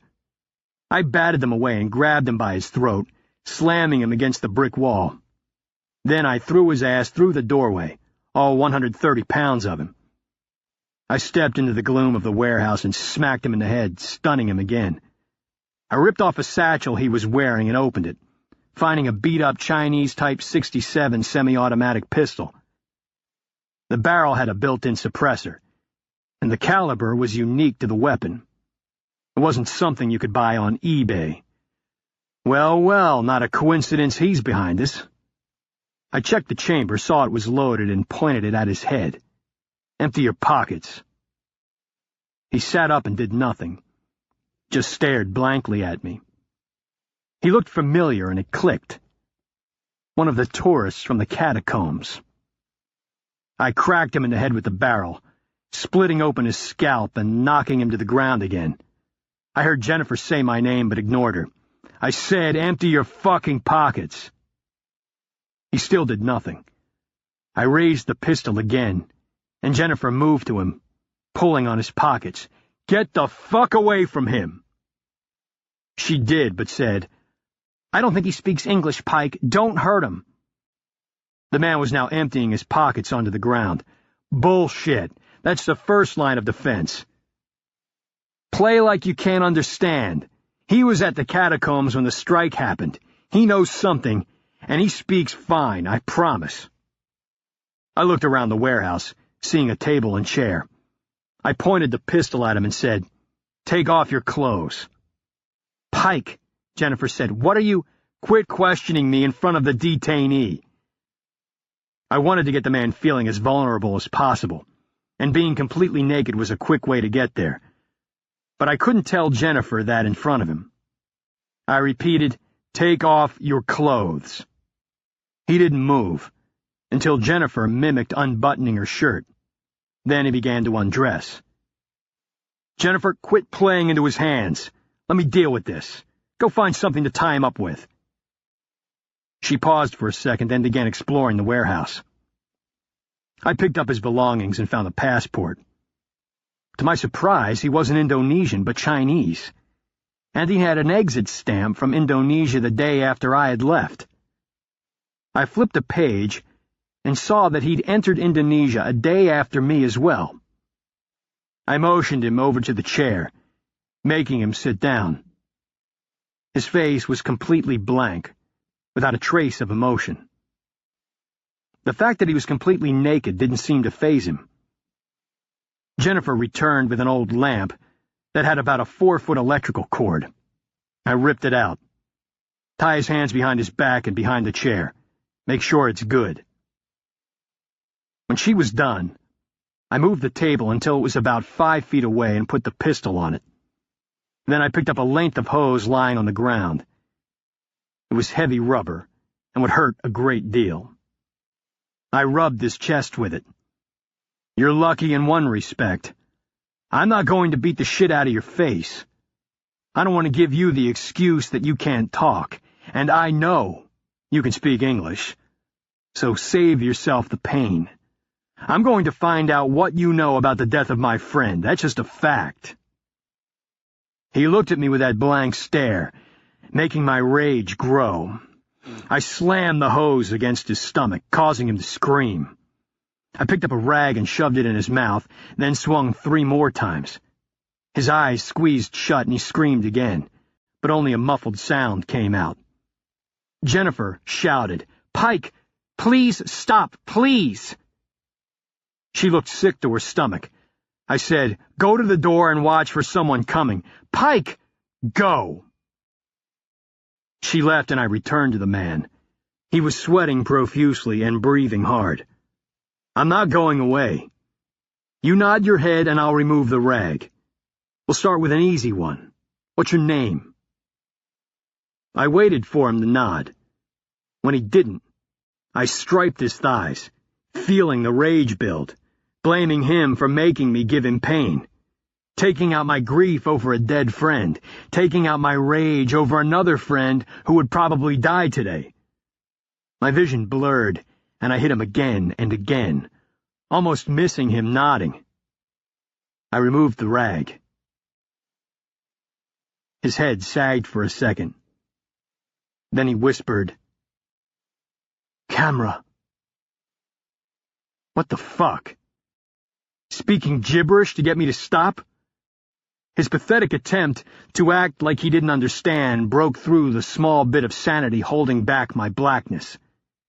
The beast came out, looking for pain.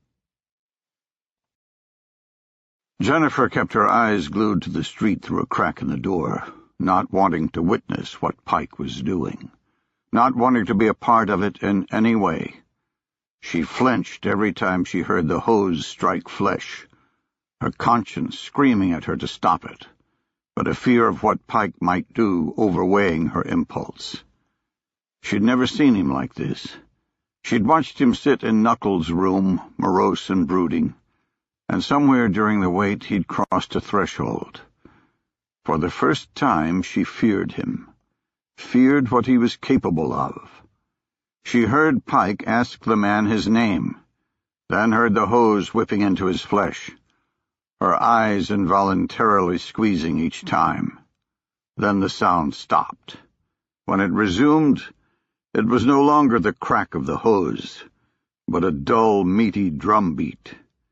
She turned from the door and saw Pike straddling the chair, his fists a blur as he pummeled the man's face. Without conscious thought, she ran to him, grabbing his arms and pushing him away. Stop it, you're killing him." She registered that the man had fallen and was writhing on the ground, snaking his hands underneath his legs, then saw him spring to his feet and run to the pistol. Before she could warn Pike, he ripped out of her grip and flung her bodily into a wall, then raced to beat the man to the weapon.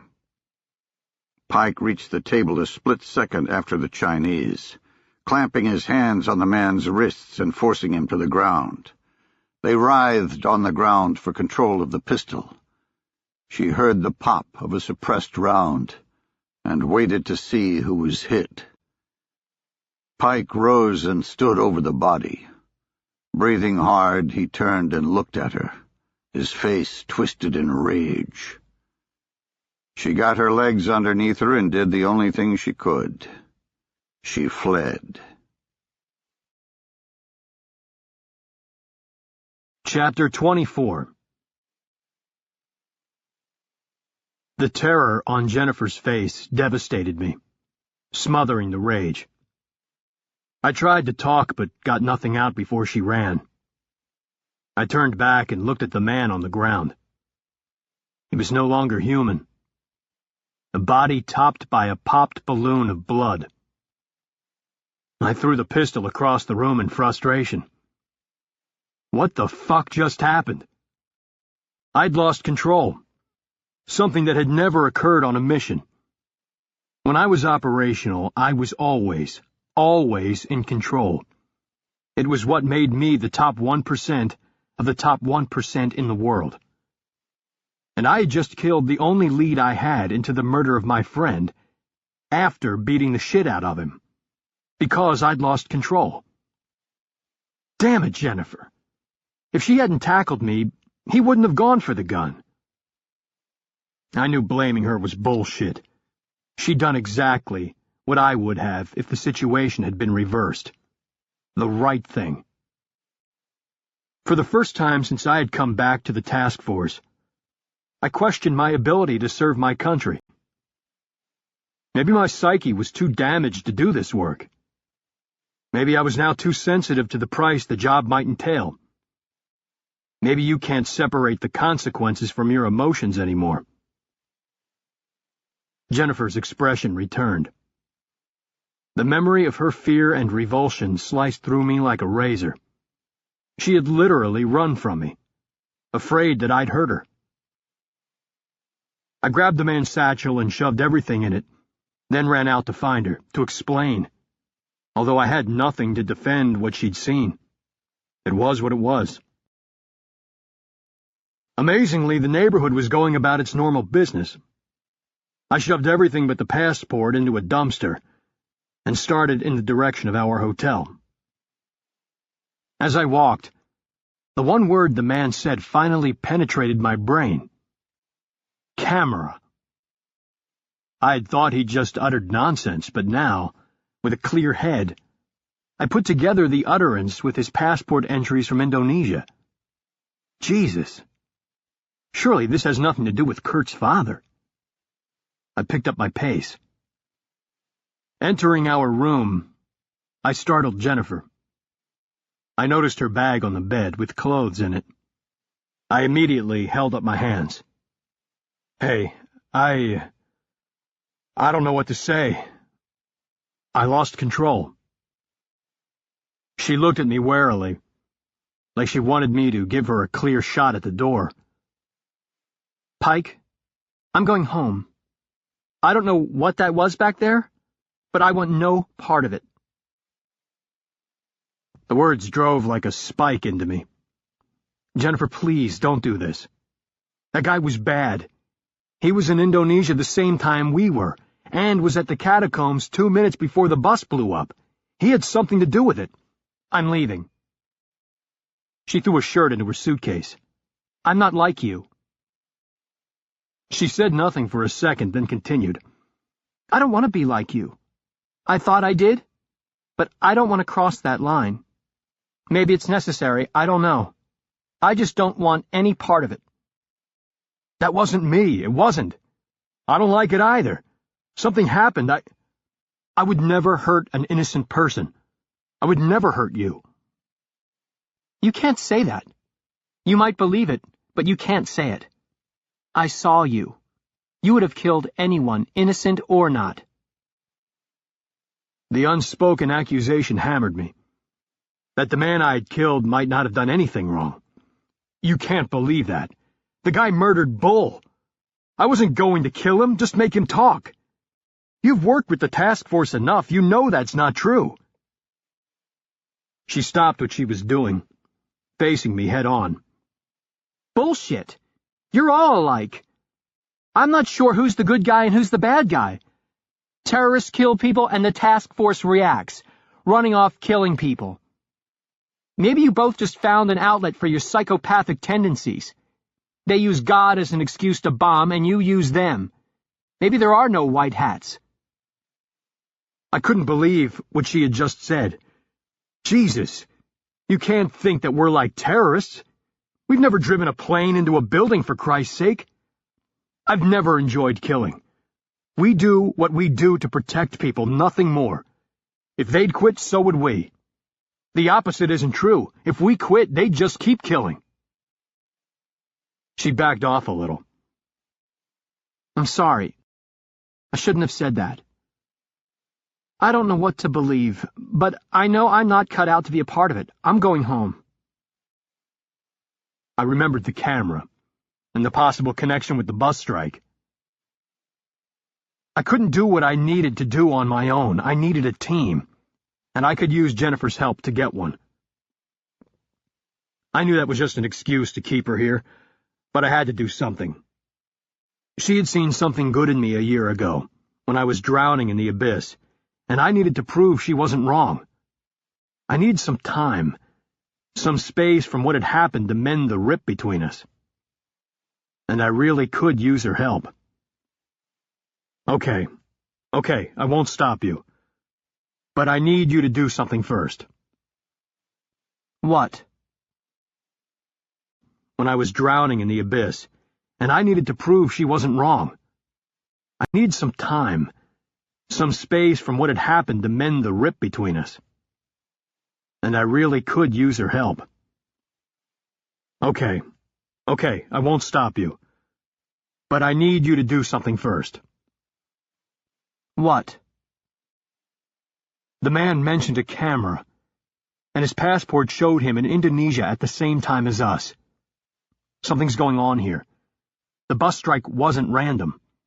I'm going back to that convention center to find out what. I need a team on the ground, and I need you to bring them in. Bring them in? Why? Because they'll be falling from 30,000 feet.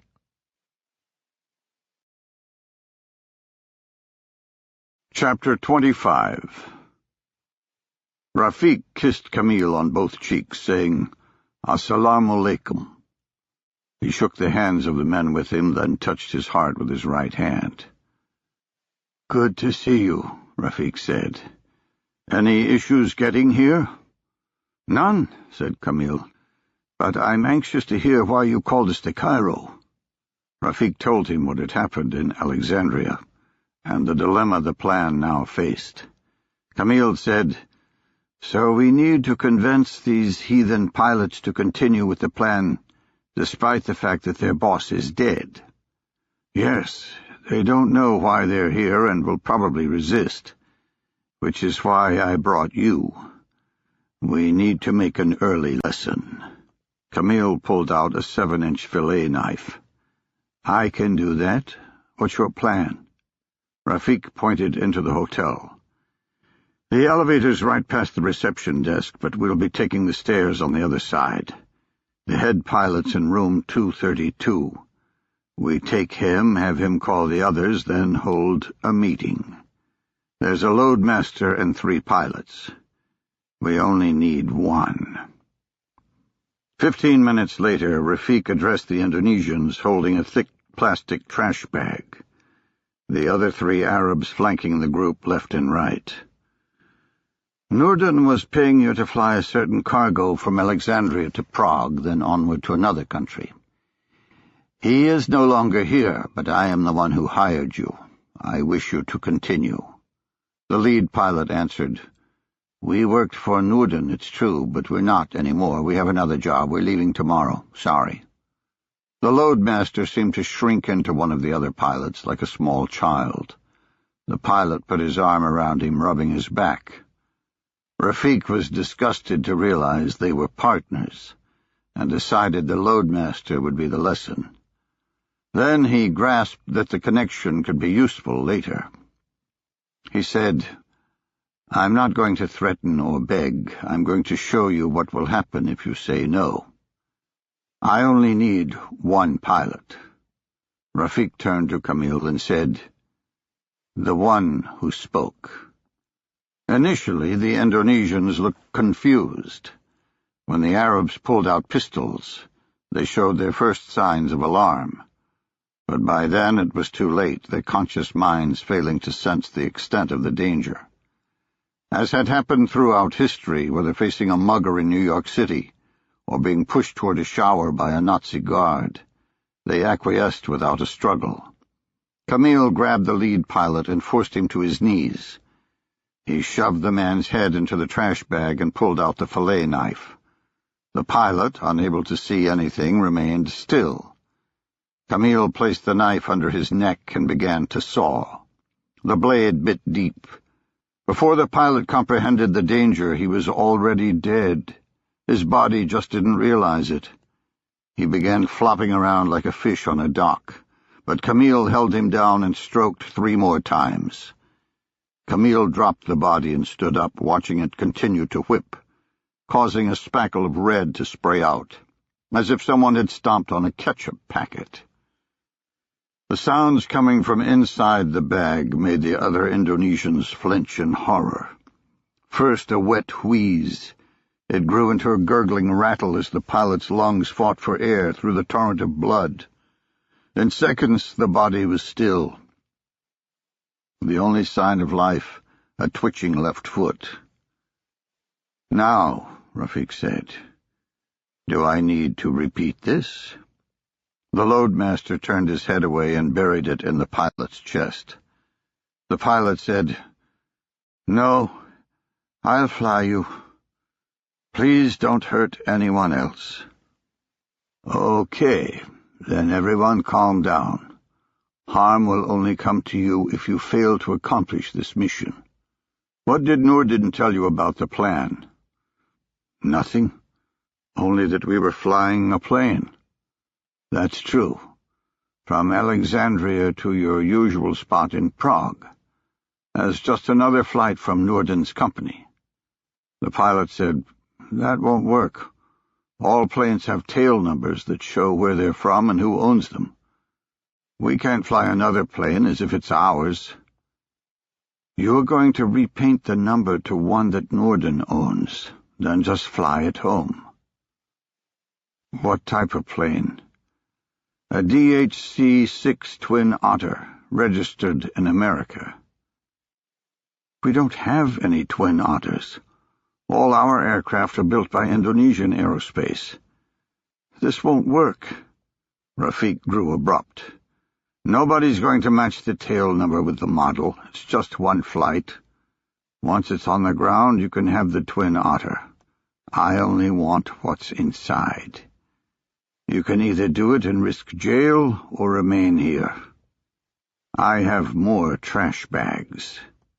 When the pilot said nothing, Rafiq continued, "Transfer the boxes inside the Otter to a real Norden plane, then wait for us." He saw the pilot's face reflect a glimmer of hope. "You won't be with us?" "No.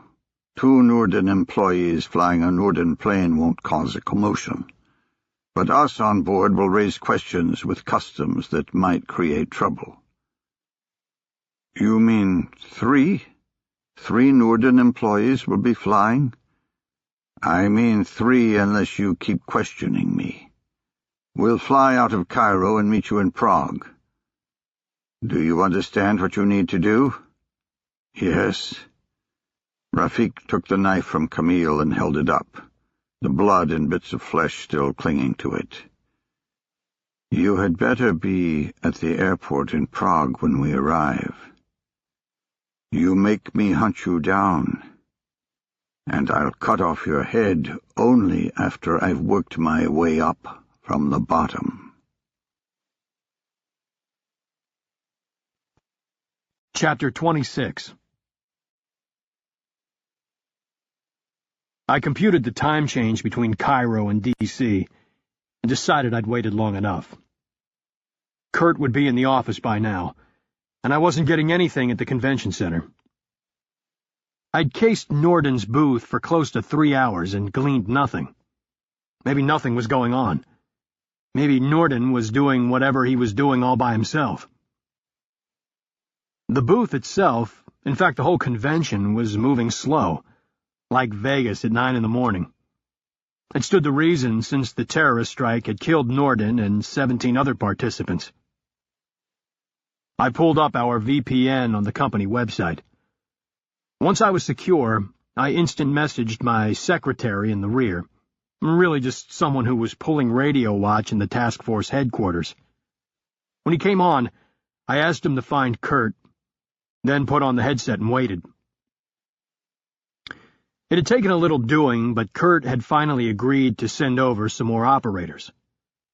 The connection with the terrorist strike and his father's camera had been weak, but it was enough. Everyone in D.C. seemed to be shitting their pants over the intel indicators, and ultimately, it had swayed Kurt's decision. He wouldn't give me a complete team, but he did agree to send over the rest of Knuckles' men. That was fine by me, since they used to be my team. While none of the men were documented in my company, the primary problem was that we needed equipment, and bringing it in through customs wasn't the best idea. Eventually, we'd have the ability to do that with company infrastructure, but our problem was now. I'd pull the trigger on an in extremis option that the Taskforce had never used, a high-altitude, low-opening parachute jump. The team, with one man attached to a tandem bundle that held the equipment, would exit an airplane flying at commercial altitude on an existing air route. The plane, ostensibly flying a humanitarian mission to Sudan, would appear to be just transiting Egyptian airspace. Kurt had balked at first, because it was fraught with risk, but I finally shamed him by asking why the hell we did all the practice jumps if we never intended to use the method. It was designed for just this type of contingency.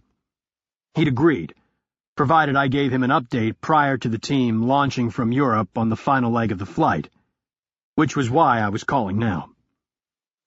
I heard a scratching through my headset, then Kurt's voice, sounding like he was speaking through a tube because of the VoIP and encryption. "Pike? You there?" "Yes, sir, I got you." I gave him an update on Knuckles' status and learned that a Taskforce Casualty affairs team was on the way.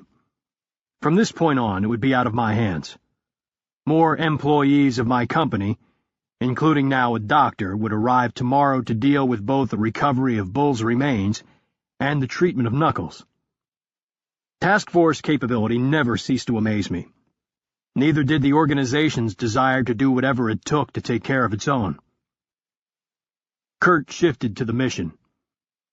"So what's up? You still want to execute?" "Yeah, I do.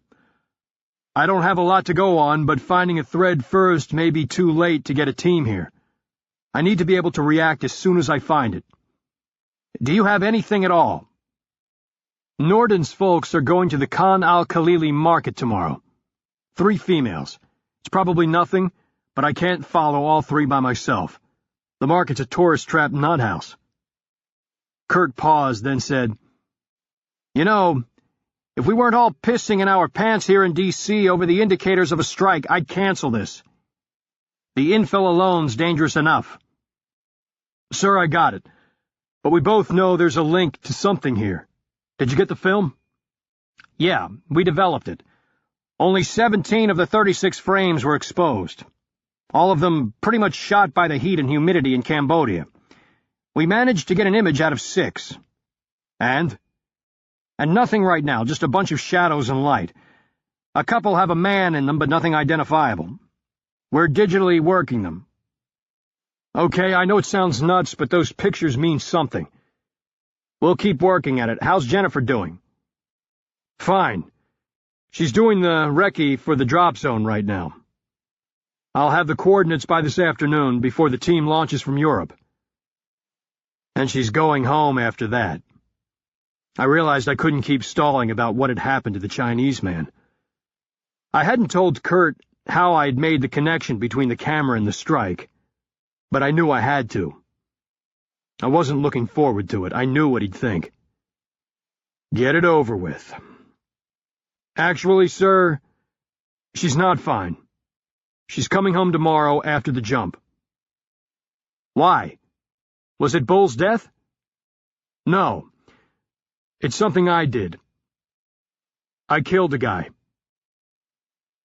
I heard nothing for a second. "Were you in the right?" "Well, not exactly." I told him what had happened, leaving nothing out, knowing I was probably canceling the jump, if not my future in the task force. Shit, maybe putting my ass in jail. That's just the way it would have to be. I didn't know how the task force would manage that, but I knew I'd go. I finished and waited on Kurt to say something. Pike, why? Sir, I don't know. I went black like I used to do after my family died. I guess seeing Knuckles tore me up. I didn't mean to kill him. It was either him or me. When he didn't respond, I hurried to get out. It was self-defense. I heard nothing but breathing. Kurt going through the implications in his mind. When he came back on, he was calm, but his voice was steel. Pike, you need to come home. Get the team on the ground, then come back. He was remembering my slide into the abyss, and thinking I was just getting started on another run. Sir, it won't happen again, I mean that. I realize what I did, I know it's bad. He lost his temper.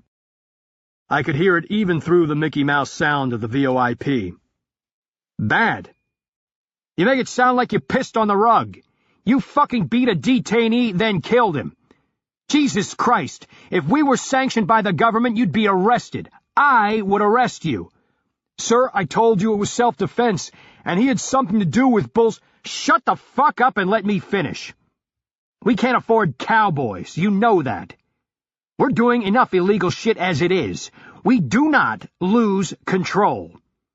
And we sure as shit don't beat the hell out of people because of our own personal problems. The silence extended out.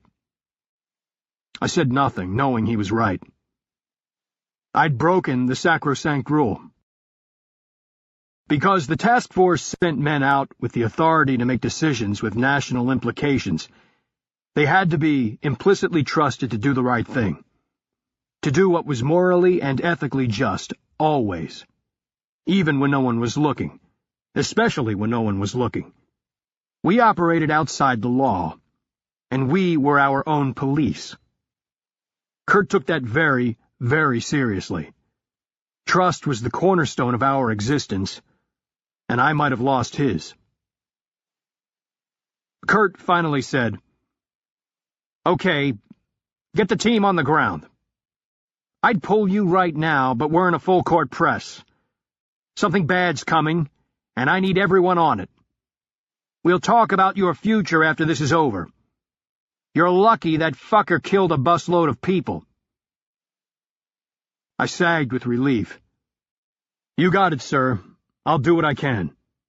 That's not what I want to hear. Do it right. No more bullshit. Chapter 27. At precisely 9 o'clock that night, Rafi pulled the nondescript van up to the south gate of Alexandria's El Nujah airport. His calm demeanor belied the adrenaline pounding his temples. He relaxed slightly when he saw his contact exit a guard shack, carrying a garbage bag.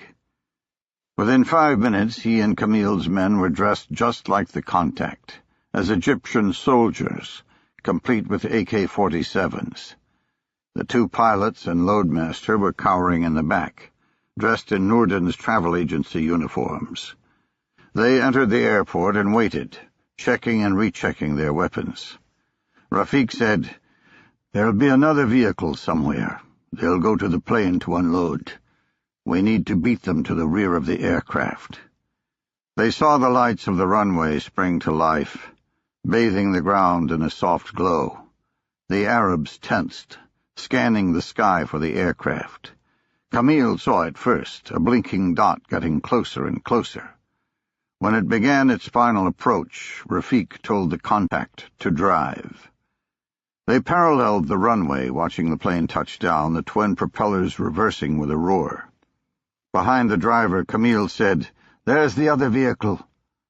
Rafiq saw a pickup leaving the terminal, heading toward the runway. "When we get to the plane, act like confused soldiers," he said. "It will buy us time and lull them. Camille and I will go inside.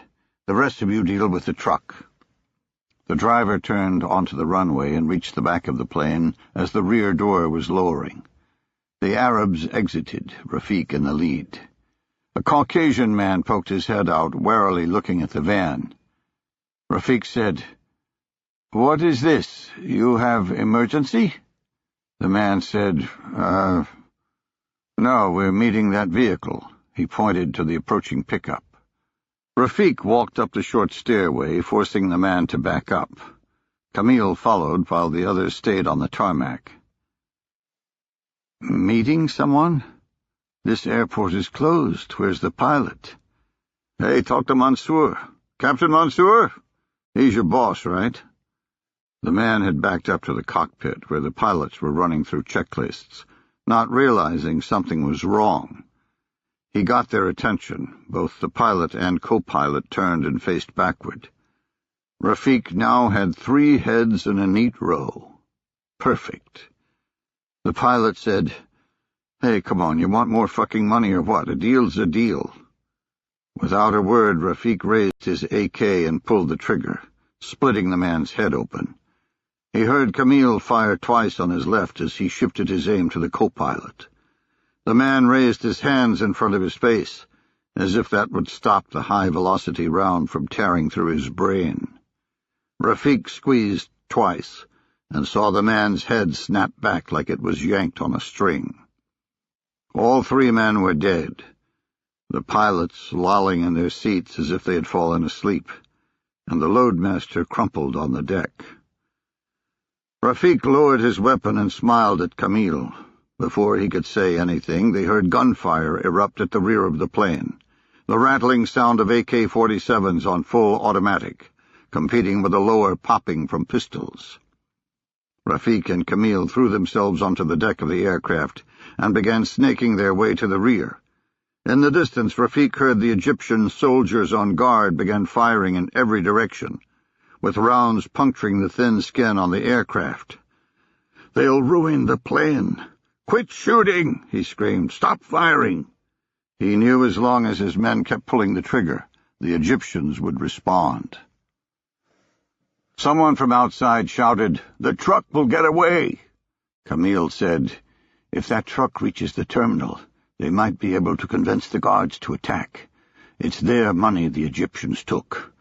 We'll be fighting our way through an army." Rafik began running toward the plane's door, hoping a lucky round didn't take him out. Camille followed. Collapsing behind the van, he berated the first man he saw. "How could you mess this up? All you had to do was kill the men in the truck."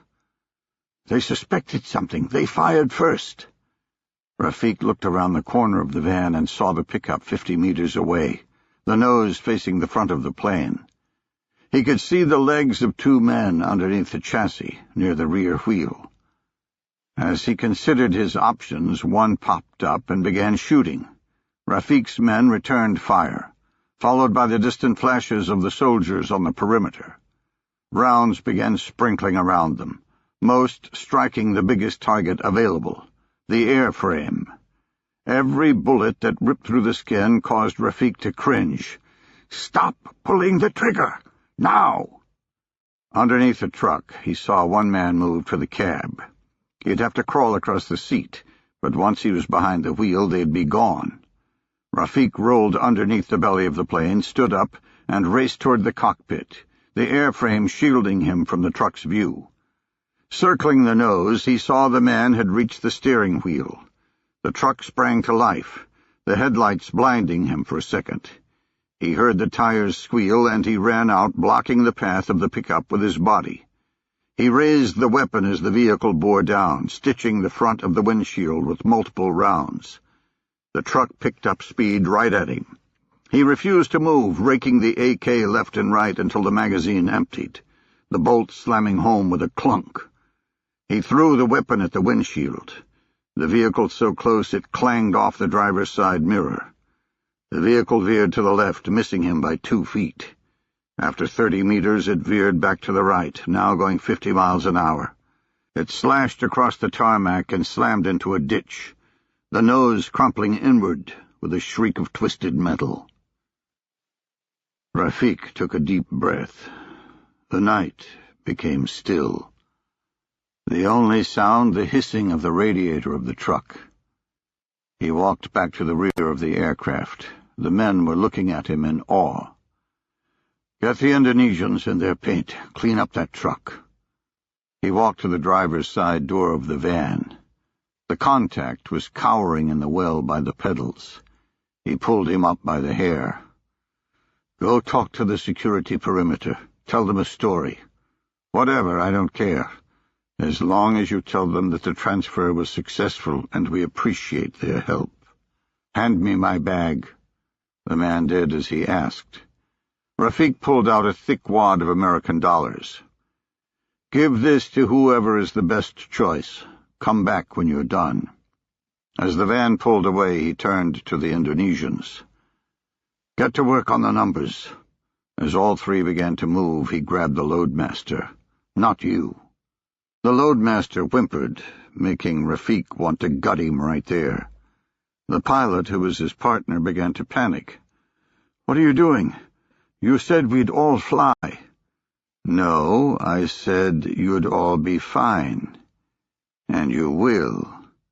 He pulled out the fillet knife, the dried blood black in the dim light of the runway. "But if you don't meet us in Prague, I'll cause him so much pain that you'll feel it long after he's dead."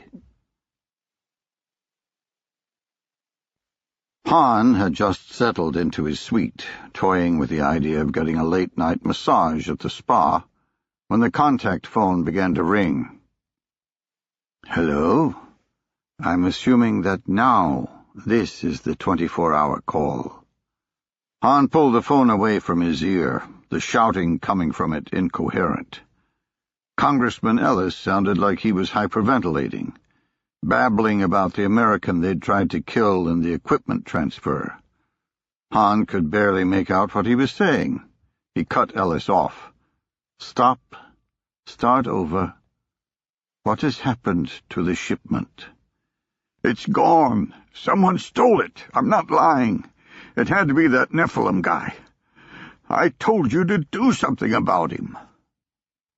"What do you mean, gone?" "The plane came in tonight. I was going to transfer the equipment to you tomorrow, but someone came in and took it. My Egyptian contacts are all saying the transfer occurred and the plane flew away, but I can't get any of my men on the phone.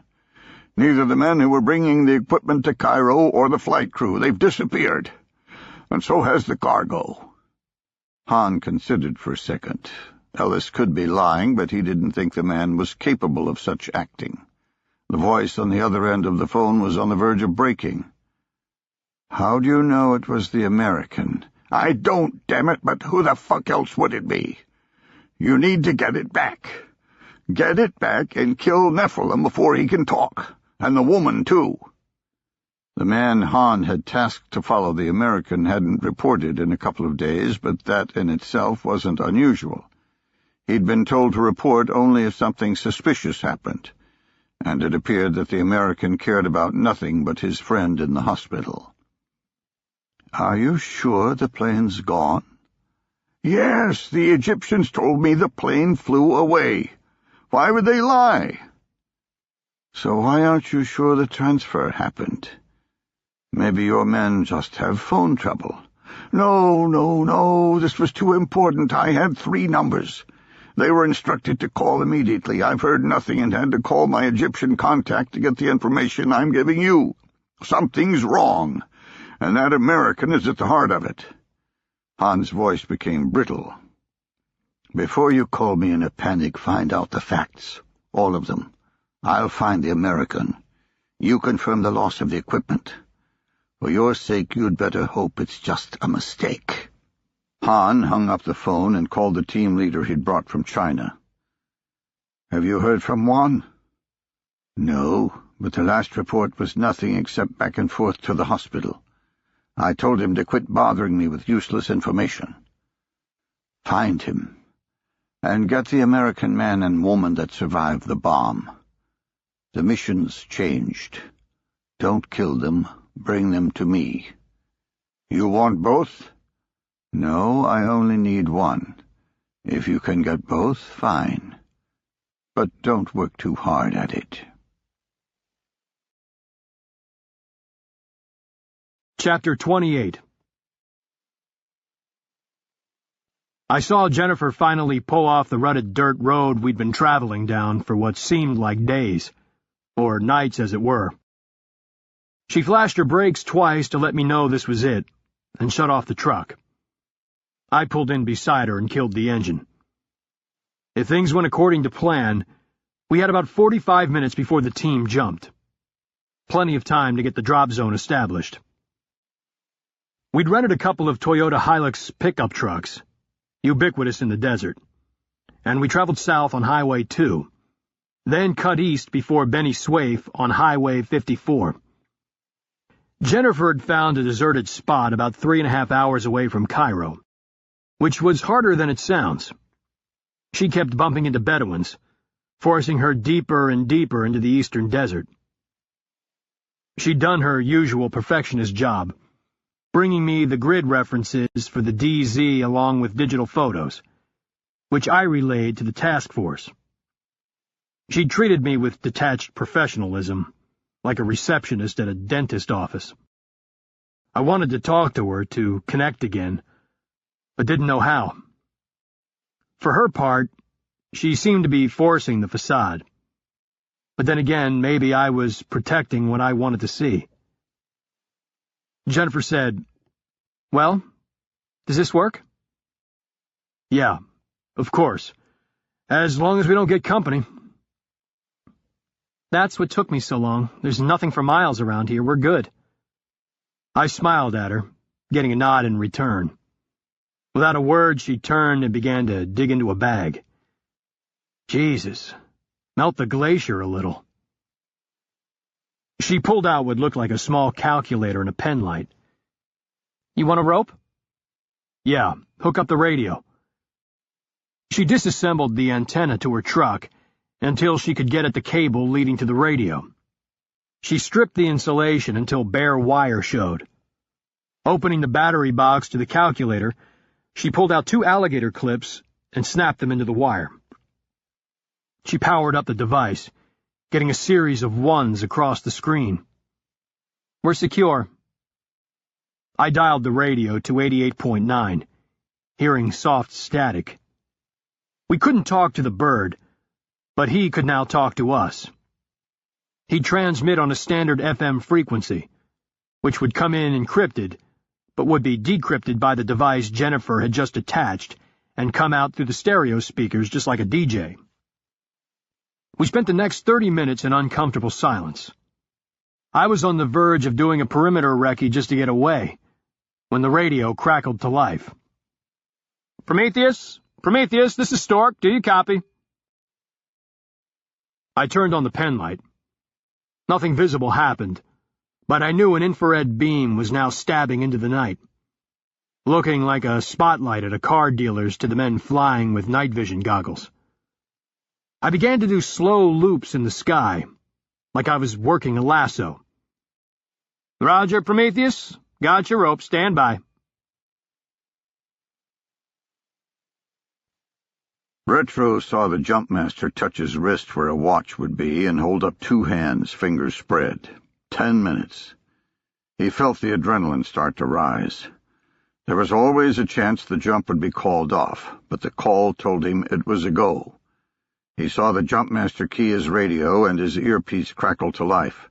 "Retro, this is Decoy. You hear me?" "Yeah, I gotcha.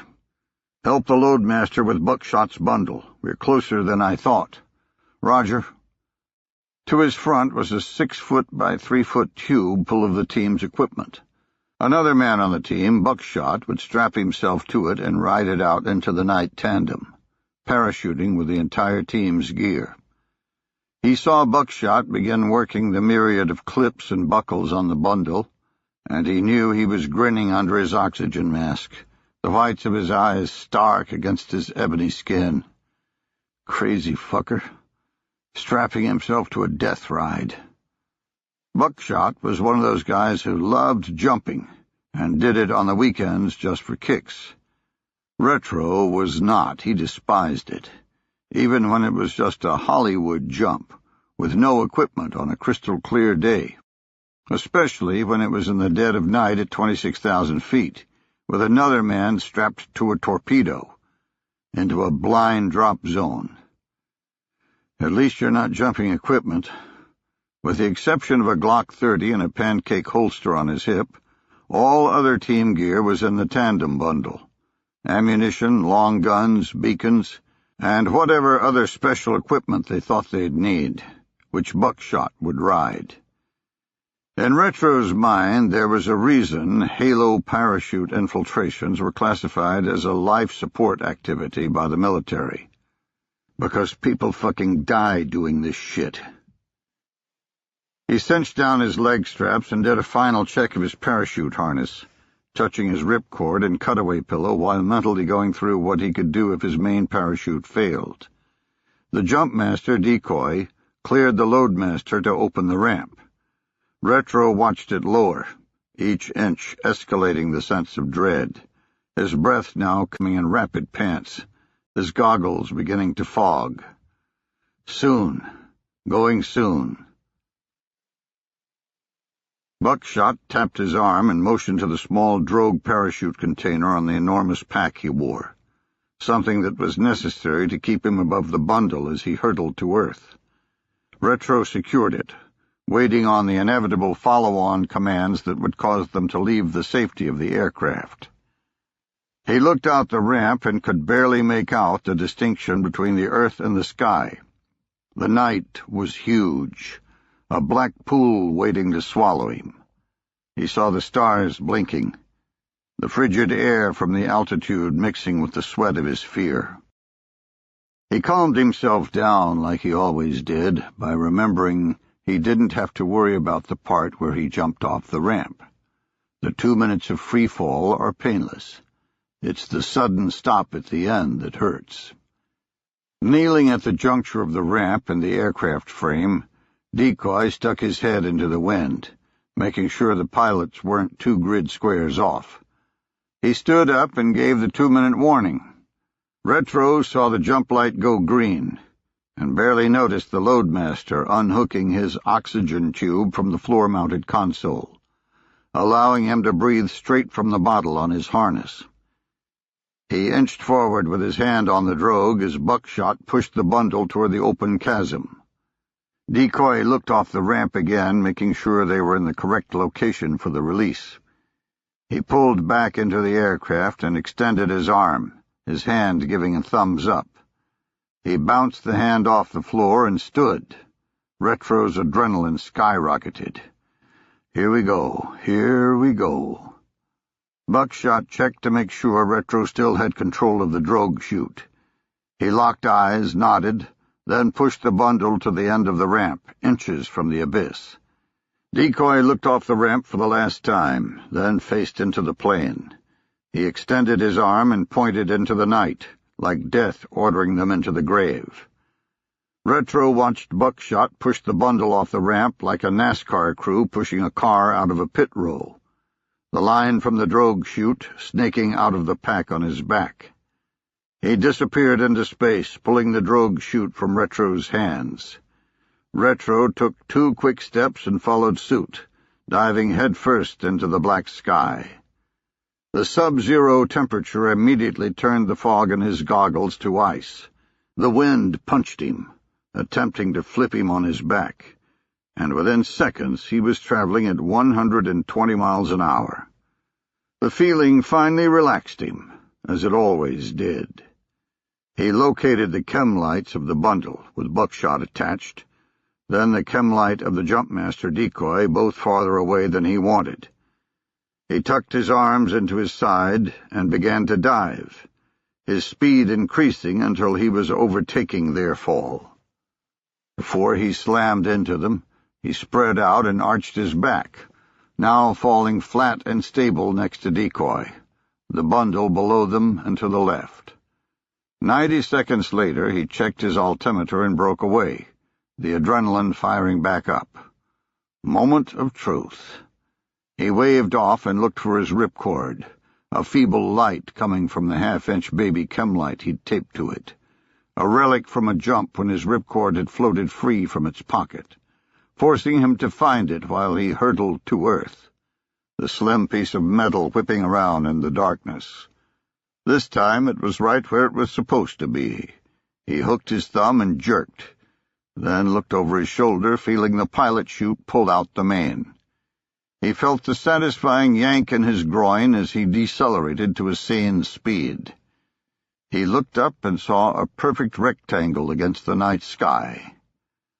One more piece of luck I've used up. Chapter 29. Kurt sat outside the Oval Office, waiting on President Warren to get a spare moment. He'd done this ritual more times this month than he had in his entire career, but the Halo infiltration was the topic of the day, and President Warren had demanded to know immediately if anything had gone wrong. After the Secretary of State's outbursts, Kurt secretly thought the President wanted to talk about Taskforce activities outside the view of the Oversight Council, and was using the parachute infiltration as an excuse to get Kurt alone.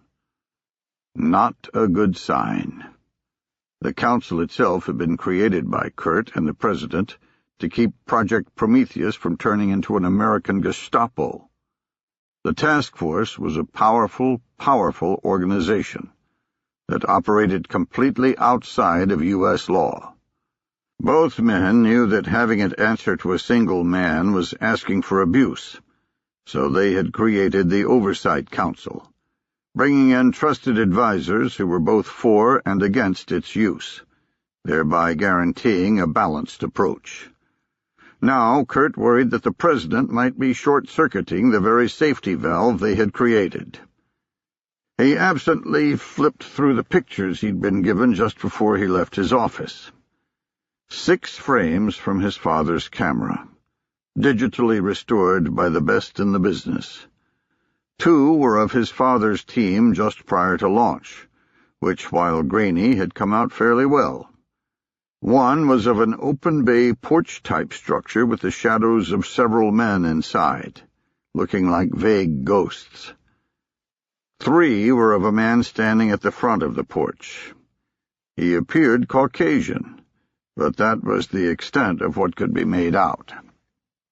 Kurt stopped at the first one and stared hard, trying to see something that would give him a clue as to why his father had risked his life for the picture. Nothing stood out. Even the face was a no-go, with a black blotch from where the negative had been scratched on the left side of his features. He scanned the next one, then the third. None were any better. The film negative had been scratched so badly that the digital reconstruction had had nothing to work with. He was about to put the pictures back into their folder when he noticed that the scratches on the negatives were in the exact same spot on each face within the frame, which was impossible. It's not a scratch. It's a part of the man. He held the picture up to the light, then saw the President standing at the door of his office. He shoved everything into his bag and stood. "Hey, Kurt, sorry for the wait. Come on in." Kurt followed and got right to business, wanting to get his information out and steer clear of any discussions about operational use of the task force. The jump went fine. Infil's complete with all equipment on the ground. Pike's got 3 men now, so he's just 1 short of a full team. I thought we jumped in 3 men for a total of 5 with Jennifer. Shit. Shouldn't have brought up numbers. Kurt didn't want to get into Pike's actions and Jennifer's reactions, unsure of how the President would react. Kurt knew Pike as well as he knew himself, and believed him when he said he was good. Pike would pull himself out of action if he thought he was endangering the mission, but Kurt wasn't sure the President would see it the same way. Disgusted, he realized that by keeping Pike's operational fiasco a secret, he was committing the same mistake he feared in the President, 1 man controlling the information and thus the outcome. "Sir, Jennifer's come down with a bug. She's got it coming out of both ends. If she's not better by tomorrow, she's coming home." He internally cursed himself for the lie, and resolved to never do it again. This is how it starts. This is how the task force becomes a threat. Who's lying to me? He knew that the team wasn't, because trust was a cornerstone of Taskforce faith, and felt disgusted again at his lying. The president said, "Sorry to hear that. She's proving to be an asset. The team's enough, though?" "Yeah, it's enough. It had better be. Doing another infill is pushing more luck than we have." "What do you think we should do if nothing's in Egypt? What's the next thread?" Kurt inwardly cringed. "Sir, that's a question that we should pose to the council."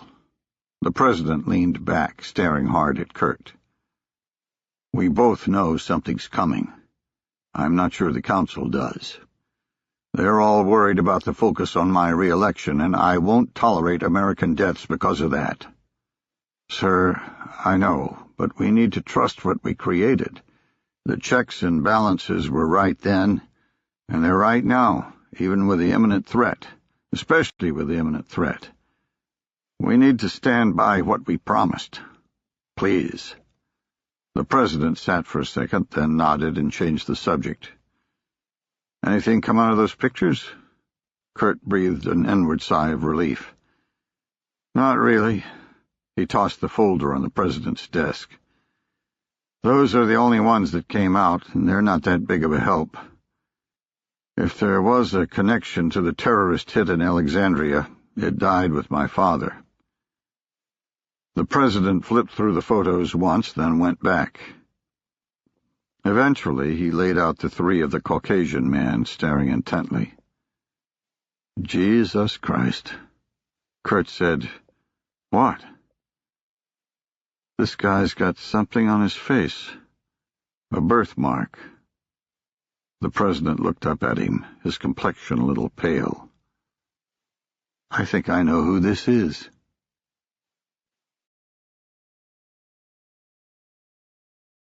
Chapter 30. Early the next morning, I knocked on Jennifer's door, not sure of what I was going to say. She had a flight in a couple of hours, but I hoped the jump operation last night might have changed her mind. I saw a shadow on the peephole, but the door didn't budge. Shit. She's not even going to let me say goodbye. I knocked again. "Jennifer, please, open the door." After a second, it cracked a few inches. Jennifer looked terrible, like she hadn't slept. Her eyes, once gray and piercing, were now raw and red. Her hair hung limp against her scalp like a houseplant that hadn't been watered. Knowing I was the cause of her pain sent a wave of guilt through me. "Pike, please don't do this. I'm going home." "I just want to say goodbye. Come on." She opened the door and walked away. She stopped at her suitcase and continued packing, not even bothering to turn around. "Jennifer, come on. At least look at me." She stopped what she was doing. "You just won't get it. I'm going home, and you're not changing my mind. It's not going to happen, and I don't want to fight." "Why? Jennifer, I made a mistake, but that guy was bad. I'm not proud of it, but there is no doubt in my mind. He had blood on his hands." She stopped what she was doing and eyed me. "Pike, that's not the point. Or maybe it's precisely the point. I can't make calls like that. I don't want to decide who gets to live and who gets to die. I'm not like you or the other operators. I can't be that violent. I just don't have it in me. I don't want it in me." She was wrong, but she'd never believe me. "Everyone has it in them," I said. "When push comes to shove, every human will do whatever it takes to live. It's what we are.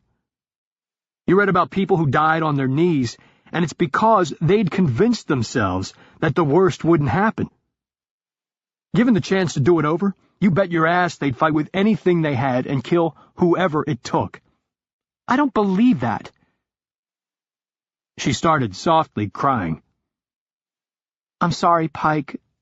I don't want to hurt you, but I can't do this. I thought I wanted to, but not if I end up like you." "What's that mean? End up how?" She held up her hands in surrender. "Nothing. I have to go. I'm going to miss my flight." "Jennifer, wait.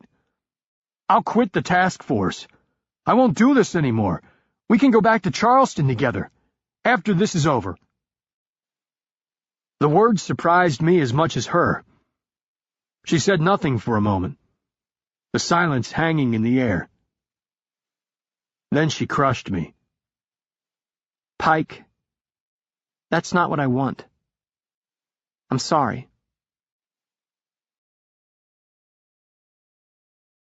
Jennifer managed to hold her composure for the drive to the airport, only breaking down as she entered the first layer of security, silently crying while the listless guards waved her through. She had lied to Pike, and she knew it. She did want to return to Charleston, but only with the Pike she had known before, not the Pike inside the warehouse. That man, wherever he had come from, had scared her to her marrow, and ceased her to question the very essence of the organization she had worked so hard to join. Pike's only remorse seemed to be that he'd been caught. Just because the man might have had blood on his hands doesn't mean we got to beat him to death. She finished with the second layer of security at the entrance to the terminal, and joined the cattle call moving toward the departure gates. Walking with everyone else, she was jostled by a man trying to remove his bag from the X-ray conveyor.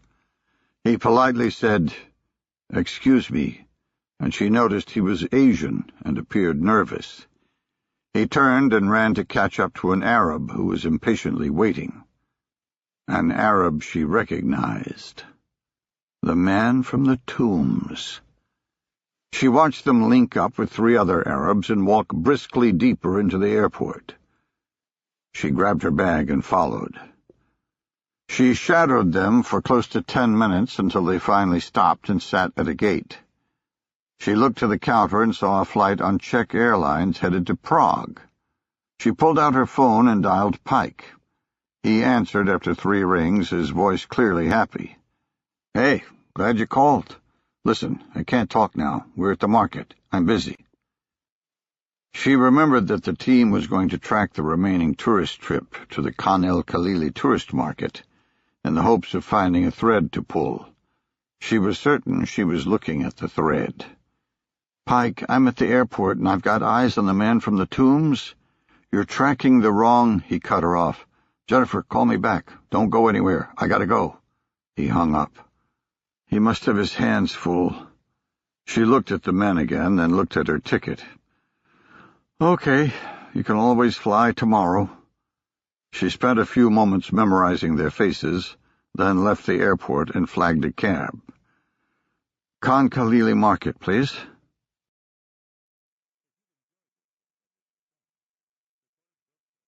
Chapter 31. Jennifer survived the cab drive through the chaos of Cairo traffic, pulling into the front entrance of the market with her knuckles white against the door handle. She paid the driver, ignoring his attempts to become her personal guide for her stay. She stood on the street and surveyed the area, trying to formulate a plan. She knew that the market itself, while once the center of shopping for Cairo as far back as the 14th century, had devolved into a massive tourist trap. The square behind her gave testament to that, as it was jammed full of tour buses transporting people from all over the world. The tourism industry finally beginning to return after the unrest of last year. She decided to start in the souvenir area and ignore the parts of the market that still served the locals. Noorden's people could be going to the gold section, but she'd hit that after she came up empty. She walked past the cafes on the outskirts and entered the market proper, a rat maze of hundreds of shops, most simply stalls lined with souvenirs, a few with small courtyards and doors. She could see why Pike had hung up. Staying on someone in here without getting burned would be tough. With every step she was accosted by shop owners, all begging her to come into their store, regardless of what they sold. She did stop every few meters and sample the wares, not because she wanted to buy anything, but because she didn't want to step all over Pike's surveillance. Moving down another alley, she spotted the members-only jacket that Retro wore. Not too hard to figure out that call sign. He needs some shopping tips. She ducked into the nearest shop to see if she could identify the targets or Pike. The owner descended on her like a spider on a fly. "Handmade. All handmade." "Yeah, sure. The only time a hand has touched this stuff was when it peeled off the Made in China label." She picked up a lamp, keeping an eye on the activity outside. She felt the barrel of a gun jam into her back, then a voice with a heavy Chinese accent. "Do not move, or you will die right here. I do not intend to harm you." "Pike, this is Retro. We got someone on us." I kept my eyes on Norden's crew. "What, you sure?" "I've ID'd 3 so far, all Asian. And all on you. I don't think the rest of us have spiked yet." "What the hell? I'm being followed again?" "Okay, I'm going to draw one in and see what he wants. I'm moving into the restaurant at the end of the alley." "What about the targets?" "Let him go if you have to. Watch my back." I wasn't too concerned about my safety.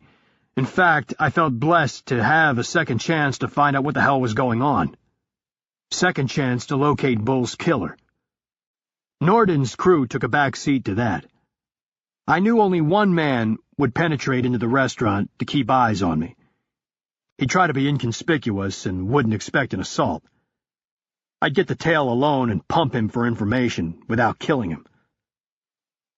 The hostess asked where I'd like to be seated and led me to a table. After she walked away, I went to the bathroom. Surveying quickly, I saw one stall, a urinal, and a counter with 2 sinks. I decided to stay inside. It would be a little bit of a wait, but eventually the curiosity of the guy would force him to enter. Once he saw me, he'd immediately act like he needed to use the toilet or wash his hands, ignoring me so I didn't get spooked. I decided to stay at the sink until he came inside, then head to the door, forcing him deeper into the bathroom to stay and roll. Once I blocked his escape, I'd find out what the hell he was doing. I saw the door open and turned off the sink. I turned around and faced an Asian man. He was staring hard at me, his face set in determination. In his hand was a QSZ-92 pistol aimed at my chest. Another Chinese model, this one not sporting a suppressor. "Well, that didn't work out like you wanted." Jennifer remained stock-still, gripping the lamp until her knuckles were white. She heard the man say something in Chinese, then felt the barrel push her forward. He switched to English. "Put down the lamp and leave the store, quietly." The owner looked confused for a moment, Jennifer's body blocking the view of the gun. He assumed the Chinese man was with Jennifer and repeated his mantra of handmade crafts. The man said, "We don't want to buy anything." He pushed Jennifer again. True to form all over the market, the owner suspected nothing more than a little hardball haggling. He smiled and placed his hand on the Chinese's shoulder. "Friend, how much is handmade worth? I have the best." Jennifer seized the distraction, whirling around and slamming the lamp into the man's gun, sending it skittering through the souvenirs. The owner's eyes went wide at the sight of the pistol. He fled the store, screaming in Arabic out on the street. Jennifer attempted to follow, but the Chinese grabbed her arm. She felt a vice on her elbow, then a searing pain that brought her to her knees. The man twisted her wrist and used the locked joint of her elbow to drive her face first into the ground. She ceased struggling before he could break her arm. Jesus, he knows how to fight. The thought sent a stinging fear through her. Holding the joint lock with one hand, the man pulled a knife with the 3-inch blade out of his belt buckle and put it against her neck. The terror exploded in her, her brain flashing on an image of her sliced open like a sacrificial lamb, blood jetting out of her neck and coating the floor. Gunfire exploded outside, startling them both. She felt him shift above her. The blade left her neck, and the lock loosened a fraction.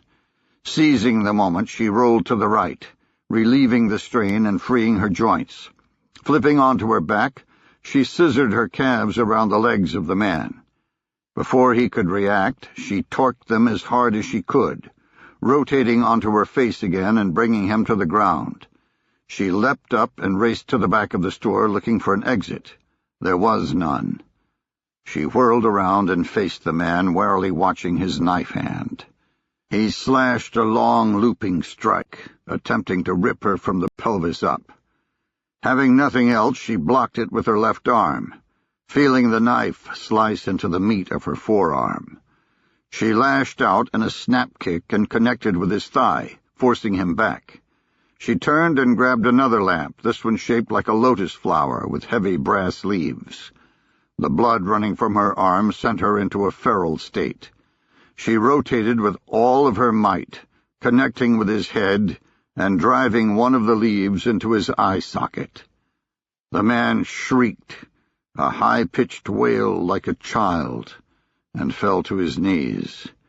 She jerked the lamp free of his eye and swung again, knocking him onto his back. She fell on top of him, hacking with the lamp again and again, the brass leaves working like a medieval weapon. She stopped when she realized his skull had cratered, leaving a bloody bowl where his face should have been. She dropped the lamp and rolled off the body, hyperventilating.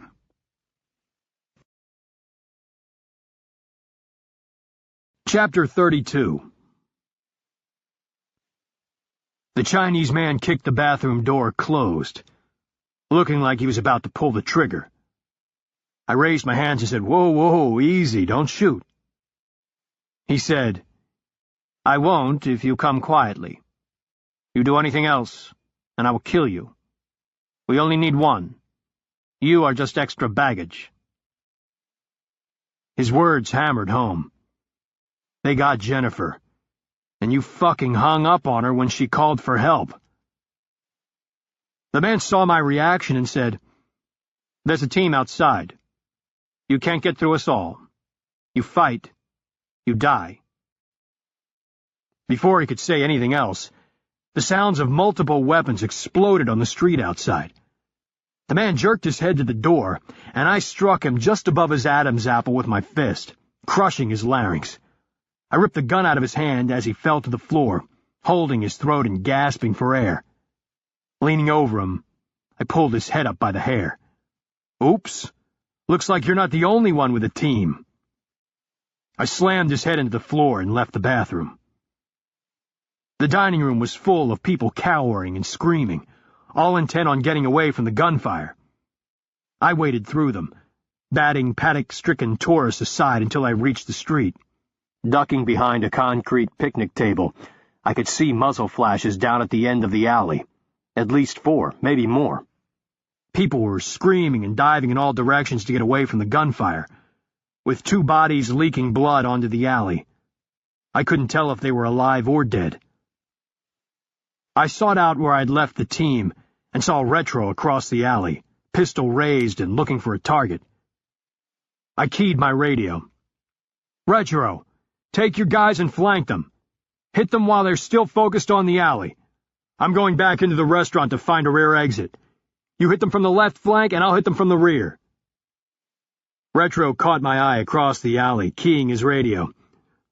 "Roger that. I told you we should have brought at least one long gun. Don't take too long, or the fight'll be over." I nodded at him and turned to go back inside. I saw a small child in the alley sitting and crying, in the middle of a funnel of rounds. Jennifer looked at the blood on her arms, not sure how much was hers. She saw a 3-inch gash in the fleshy part of her forearm, sending a stab of nausea through her.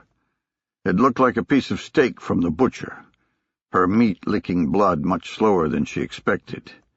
She grabbed a tourist keffiyeh and wrapped it tightly around the wound, fighting back the dizziness the sight caused. The gunfire continued outside, snapping and popping in a steady stream. She duck-walked to the front of the store and peered around a shelf that served as the entrance wall. Looking down the alley, she saw the body of the store owner face up, blood pumping from an open head wound. Scores of people of all nationalities were cowering wherever there was cover, and a child of 2 or 3 was in the middle of the street wailing next to the body of a woman. She saw the team on her side of the alley, pistols raised, looking for a clear shot. Whoever was shooting at them had no such concerns, but was keeping up a steady stream of fire at anything moving, the air in front of her snapping with the crack of supersonic rounds. She counted 5 muzzle flashes at the end of the alley 70 meters away. She returned to the boy, mentally begging him to run. She rose into a crouch, preparing to sprint the short distance to him, when a bullet chipped the wood next to her head. She retreated, unable to take her eyes off of the child. "Go! Get him before he dies!" Her body refused to move, the fear of her own death overriding her desire to save the child. She caught movement out of the corner of her eye, a form sprinting through the bullets. With a shock, she recognized Pike. She wanted to scream at him to stop, but simply watched him in morbid dread, knowing she was going to witness his death. He reached the boy and scooped him up without breaking stride, running toward her and the safety of the shop. He reached the low shelf she was hiding behind and launched himself into the air, rotating over like a high jumper, the child cradled in his arms. He landed hard on his back, right next to her, his body cushioning the boy. He lay still. She shook his shoulders, leaning over him. "Are you hit?" He looked at her in surprise, letting the boy scamper to the back of the store. He sat up, his face splitting into a grin. "I don't think so. But I'll be damned if I know why. What the hell are you doing here?" She said, "I found—" He cut her off with a raised finger, listening to his covert earplug. "No, we aren't breaking contact. Smoke those fuckers." He returned to Jennifer, saying, "Retro's flanking now. I want to keep him focused down here." He leaned out and snapped off a couple of rounds, drawing a fusillade of fire in return, the wood chipping all around him. He snapped his head back. "Jesus, he'd better hurry the fuck up, because I'm not doing that again." The words still hung in the air when the firefight erupted, the random popping of rounds replaced by a cacophony that sounded like a string of firecrackers. In seconds it ended, the silence overpowering. She heard Pike say, "Roger that. The guy in the bathroom had a Chinese passport as well. Everyone okay?" He paused a second, listening, then said, "Good to go. Starburst out of here before the cops show up. We'll meet back at the hotel." Scanning the store, he saw for the first time the corpse of the Chinese man Jennifer had fought. Walking over to it, he took in the massive trauma to the head and the bloody lamp next to the body. He looked at Jennifer leaning back against the shelf, her head on her arms. He noticed the keffiyeh, a red stain in the middle. "You okay?" She looked at the body, then at him. No, I'm not."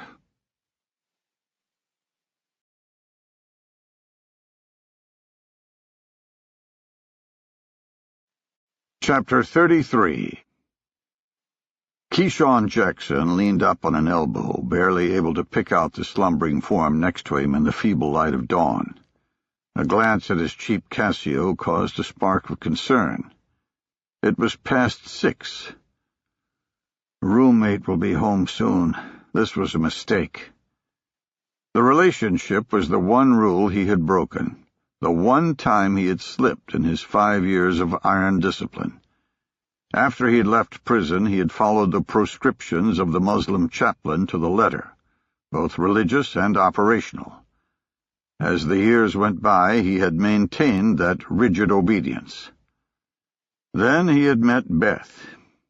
A checkout clerk at a local supermarket, at first he had ignored her as just another heathen. Over time, her chipper attitude had worn him down, continually asking him questions every time he shopped, no matter how indifferent he acted. Initially acting pleasant simply to avoid drawing attention, he found himself engaging her in conversation. He knew it was a mistake, knew he couldn't do anything beyond pleasantries, but he did it anyway. He'd learned quite a bit about her during the shopping trips. She didn't drink, was a pious churchgoer and a devoted volunteer of various causes. And she was very, very pretty. Against his better judgment, he did the unthinkable. He asked her out. They had dated for close to a year, with him following the best tradecraft he could, given the situation. He never let her go to his residence, and stayed over at her place no more than once a week. Always only on nights when her roommate was sleeping over at her boyfriend's house, and he always left before she came home. He never ever mentioned to his contact what he was doing. He knew what would happen if he did. He told himself that he'd break it off the minute he was alerted for a mission. Now, staring at her slumbering form, he cursed his weakness. He was far beyond simply being alerted, and yet he persisted still. He was lightly stroking her face, fantasizing about bringing her with him, about converting her to the one pure religion when she awoke. "Hey, I gotta go. It's the witching hour." She grasped his hand and pressed it into her face. "Just stay for breakfast this once. My roommate is beginning to think I'm a liar, or that I'm paying you." He laughed, using his standard excuse. "I have to get to work. You know that." He leaned over and kissed her. "I'll call you later." She said, "Let's go to your place next, please. I know you're embarrassed about it, but I don't care if it's just a trailer or something worse. You shouldn't care either." He stood up and put on his clothes. "I'll think about it, okay? I promise." She followed him to the door, wearing just a sheet. He kissed her again and walked to his car. He sat and watched her close the door, feeling conflicted. He had his instructions, and the time was coming closer. Today he was supposed to rent a warehouse that would facilitate the building of the means of destruction. A warehouse with an address that could be accessed by DHL. He should have felt elation at the progress forward. Should have felt deep gratitude at the responsibility entrusted to him. Instead, he felt only sadness that he would never see Beth again. Beth was eating breakfast when her roommate returned, wearing the clothes she'd left in the night before. "So Mr. Wonderful is hauled ass again, huh?" "Lay off of him, Christy. He has to get to work. He's not avoiding you." Christy sat down, pouring herself a cup of coffee. "Bullshit. Beth, I don't like this guy. He's hiding something illegal." "No, he's not. He's just shy. He's a good man, pure. Yeah, probably selling drugs." Beth flared in anger. "He doesn't even drink. He's Muslim. He's very strict about those things." "Well, that's something else that's fucking weird. Are you sure he's not in some sort of cult? Maybe he wants to suck you in. Maybe that's why you never get to see where he lives." "Stop it. You don't even know him, and anyway, I'm going to surprise him tonight. I'm going to his house." "How?" "I'm going to follow him home from work. He's just ashamed of where he lives. He doesn't make any money at his job. I'll show him I don't care about those things." Christy's eyebrows shot up. "You be careful with that, you hear me? Call me when you go." Beth left the apartment without answering. She bought a small batch of flowers on the way to the supermarket, then spent her entire shift glancing at the clock on the wall. Her replacement showed up early, just as she'd promised she would. Beth gave a hurried thank you and raced out of the store. She arrived at the BGE district office a little unsure of herself. After much prodding, Keyshawn had told her where he worked, but hadn't given a firm address, only saying it was on the west side of Baltimore, outside the 695 Beltway, at a vehicle barn that housed BGE trucks. She had Googled and found quite a few locations, but had narrowed it down to this place, a large building with a truck barn. She wasn't sure it was correct.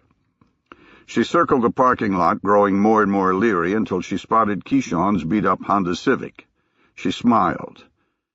Phew, Christy would really go off if I couldn't even find his place of work. She parked her own car away from his, hidden between a pickup and a large SUV.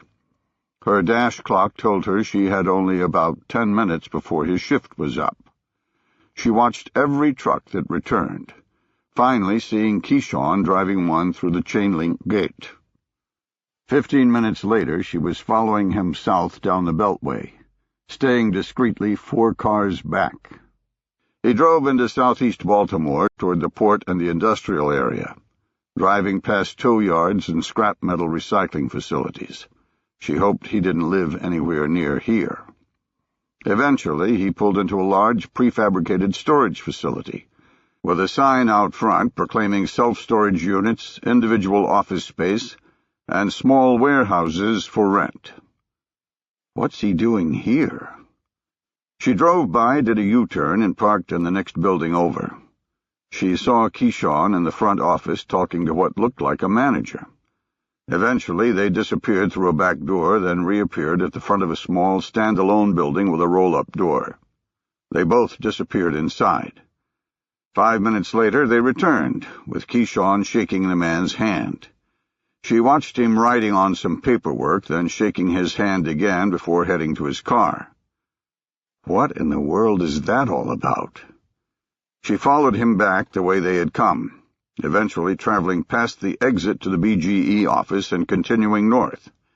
He exited the Beltway near Towson, getting into the strip mall suburbs with Barnes & Noble, movie theaters, and Cheesecake Factory restaurants dominating the drive.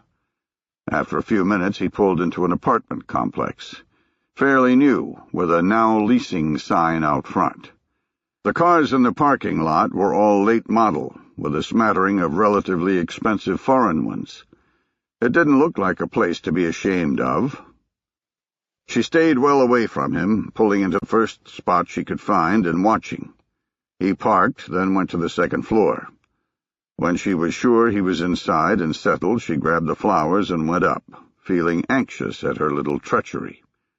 She knocked on the door and waited, wondering if he was staring at her through the peephole. When the door swung open, she knew he hadn't bothered to use it by the look of shock on his face.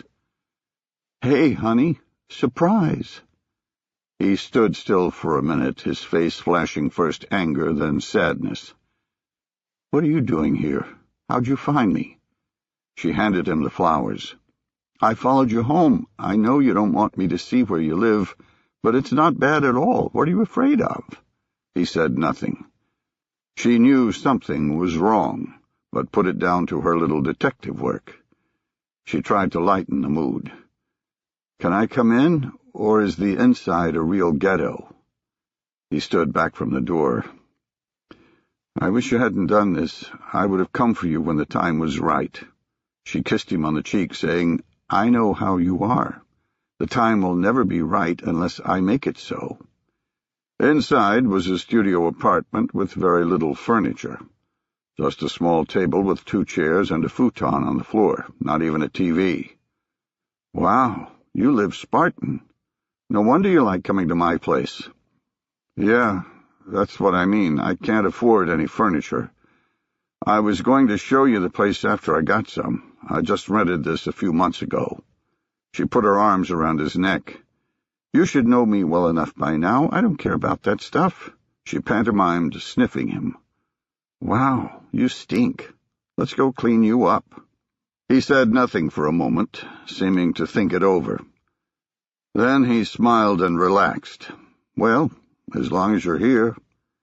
He followed her into the bathroom, When she saw the large jacuzzi tub that came with the apartment, an impish grin slipped out. "Looks like it's big enough for two." She turned on the water, then began to undress him.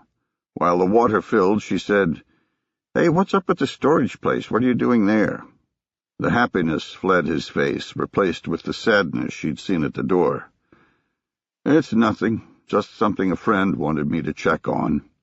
She ignored the look, determined to prove her trick wasn't a mistake. "You get in first." She undressed while he slipped into the water, then sat between his legs, turning on the jets. He began to rub her shoulders, just like he did when they were at her place. The tension left her body. This is more like it. She closed her eyes and said, "Why don't you forget about saving for furniture? We could get a place together. With our combined income, we could afford it." She thought she'd missed his answer over the sound of the jets. She opened her eyes and turned around to face him. She saw tears falling down his cheeks. Keyshawn body. This is more like it. She closed her eyes and said, "Why don't you forget about saving for furniture? We could get a place together. With our combined income, we could afford it." She thought she'd missed his answer over the sound of the jets. She opened her eyes and turned around to face him. She saw tears falling down his cheeks. "Keyshawn, what's wrong?" He said nothing. He simply raised his hands to the top of her head and pushed her under the water.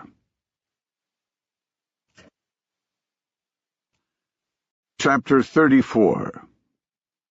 Jennifer sat alone on the bed in her hotel room, not wanting to join the team next door. She had the shades drawn and the lights out, with the only illumination coming from a crack in the bathroom door.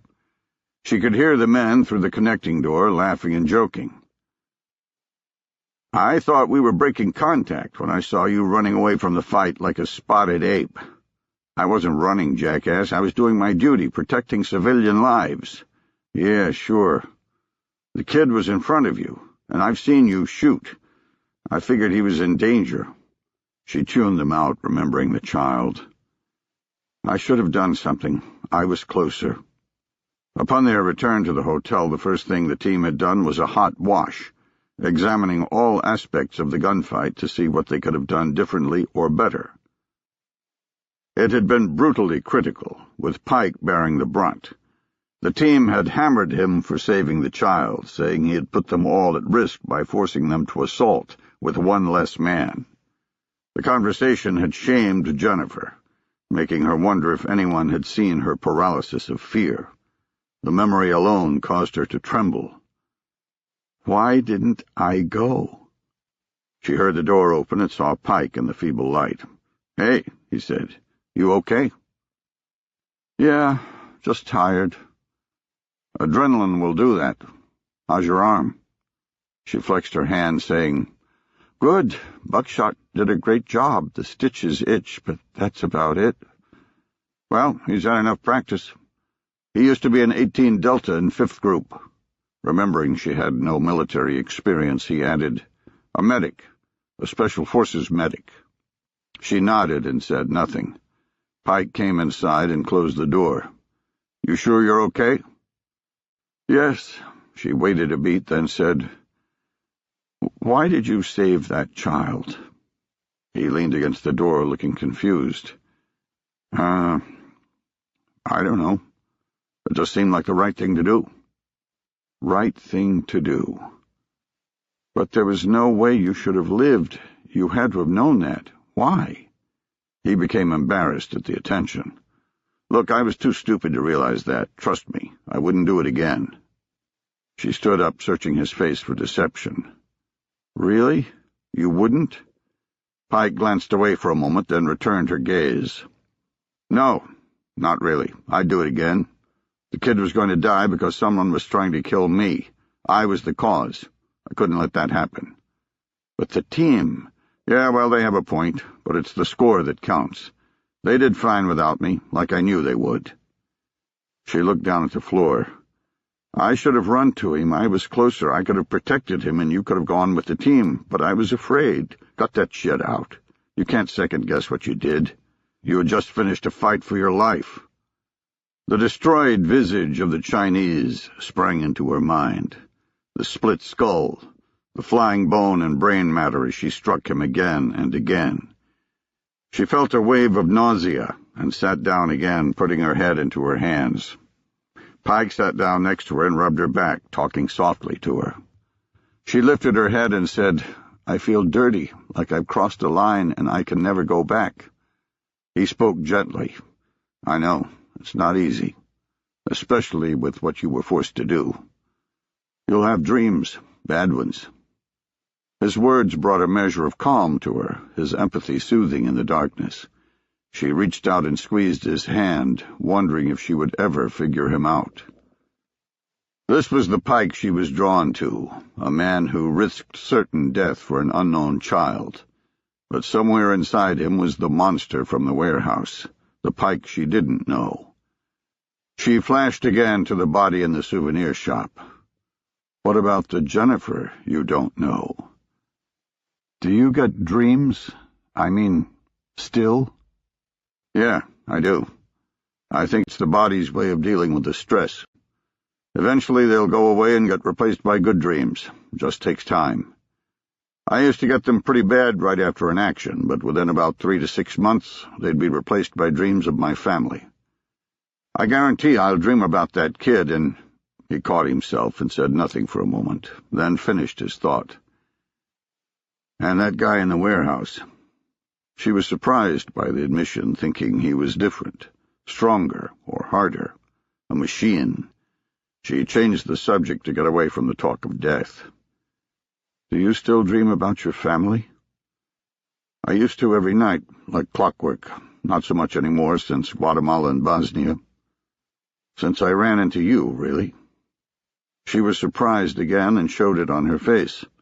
She knew how deeply the loss of his family had affected him, and couldn't believe that their adventures last year had altered that. "You don't dream about your family anymore? What do you dream about instead?" He blushed and looked away. "Nothing, really. I just don't dream about them as much anymore." The truth sank in with a small measure of flattery and a large amount of confusion. "He dreams about me." She considered forcing him to say it just to embarrass him, because she knew he'd do the same to her. The idea caused her to smile as she realized she was thinking of him like she had before the warehouse killing, and that he'd managed to take her mind off the market and her actions there. She squeezed his hand again. "Thank you." "For what?" "For being here, for being yourself, I guess." He stood up with a little evil grin. "Well, as long as I'm being myself, I have to say I told you so."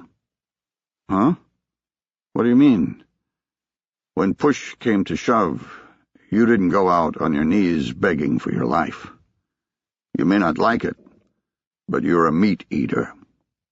She sat for a minute with her mouth open, not believing he'd actually said what he had after she'd opened up about how the death had affected her. "Jesus, Pike, it's not something to brag about. It's not something I'm proud of. I don't want— Wanting's got nothing to do with it. Some people have it, and some don't. No different from a higher IQ, or the ability to run fast. It's a talent, nothing more." He pointed to the next room. "And they don't brag about that shit either, but they do respect it, which might end up saving their lives someday because they won't be guessing on how you'll react." It clicked that he was talking as if she was going to stay with them, as if the killing she had committed had changed her mind to continue. That wasn't going to happen. "Pike, I think I'm going to—" She was cut off by a shout from the other room. "Pike, you better get in here. Kurt sent a message, and it's about as fucked up as a football bat." Pike held up a finger to her and said, "Hold that thought. Looks like we get more fun." She watched him leave the room, the conflicting emotions bouncing through her.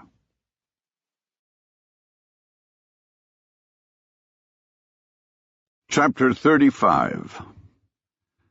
The customs agent didn't appear to be particularly vigilant, but looks could be deceiving. Standing behind a party of 4 from the United States, Rafiq felt sweat drip down his side. He silently cursed, knowing no matter how well he pretended to be calm, his body could still give him away. He studied the agent to see how closely the man scrutinized the passports. Rafiq knew his was perfect, a copy that couldn't be discerned from an official Algerian one. It was the Czech Republic tourist visa that concerned him. He had no idea what a real visa looked like, and had nothing to compare his against. He'd looked at the loadmaster's passport, but the man had a work visa for his job with Noorden's travel agency. It was similar, but different enough to be of little use. With dark humor, he supposed this was a good test. The same people who were providing him with explosives that could slip through customs had made the visa. If this fails here, then the explosives will fail to get through customs as well. Might as well find out early. Before he knew it, he was being called forward. The agent smiled perfunctorily and said, "What brings you to the Czech Republic?" Rafiq beamed and said, "A visit. My first visit to Europe." The man took his passport, Rafiq waiting on the inevitable barrage of questions. But none came.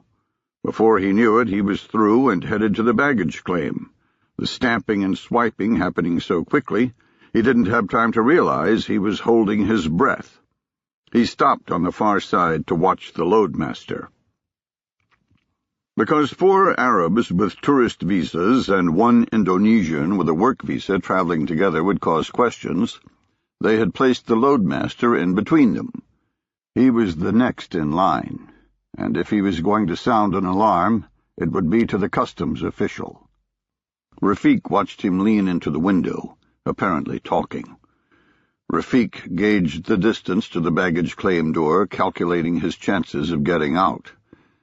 When he turned around, he saw the loadmaster walking stiffly toward him.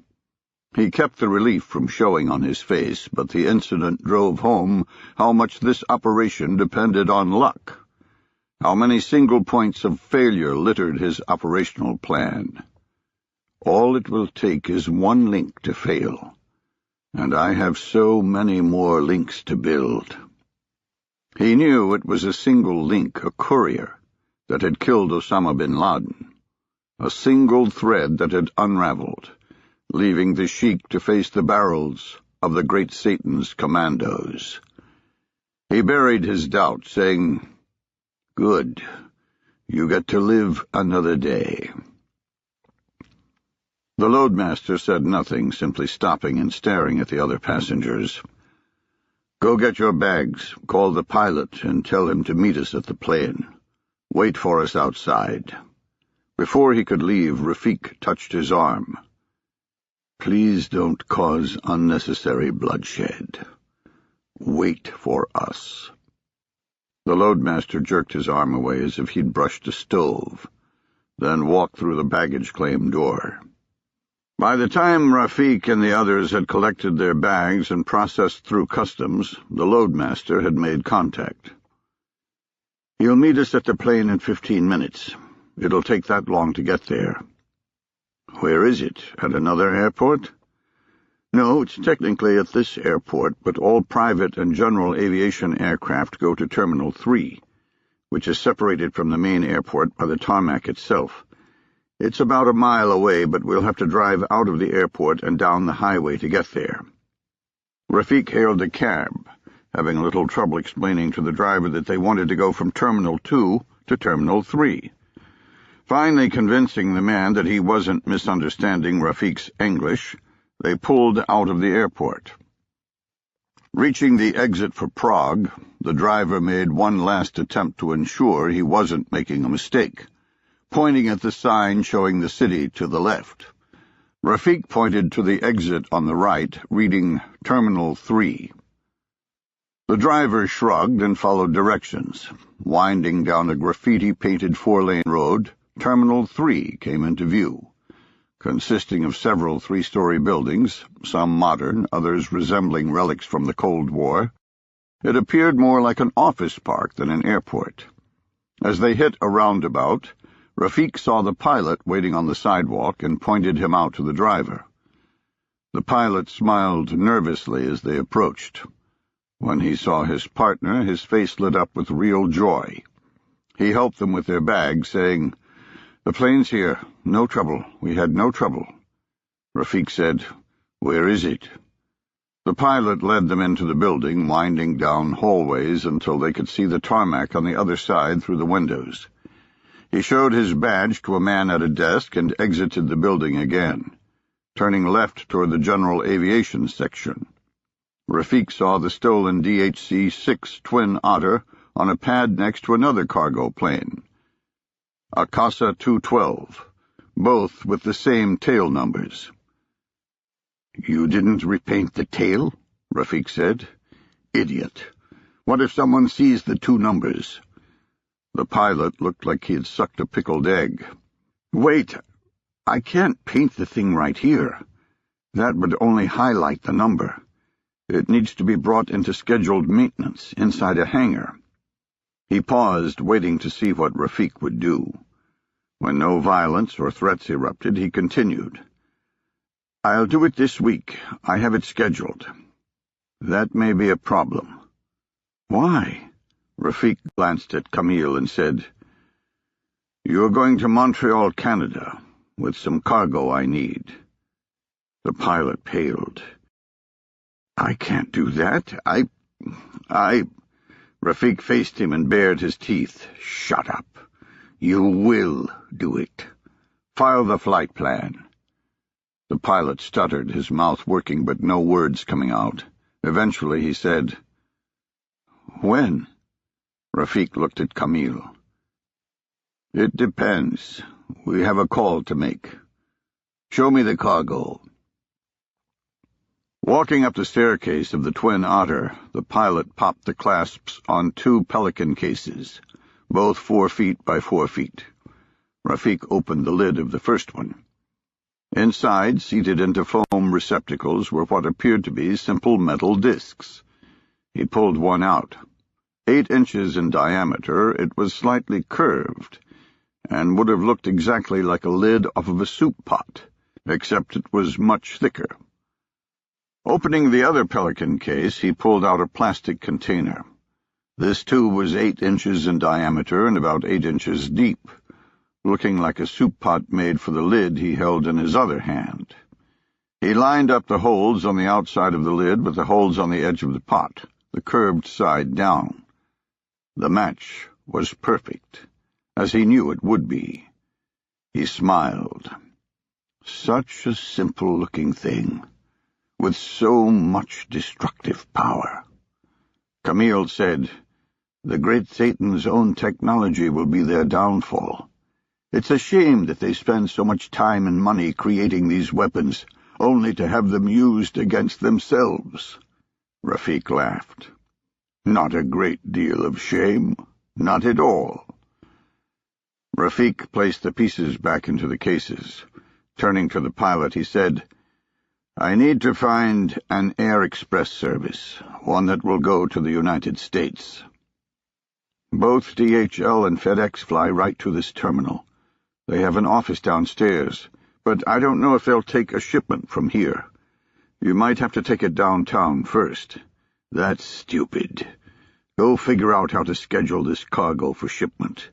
Tell them it's from your office. I'll give you an address when you get back." Camille waited until the pilot had left, then said, "I don't think we should send the package from here if that's not what's usually done. We should get it into the system without shortcuts, so it's harder to track. And no way should that pilot get the address. We should do it ourselves." Rafik whipped his head around and sensed at Camille questioning his authority. He was about to tear into him when the logic of his statement sank in. Camille refused to break eye contact. Rafik patted his face. "Always looking out for me, for the mission. Okay, we'll do it your way. Get the information when the pilot returns. Before that, though, call the Kaffir here. Set up the meeting like we discussed. Be sure you actually see the explosives. Those men would sell us a crate of clay. Islam won't help you, no matter how much they say otherwise." Camille pointed at the loadmaster. "What about him?" "Keep him. There's no telling where you'll have to meet them. An aircraft may be useful, and I want to give this pilot a reason to transport you to Canada. I'm taking Farouk. I'll leave Adnan. Use his expertise in explosives to inspect the cargo." Camille said, "What do I do if this contact fails? They aren't the most trustworthy of people and have no allegiance to our cause. Get the explosives. Don't let it fail. Do what you need to do." Seeing Camille's reticence and knowing the source, he said, "Old friend, we do what we must. I know how you feel, and maybe someday we'll get the chance to teach them the true meaning of Islam. Stay focused on the goal. Using them is no different than using the weapons on this plane."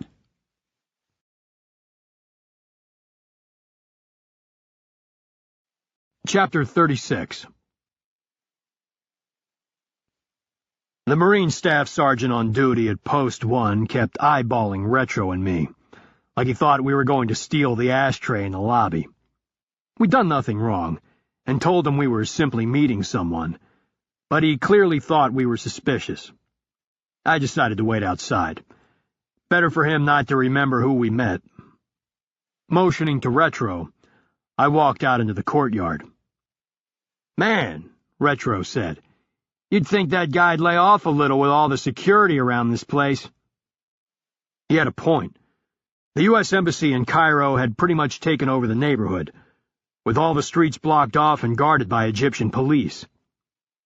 The only people allowed in the neighborhood were those who lived there. If you got past that, you still had to contend with both an outer and inner embassy wall, each complete with a security checkpoint just like an airport, before getting inside to the Marine manning Post 1. "He's just doing his job," I said. "I don't know what the hell's taking the agency guy so long." "Maybe he didn't get the word how important we are." I laughed. "Bullshit. You heard Kurt. I guarantee that guy got a call straight from the 7th floor. The message Kurt had sent stated that the picture on his father's roll of film might belong to a man named Richard Ellis, a United States Congressman. The kicker was that he was currently in Cairo.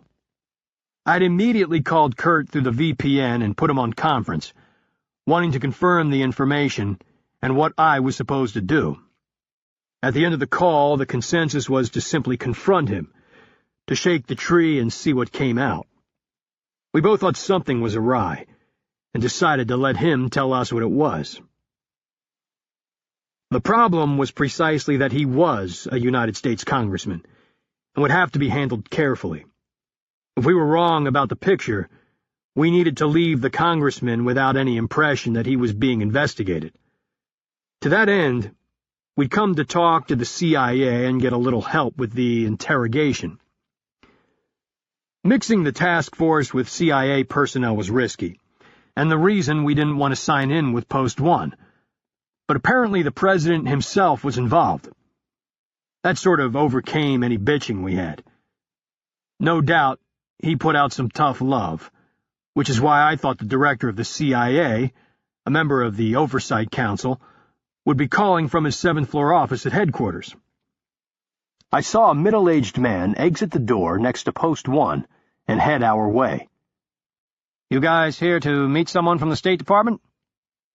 "No, from another agency." He smiled.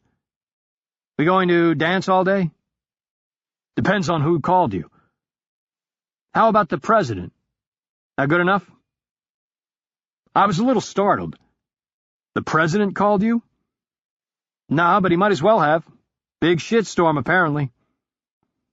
It would be embarrassing to spill my guts to some State Department weenie, so I pushed just a little further to be sure. And you are? Matt Gleason. I'm the head honcho here. Look, I don't know who you are, and I was told not to ask. No record of us meeting. That's fine with me, but I'll need something to go on. I have no idea what this is about. That was enough for me. I hadn't expected the actual chief of station, but I suppose I should have, given the level of interest. I told him everything I knew, which raised his eyebrows. Holy shit! You think Ellis is a traitor? I'm supposed to see him tomorrow. I don't know what to think. There's definitely some sort of Chinese connection, but it beats me what it is. On top of that, this whole thing is tied into an Indonesian terrorist. Either way, I want to find out what the fuck's going on. But why me? I don't have any arrest authority. This is a job for the Legat. It's for the FBI. I couldn't tell him that the Adjutant General of the United States wasn't read on to the Taskforce, unlike the director of the CIA, and so the FBI's legal attaché wasn't someone we could use. Hell, I couldn't even tell him my name. You've been pulled in because this is very, very sensitive, very political. We're not sure of the information, and we need to find out discreetly. This is exactly what you guys do, and not something I'm very good at. We need some help. If it ends up being something, it's all yours. You pull in the Legat, and we disappear. Never to be mentioned, okay? He was easygoing, like most of the CIA folks. He rolled right into the mission. Okay by me. So what's the play? What are you going to do? Shit, man, that's why I'm here. I don't know. My plan was to knock on his hotel room door and beat the shit out of him, but that didn't go over so well at home, given the political stakes. We're looking for ideas. You guys are the experts at nuance. Well, like I said, he's coming here tomorrow for a briefing. From what I got from headquarters, he used to work for the CIA as a case officer, and now he's on the Intelligence Committee. He likes to flaunt that by hitting up the station of every country he happens to visit. Makes him feel important to leave his fellow congressman at the door as uncleared. I rapidly analyzed the gift just dropped in my lap. The congressman himself had just taken a huge burden off my shoulders, since we wouldn't have to set up some phony meeting that would raise his suspicions. If he was innocent, he could get away clean. I said, "How do these briefings go? Are there a lot of people in the room?" "Yeah," he said, "at least initially. We give a one over the world, then, when it's time to get down to truly secret stuff, we take him alone to a secure room and continue." I said, "What's the briefing on?" "Nothing important, really. He didn't ask for a specific topic. We're just going to give him our standard dog and pony show, letting him feel like he's getting secrets. Now I'm not so sure that's smart." No, that's perfect. Sway the briefing to include a bunch of Chinese stuff. Throw it in midway, completely out of sync with the rest of the briefing. Get a feel for his demeanor during the first half of the briefing, then see if it shifts when the Chinese are mentioned." Mac thought about it, then said, "Yeah, I can do that. I'll get a case officer in the room and introduce him as an analyst. He can focus on the congressman and knows what to look for. But I'll tell you, that's exactly why this won't work. The congressman used to be a case officer. He's trained to detect deception, just like my guy. He'll know how to hide everything we're going to be looking for. If he's really a traitor, he's been pretty damn good at it to stay out of sight all these years. I'm not so sure about that. If he's bad, he's got something to do with that terrorist strike in Alexandria, which means he's willing to take drastic action for something. It also means he might be desperate. He might be able to hide his reaction if he knows he's going to be questioned, but he'll be off guard here." "Yeah, well, I suppose it won't hurt to give it a shot. What do you want to do if he spikes?" "Bring him alone to the secure room. Retro and I will be waiting. When he sees us, we'll get a reaction. If he's bad, he tried to kill me, which means he knows what I look like. We'll take it from there. And if there's no demeanor break during the briefing, text us, and we'll vacate the room, and you just go on with your briefing."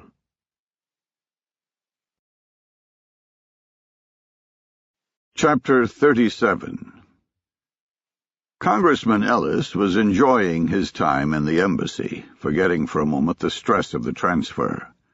His background as a case officer, along with his standing on the Intelligence Committee, allowed him greater access to CIA stations than most any other elected representative. But, in truth, he just liked getting close to the field again.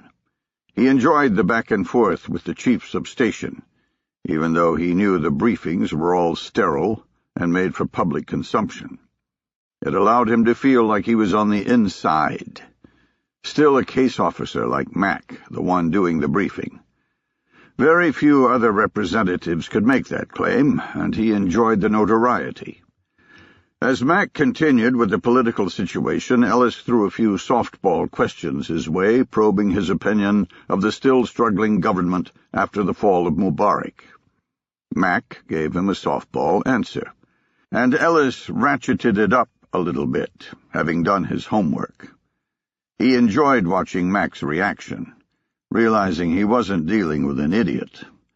The banter continued back and forth, with Ellis feeling more and more in control of the conversation. Mac finished the political overview and started into domestic threats. He gave a fairly innocuous overview of the Muslim Brotherhood, detailing the radical elements that were hidden inside the relatively new political party, along with the threats they posed to the fragile stability of the country. Ellis found himself growing bored with the presentation.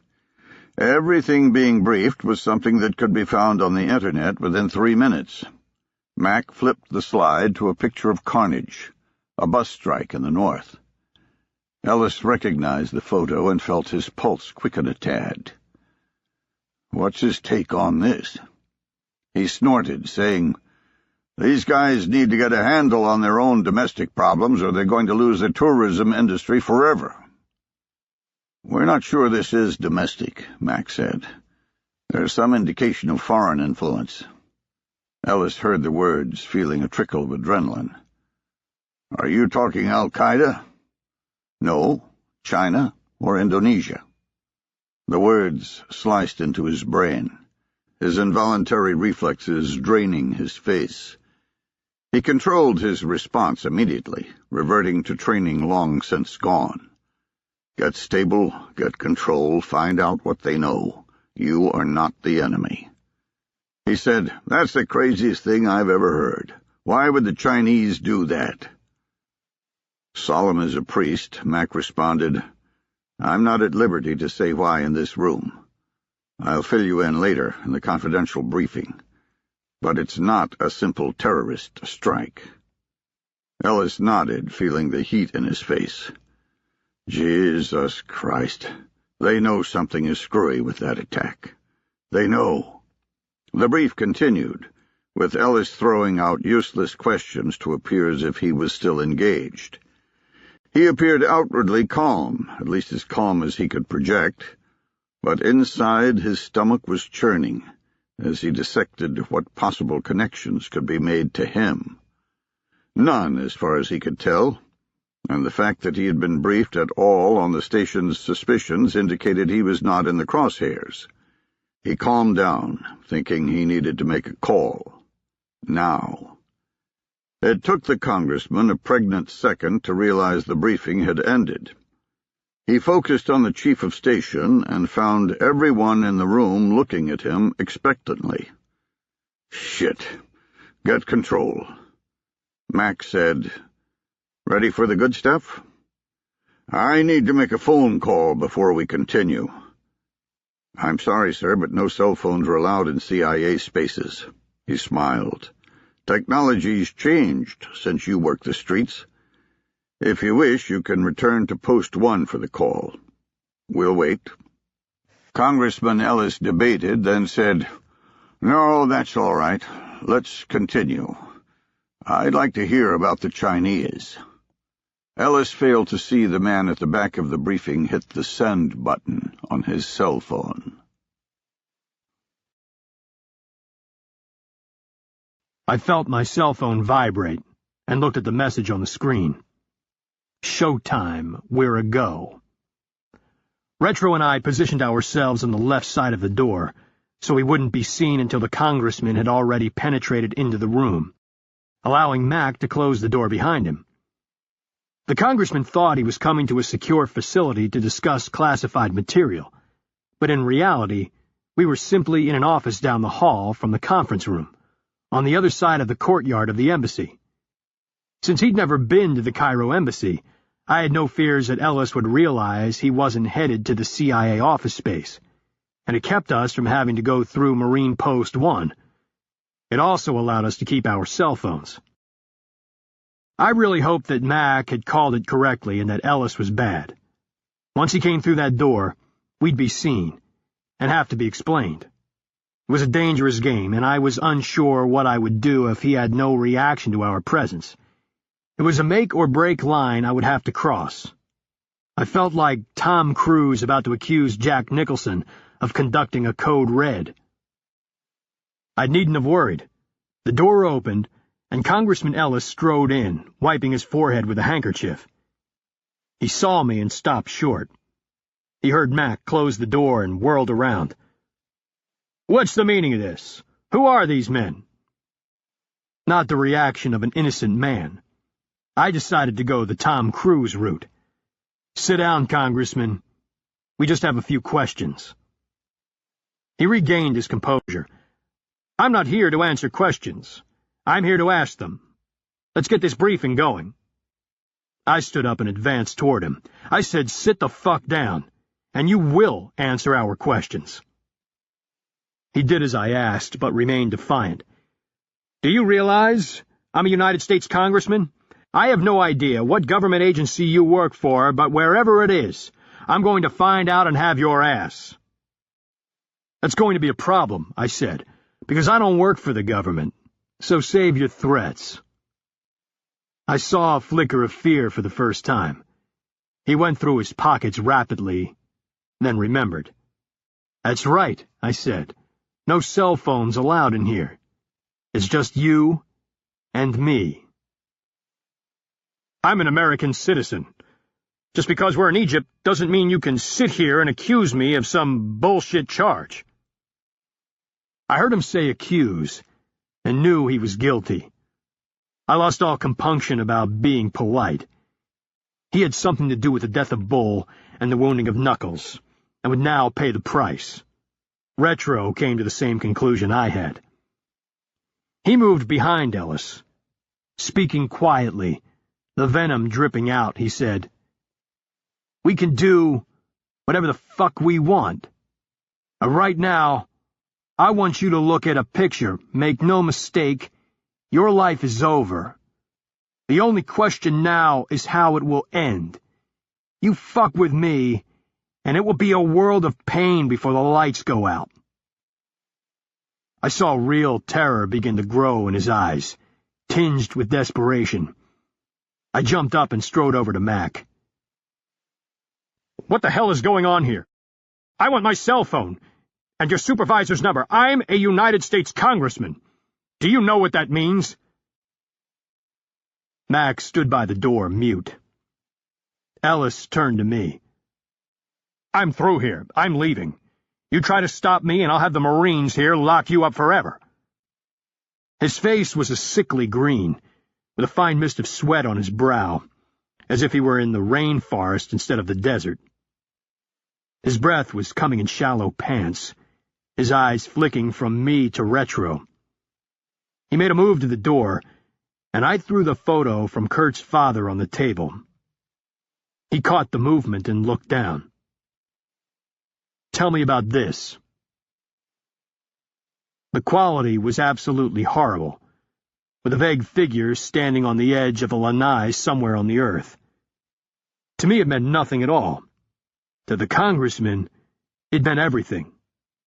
As soon as he saw it, he gave a strangled little squeak, swayed a bit, then sank into a chair, his head in his hands. Still not knowing what I held, I gave Retro a questioning look. He ran his fingers across his throat, the implication clear. Crush him now. Don't give him any time to think. I grabbed a headful of hair, pulling up his face. Give me when and where. His eyes had a glassy stare, no comprehension in them at all. I lightly slapped his face. Wake the fuck up. When and where? He snapped back to the present, focusing on me. That was a long time ago. I didn't tell anyone. You can't talk about it. It's secret. He was babbling, and I wondered if he was about to have a real breakdown. Retro circled around behind him again, and I shook my head. I didn't want him going over the edge. On the other hand, I didn't want him to have time to come up with a story. Need to keep the pressure steady. Vietnam is over, Congressman. There's no secrets left from that war. Chris Hale is dead. I don't know if it was the mention of Kurt's father or Vietnam itself, but it was enough. The words convinced Congressman Ellis that I knew a hell of a lot more than I did. He slumped back in his chair and eyed me. Okay. You know where it is. What do you want from me? I want you to tell me the story, now. And surprisingly, he did. After burying himself as deep as he possibly could, cementing his future, he quit. He looked at me expectantly, like he'd now earned something in return, but he hadn't said a damn thing about what was going on here. I've got all that. I want to know what you were doing with the Chinese in Egypt. His face showed confusion, as if I should have known what had happened. You took the shipment here. That's all I was doing. That's it. What shipment? He squinted, his brain beginning to realize he may have made a huge mistake. Can't lose momentum. I closed into his personal space and locked eyes with him, speaking softly. Congressman, let me explain something to you. Right now, you're wondering what to say, what to protect. You're thinking that maybe if you shut up, you'll save something a lawyer can use to plea bargain. But that's not going to happen. I snatched his thumb and quickly bent it backward, stopping just short of breaking it. He screamed a short, sharp sound that echoed in the room. I continued speaking calmly. I told you, I don't work for the government, and you've had a hand in the death of a friend of mine. What you need to be concerned with right now is how painful your death will be. The little droplets of sweat on his brow grew larger, until they trickled down his face. I released his thumb and he jerked his hand away, massaging his thumb. He began talking. I had a shipment of EFPs to transfer to the Chinese. Last night, someone attacked the shipment and took them. I thought it was you. Explosively formed penetrators were powerful, shaped charges designed to penetrate armor at a distance. Basically just a metal dish on top of some explosive material that, when fired, warped the dish, turning it into a bullet of molten metal with aerodynamic properties traveling at hypersonic speed. They had played hell on our troops in Iraq, easily defeating even our best armor systems. While a simple concept, it required a great deal of technical capability to execute properly. The shape, diameter, thickness, and type of metal were mathematically intertwined with the ignition system and the amount and type of explosive material. Any small variant would destroy the aerodynamic properties, or render the charge no more potent than shrapnel from a mortar round. Even so, EFPs had been around since World War II, and the construction parameters were widely available. It wasn't rocket science. Even if it was, the Chinese had rocket scientists. Didn't make sense. Why would the Chinese risk so much for EFPs? They can already make them. Ellis said, You know anything about shaped charges? Enough to know that the Chinese don't need American technology to make their own. Not like these. The average EFP with a copper or iron plate can penetrate half its diameter through armor steel. You have an 8-inch plate, you can penetrate 4 inches of armor. Change the plate to tantalum, and it goes 1-to-1. These plates were made with nanotechnology. The grain structure of the tantalum was altered at the molecular level specifically to enhance its potential as an EFP. It worked better than anyone predicted. Now, instead of halving the diameter, you square it, up to an 8-inch plate. Then it begins to fall off again. What he said sank in. While the EFPs in Iraq were deadly, they were also large, cumbersome things. In order to defeat an M1A1 Abrams tank, the insurgent had to lug around something that weighed damn near 100 pounds, with a width like a turkey platter. These EFPs could do the same damage with something as small as an 8-inch plate. And the little traitor wasn't finished. The nano work also increased the aerodynamic properties. Instead of a range of 100 feet, the Spall flies accurately up to 100 meters. It's a true standoff attack capability. I'd heard enough. What did you give them? Just the plates? You couldn't fly in here with completed EFPs. You'd never get out of the U.S. The entire effort was an enhancement of the M303 Special Operations Demolition Kit. It'll be in the U.S. inventory in a couple of years. The Chinese wanted to see if they could reverse engineer the plate. The M303 SODK was a do-it-yourself explosives kit, consisting of all the components needed to destroy just about anything. Bridges, roads, aircraft, you name it. There was something in the kit that could be used. All it was missing was the explosives. We used to joke about the old commercials that said, "Just add water," because the kit was idiot-proof, complete with instructions for each device. You just packed the explosives into the chosen container according to the directions, installed an initiation capability, and followed the instructions for implementation. You mean you gave them the complete charge container, aiming devices, everything? I was hoping this bastard had transferred only the plates. While they were a large part of success, they were still just a part. Without knowing specifically how much explosives to use, and how shallow or deep to form it behind the plate, the EFP would still fail. If he gave them the kit, that was worked out ahead of time. All that had to happen was jamming the explosives into the container that was already mathematically mated to the plate. Yeah. I was bringing the complete set, but I told you. I didn't get a chance to give them to anyone. What happened? He gave me what he knew, telling me what he had planned and what had actually happened. He ended by saying that he'd thought I was behind the theft. He didn't have any idea who else it could be, but I did. That guy in the tombs. This idiot just outfitted a terrorist with our latest technology. Mac pulled my sleeve. "Can I see you outside for a minute?" "Sure." I looked at Retro. "He does anything but sit in that chair? Kill him." "How about I just kill him anyway?"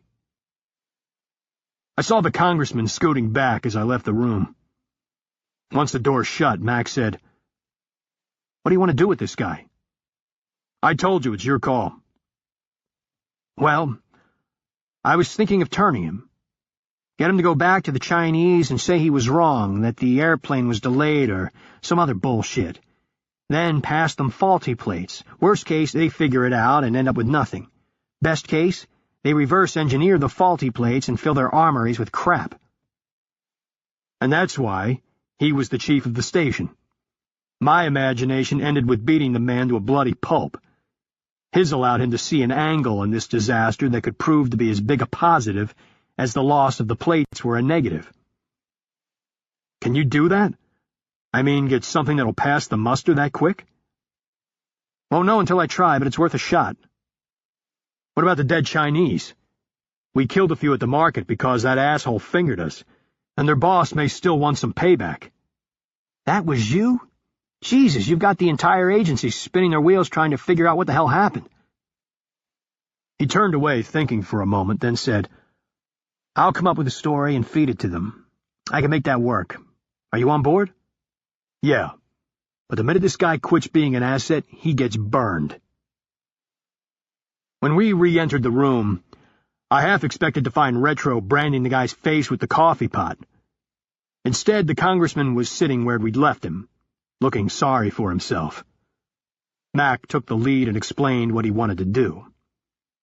The Congressman's eyes got wider and wider until he finally said, "This won't work. They'll never believe it. They'll kill me when they find out I'm trying to trick them."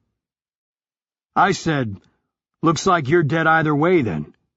Because if you don't do it, I'm going to throw your ass off the roof. So you want to give it a shot and extend your life? Or save us all the exertion by choking yourself to death?" Chapter 38. Jesus Christ, he's a fucking traitor? How are we supposed to deal with that? Kurt remained calm, letting Secretary of State Brookings blow off some steam, knowing President Warren would rein him in if necessary. It was clear that Brookings was becoming an issue on the Oversight Council, a man more concerned with the effect on his career should the task force become public knowledge than any judgment about how best to secure the nation. The mixing of traditional counterintelligence, a near-peer competitor like the Chinese, a U.S. congressman, and Project Prometheus was scaring the hell out of him. And he has a point. We're on the ragged edge of this whole thing showing up on Fox News. The Director of Central Intelligence said, "Let me deal with that," he addressed the President. "Sir, I'd prefer to talk to you offline. It's not task force business and doesn't need the Oversight Council." Brookings rolled his eyes again.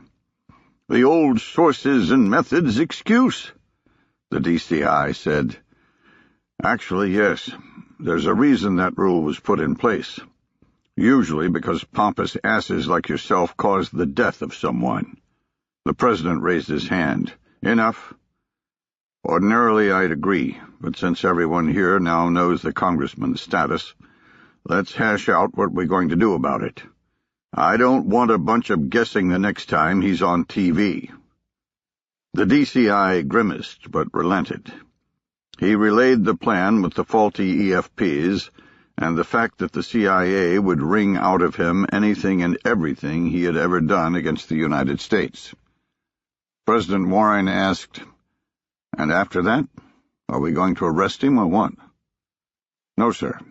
If we did, the Chinese would suspect the plates. I'm also afraid that the whirlwind of media will uncover Pike and Decoy's little interrogation, and we can't have that come to light. Congressman Ellis has agreed to resign after we're through with him, and an appropriate time has elapsed." Kurt said, "Are you kidding? That's it? He leaves office?" The DCI smiled. "Yes, after we find child pornography on his government computer, then find more in his house. He's agreed to plead guilty to kiddie porn charges and go to jail. If he decides not to, he knows we'll be seeking the death penalty for his treason. It's a good trade." Kurt blurted, "That fucker killed my father. What kind of good trade is that?" "Kurt," said President Warren, "I hear you. I really do. But you know the stakes. Killing him won't bring back your father, but this might save someone else's life. Don't jeopardize the task force on a vendetta that will do no good." Kurt said nothing. President Warren took the silence as acquiescence, telling the DCI to execute the plan, then turned back to Kurt. "We've got time later to hash out Ellis's fate. Let's get back to the current threat. What about the EFPs? Who has them?" Kurt struggled with what to say next. It took a great effort, but he ripped himself away from the Congressman and thoughts of his father, knowing the President was right. He exhaled and returned to the EFPs. "We really don't know. The team has an idea, but it basically ends with a dead Indonesian terrorist and 3 Arabic-looking gentlemen. We believe they've flown to Prague." Why? Jennifer was in the airport with them at the same time. She's the one who reported it. We'll know more when the team gets to Prague. Secretary Brookings cut in. Prague? Who gave you permission to do that? You've moved a team without oversight approval? He turned to the president. Sir, I demand they return. We haven't done any analysis on the Czech Republic at all. Project Prometheus is getting looser and looser. Why even have an oversight council if this guy, he jerked a thumb at Kurt, can ignore us? Kurt said, all I did was get them a Taskforce aircraft. They had to have a way to get their kit through customs, and we don't have a lot of time to screw around. They won't do anything until we give them the execute order. They're just preparing the battle space for follow-on operations, if you give them permission. Secretary Brookings scoffed. What the hell does that mean, preparing the battle space? That's just bullshit DOD mumbo-jumbo, like saying kinetic option when you mean put a bullet in someone's head. President Warren said, when will Jennifer get here? Can she appear before the Oversight Council for a first-hand debrief? Kurt inwardly cringed at the terminology. Appear before the council? You mean, can she come talk? The way the president phrased it sounded like the council was going to start chopping heads, like all the other witch hunts that happened after 9/11. Sir, she's with the team. I thought she was coming home because she was sick. She was, but she's the only one who knows what they look like. Pike's convinced her to stay.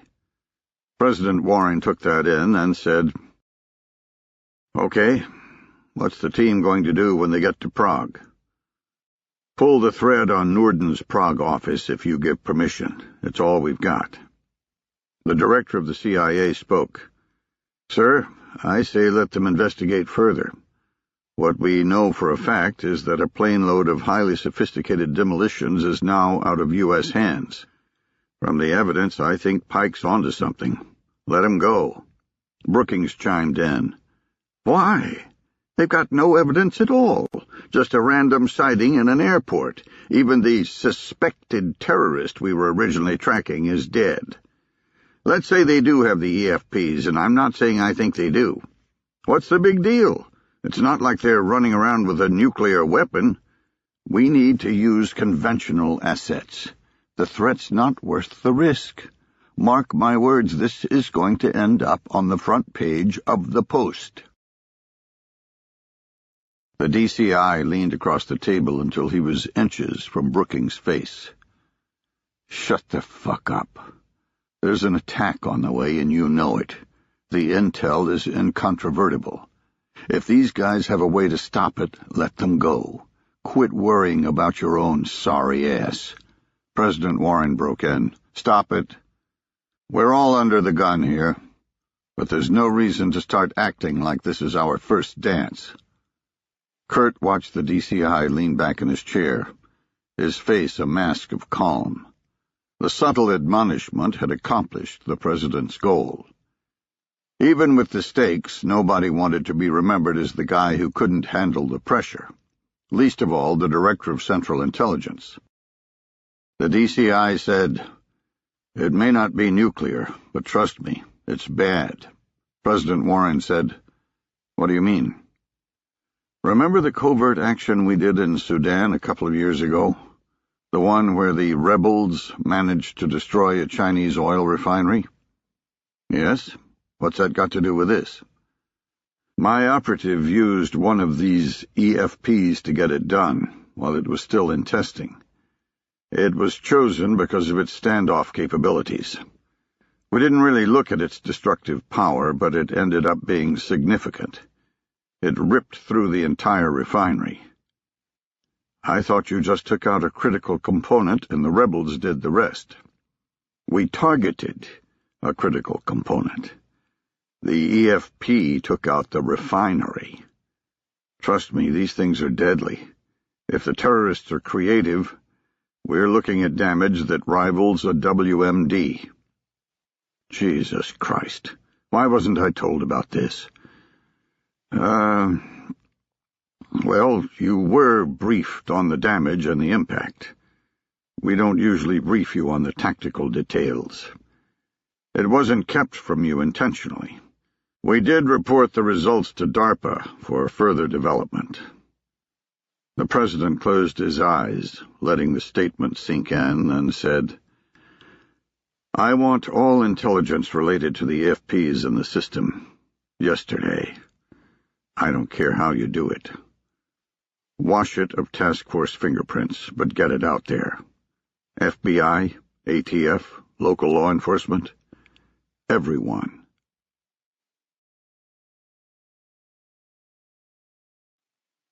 Chapter 39. I was thinking about ordering another drink to give me a plausible reason to remain at my table when Jennifer called. Her information surprising the hell out of me. Got one of them. He's leaving the hotel now. Pictures on the way. I pulled up the imaging software on my phone and saw an Arabic man with a thin, acerbic face and prominent ears that jutted out from the sides of his head like small wings. Which way? Hang on. Okay, he's headed east. Good work. See if you can get a facial ID on the others. Break. Retro, he's coming by you. Pick him up and slave his phone. Everyone else stand by. I was sitting in an outside patio just down the street from the suspected terrorist hotel, with the rest of the team at various other nearby locations, waiting to take over surveillance when I directed. I knew they were amped up, because there was no way we should have found the terrorists on our first attempt. As soon as we'd landed in Prague, I had the team start working Norden's office. We didn't have authority to do anything overt, but I figured necking down the terrorist location fell under the rubric of preparing the battle space. Naturally, I didn't ask permission. It was easier to ask forgiveness. And I knew by the fact that Kurt hadn't demanded an ops update that he didn't want to know what we were doing. We'd usually send a situation report when we hit the ground, but in this case, Kurt would be forced to tell me to stand down, so we both acted like a report wasn't necessary, which was really stretching things because we'd done quite a few operational acts in a short span of time. First, we'd taken a snapshot of the cell activity in and around the building that housed Norden's Prague office. As expected, there were a bazillion cell phones in use, but running a reverse lookup left only a dozen or so that were pay-as-you-go and not tied to a human. Once we knocked those down, we simply analyzed which phones were talking to each other, figuring that the terrorists had to be in contact. That left 4 phones, all interconnected. We could have picked a phone and done some black magic to get it to tell us where it was located, provided it had a GPS, but the activity could be detected by the cell service provider and might lead to questions and an investigation into our cell phones, especially in a city with well-developed infrastructure, such as Prague. It was better to leave that as a last resort, so we did it the hard way. We spent a day looking at historical location patterns of the cell phones, plotting on a computer map each tower they talked to. We found that 2 spent the night within a tower footprint near several hotels. The other 2 had disappeared while we worked, either because they were turned off, had a dead battery, or, worst case, had left the area. Early this morning, we'd received execute authority from the Oversight Council to develop the situation, which was military speak for, I don't know what the hell to tell you, figure it out. I had no problem doing that, since it pretty much gave me carte blanche to do whatever I thought was necessary, as long as I didn't get caught. My plan was simple: locate the Arabs, then follow them until we could confirm or deny terrorist activity. We took our best guess at which hotel the men might use inside the cell tower footprint we'd found, then put Jennifer in it, the one person who knew what the suspects looked like. I figured it would take several stakeouts at different locations before we hit the jackpot, and had planned for a week to simply locate them, but we'd gotten lucky on our very first one. My little hands-free earpiece crackled again. Pike, Retro, I have eyes on Jug Ears. Camille broke out onto the street and was blinded by the sunlight.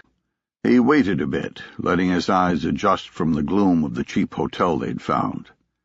The man on the phone had given him strict instructions to follow, a connect-the-dots travel pattern designed to sniff out whether he was helping the police, either wittingly or unwittingly. He didn't mind it all, and in fact appreciated the professionalism being shown for their initial meeting. His first task was to board the metro at the Namesti Republiki stop, headed towards Lichin. Apparently it was somewhere nearby, just through a hideous black monolith of stone called the Powder Tower. Finding that was easy enough, as the tower dominated the landscape. Passing through the gate, walking on cobblestones from the 13th century, he ignored the calls from the barker, dressed ludicrously like a soldier from the Middle Ages, urging him to see Prague from the top of the tower. Entering a large square bustling with people from all nationalities, he spotted the Republiki metro sign across the street. Retro waited until the Arab was past him, facing away before getting up and following. Staying a good distance back, he never once paid any overt attention to the man. Once they were through the square and across the street, both walking with the natural flow of traffic on the cobblestone sidewalk, he pulled out his phone and began manipulating the touch screen. The phone itself looked exactly like an Apple iPhone, but the similarities ended after the Apple logo. Instead of Facebook or YouTube, the phone had a wealth of applications designed to enhance Taskforce capabilities. One was a Blue Force tracking program interconnected with all team phones, which allowed anyone on the team to know in real time where the rest of the team was located, thereby facilitating rapid decision-making on the fly. A new addition to the application was the ability to covertly inject it into another phone via a Bluetooth wireless connection, whereby that phone would appear as an icon as well on the scalable moving map. Retro figured he could make a fortune if he sold it on the open market. Surveillance? Why, yes, there's an app for that. Getting within 30 feet of his target, he started the scan and picked up more than 40 cell phones within range. Scrolling down until he found the terrorist's number, he locked onto it, interrogating the phone for Bluetooth connectivity.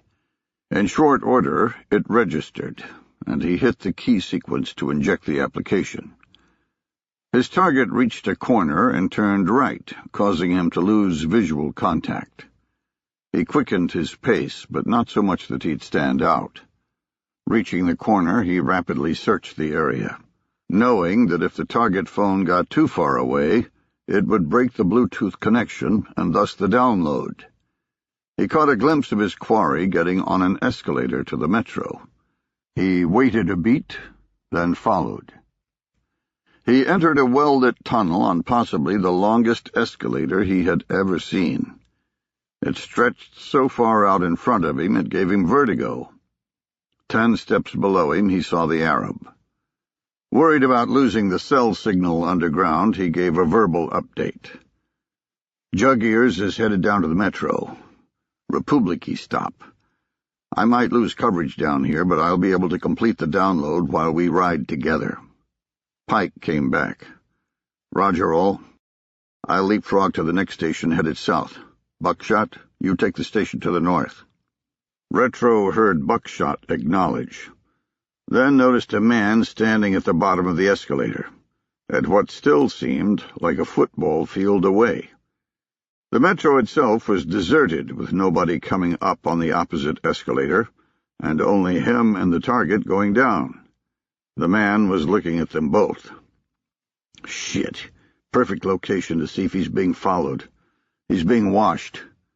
He came back on the net. Pike, target might have help. I'm being eye-fucked hard. You burned? Not yet, but I will be. I'm at turn 2. If this guy's deliberate, he'll know something's up if I stick with Jug Ears. Retro knew the easiest way to spot surveillance was simply to see the same person over both time and distance. He'd now made 2 deliberate decisions along with the target. but luckily the Metro was a focal point that could explain both of them. Getting on the Metro with jug ears would be okay, but getting off and continuing to shadow the target would be turn 3 and 4. And if this man was conducting counter-surveillance, the game would be up. Pike said, "Okay, I'm at the Moostek station. If he comes this way, I'll get on and pick up the target. You get off. Buckshot, you do the same if he heads the other way. Copy?" "Roger all." Retro finally reached the end of the escalator, buying time by acting a little confused and looking at the wall map until Jug Ears had committed to a train line. Finally, he went left toward the Moostek stop. Retro gave him a moment, then followed. Behind came the man at the escalator. Stand at the bottom doing nothing, then decide to ride? He checked the download bar on the phone and saw that he'd injected only half of the application. Shit. I need to pass this phone to Buckshot or Pike. When he left the Metro, the connection would be broken, and the download would have to be started all over again. Luckily, his phone maintained a cell signal even in the tunnel. Only the 3 of them were waiting at the Metro stop, so he texted Pike to avoid being overheard, studiously ignoring the target and the other man. The text was routed to every member of the team, just like a radio call, alleviating gaps in information. Moostek's the stop, and I'm fairly sure the other guy's counter-surveillance. A second later, his phone vibrated. "Pike, no issues. I have a signal down here. I can see you on the map. I'll meet you coming off the Metro. Any idea about the CS? Retro. No, he's not Arab. Looks Eastern European. Need to pass you phone. Download still going. Pike. K. Brush pass coming off Metro." Retro tapped QSL and waited for the train to arrive.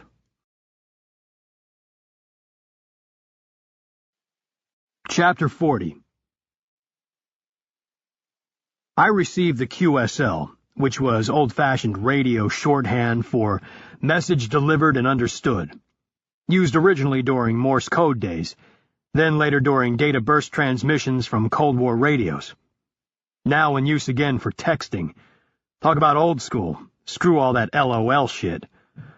I had no idea how our little band of terrorists had managed to integrate into some sort of Eastern European counter-surveillance network, but it was just one more data point in the string of things that had made no sense, starting with Johnny's mission in Indonesia and ending with a traitor in the U.S. Congress. All we could do was continue what we were doing. Sooner or later, it would sort itself out. I would have liked a full-on support package, but this operation was way outside the standard Taskforce template. Which was to say that we didn't usually pull everything out of our ass. I knew I'd have very little time when the Metro doors opened. Retro'd get about a half a second to pass me the phone as he walked by. Done right, nobody would know something had occurred. Done wrong, and we'd signal to the world that we were involved in amateur hour illegal shit. And I hated amateur hour shit, illegal or otherwise. My phone vibrated another text message. Apparently, the unknown counter-surveillance guy had now made physical contact with the target, sitting down and giving him instructions. It looked like Retro had managed to deflect attention from himself. 5 seconds later, I got a text saying that Jug Ears had stood up, intent on getting off the Metro. Shit. How the hell was I supposed to do a brush pass, picking up the phone and entering the Metro while Retro left, when the target was now leaving? I'd be stuck riding the Metro while Jug Ears went on his merry way. The countdown timer for the arrival of the next train showed 45 seconds. This is like the damn Amazing Race. I texted Retro, asking what the CS was doing. Retro. Sitting still, probably waiting on me to make a move. Me. Stay on. Drag him with you. Get off couple stops later. Retro. K. What about download? Me. I'll just start again. What car? Retro. Second from front. I felt the breeze of the approaching train, the wind growing with a howl as the air was pushed out of the tunnel and into the station. I positioned myself at the far end of the platform, looking to anybody watching like I wanted to board. The cars squealed to a halt, then disgorged their passengers in a flurry. Since Moostek was a transfer station for both the A and B lines, there were a lot more people getting off, allowing me to integrate into the flow with little effort. I took one last look at the photo of the target, this time to get a fix on what he was wearing, then headed to the escalator with everyone else. Halfway up, I saw a brown jacket topped by a black head of hair. I didn't bother trying to close the gap because I absolutely didn't want to spike anyone else helping him. Getting to the top of the Disneyland-length escalator, I had two choices. Either go outside or transfer to the B Metro line. I chose outside, knowing if I missed him, I could redirect Buckshot to the next stop on the other line and hopefully pick him up again. Worst case, we still had the anchor of the hotel. The Moostek stop exited right out onto Wenceslas Square, a walking promenade that a couple of decades ago had filled to capacity with angry mobs marking the end of communism in the Czech Republic, without a shot being fired. But nowadays was the heart of shopping in Prague, full of cafes and department stores. It was a beautiful day, the air crisp enough to make me appreciate the warmth of the sun on my face. The square was teeming with shoppers and tourists, causing a sliver of alarm. Too many people. I'll never know if he took the other metro line. I considered going back down to the train, but decided to check out the area first. I pulled the trigger on Buckshot, getting him in position at the Staromiestka stop near the Charles Bridge, then did the same with Decoy on the other end. The only good thing was that the same crowds that made it hard for me to track jug ears made it very, very hard to do surveillance detection work. No way could they be sure someone wasn't just a dumbass tourist bouncing around. Which means they'd have given him directions out of this place. I rapidly looked around and saw multiple little alleys leading away from the promenade. I took the first one I could see and began winding my way through the maze that was Old Town Prague, with single-lane roads, cut-throughs, and cobblestone alleys the norm. I was sure I'd missed him, when I saw him lazily strolling down a side street that had to be as old as the tombs we'd seen last week. I braked a little bit and matched his stride, casually noting anyone who might be watching his back trail. We walked by several outdoor cafes, all with people in them, so it was impossible to tell, but I was sure someone was checking me out to see if I was tracking the target. There was no other reason for him to be channeling and stair-stepping like he was. It was all designed to flush out surveillance, and all I could do was continue to follow, maintaining my demeanor and ignoring the target as much as possible. I saw nothing unusual. The people were all laughing and talking, enjoying the sunshine. I had the same surreal feeling I always got on operations such as this. I'm out here tracking a killer. Everyone else is drinking beer. It seemed like there was a pub every 15 feet, all with outdoor patios. There was no way I could ascertain if anyone was working with him, although if they were probably drunk. I got within 30 feet of the target and interrogated his phone. I achieved a lock with his Bluetooth, starting the application download again. He continued his little stroll, eventually breaking out into the tourist mecca of the Old Town Square, with the astronomical clock and Old Town Hall, along with dozens of locals begging for attention at various attractions. He went through it to another small alley, heading toward a booth that advertised bus tours. I let him get inside the alley, but didn't follow when he stopped at the booth. No sense in pushing my luck, since there wasn't anything else in the alley and I'd stick out like a hippie at a corporate retreat. I stopped short at the square, next to a local beggar on his elbows and knees, prostrating himself in stoic silence, his grimy hands outstretched. I dropped some coins into his cup and watched the target. He was talking to the man in the booth more than was necessary for a bus tour. Eventually, the man handed him a map of some kind. I checked my phone and saw the download was just about done. Out of the corner of my eye, I sensed rapid, hostile movement. The beggar. I whirled, raising my arm against my head and ducking, but not quick enough to evade the strike of the beggar's coffee cup shattering against my skull. I reeled back out of his range, clearing my head before he got a chance to hit me again. He closed the gap, seemingly for the kill, but I was ready now, and this drunk's gonna regret picking this fight. As soon as he came within range, I batted his hands away and stunned him with 4 rapid jabs to his face, as if I were working a heavy bag, left, right, popping his head back and forth like a paddle ball on a rubber band. I followed up with a side kick to his upper thigh, using all of my weight behind it. He bounced off the wall he'd been kneeling against, the pain radiating through his face. He looked over my shoulder at something. Bum reinforcements on the way. I rotated until my back was to the wall, seeing nobody else coming to help. He pantomimed a fake like a high school kid, alternating his hands back and forth, as if I would fall for something that stupid, then looked down the alley again. Inexplicably, he took off running. What the hell? I did nothing to stop him, more concerned with whether I'd spooked my target in the commotion. When I looked down the alley, he pantomimed a fake like a high school kid, alternating his hands back and forth, as if I would fall for something that stupid, then looked down the alley again. Inexplicably, he took off running. What the hell? I did nothing to stop him, more concerned with whether I'd spooked my target in the commotion.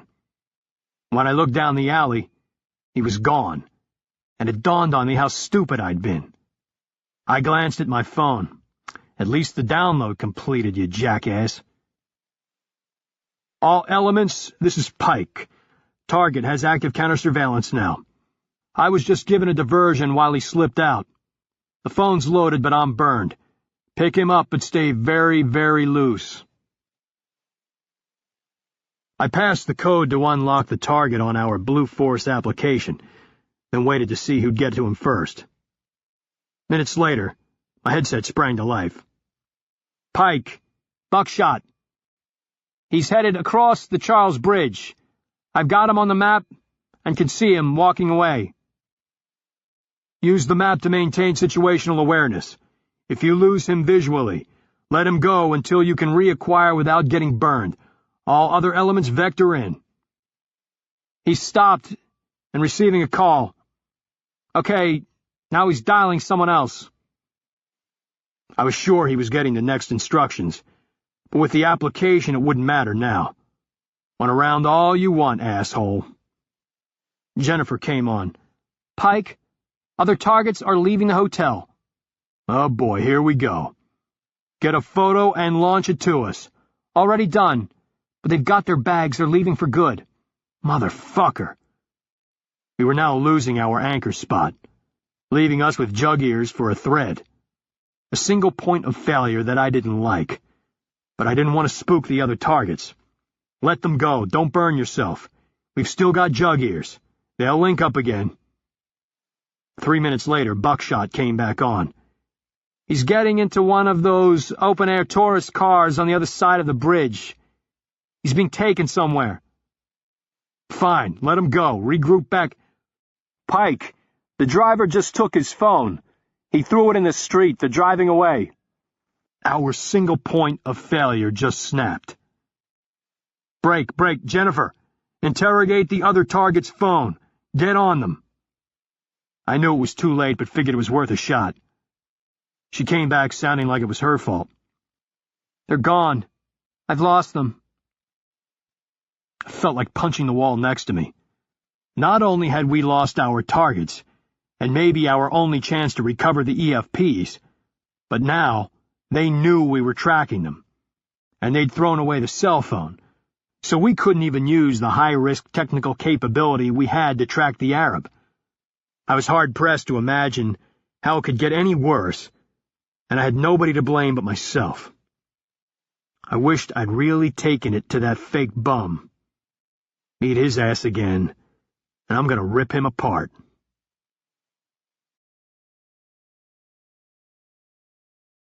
This audiobook has been broken into multiple parts to make the download faster. You have reached the end of a part, but not the end of the complete audiobook. So please check your library for the next part of this audiobook.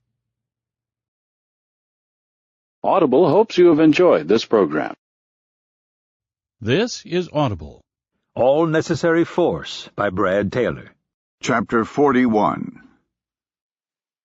Suffering the indignity of a full-on body search, Camille offered no resistance, noting the security surrounding the person he was to meet. All were rough-looking men, and none had lowered their weapons, even after he had given them the introduction letter provided by Rafi. Paranoid. He was deep in the Czech Republic countryside, 1 hour outside of Prague. The only structure a large stone house rising through the morning haze 1/4 of a mile away. Completely on his own. He could feel the sweat build under his arms despite the morning chill. They could bury me out here, and no one would ever know. But the man he was to meet was worth the risk. Without him, Rafi's grand operation would be stillborn. By all accounts, Draco Ljostku was a ruthless killer.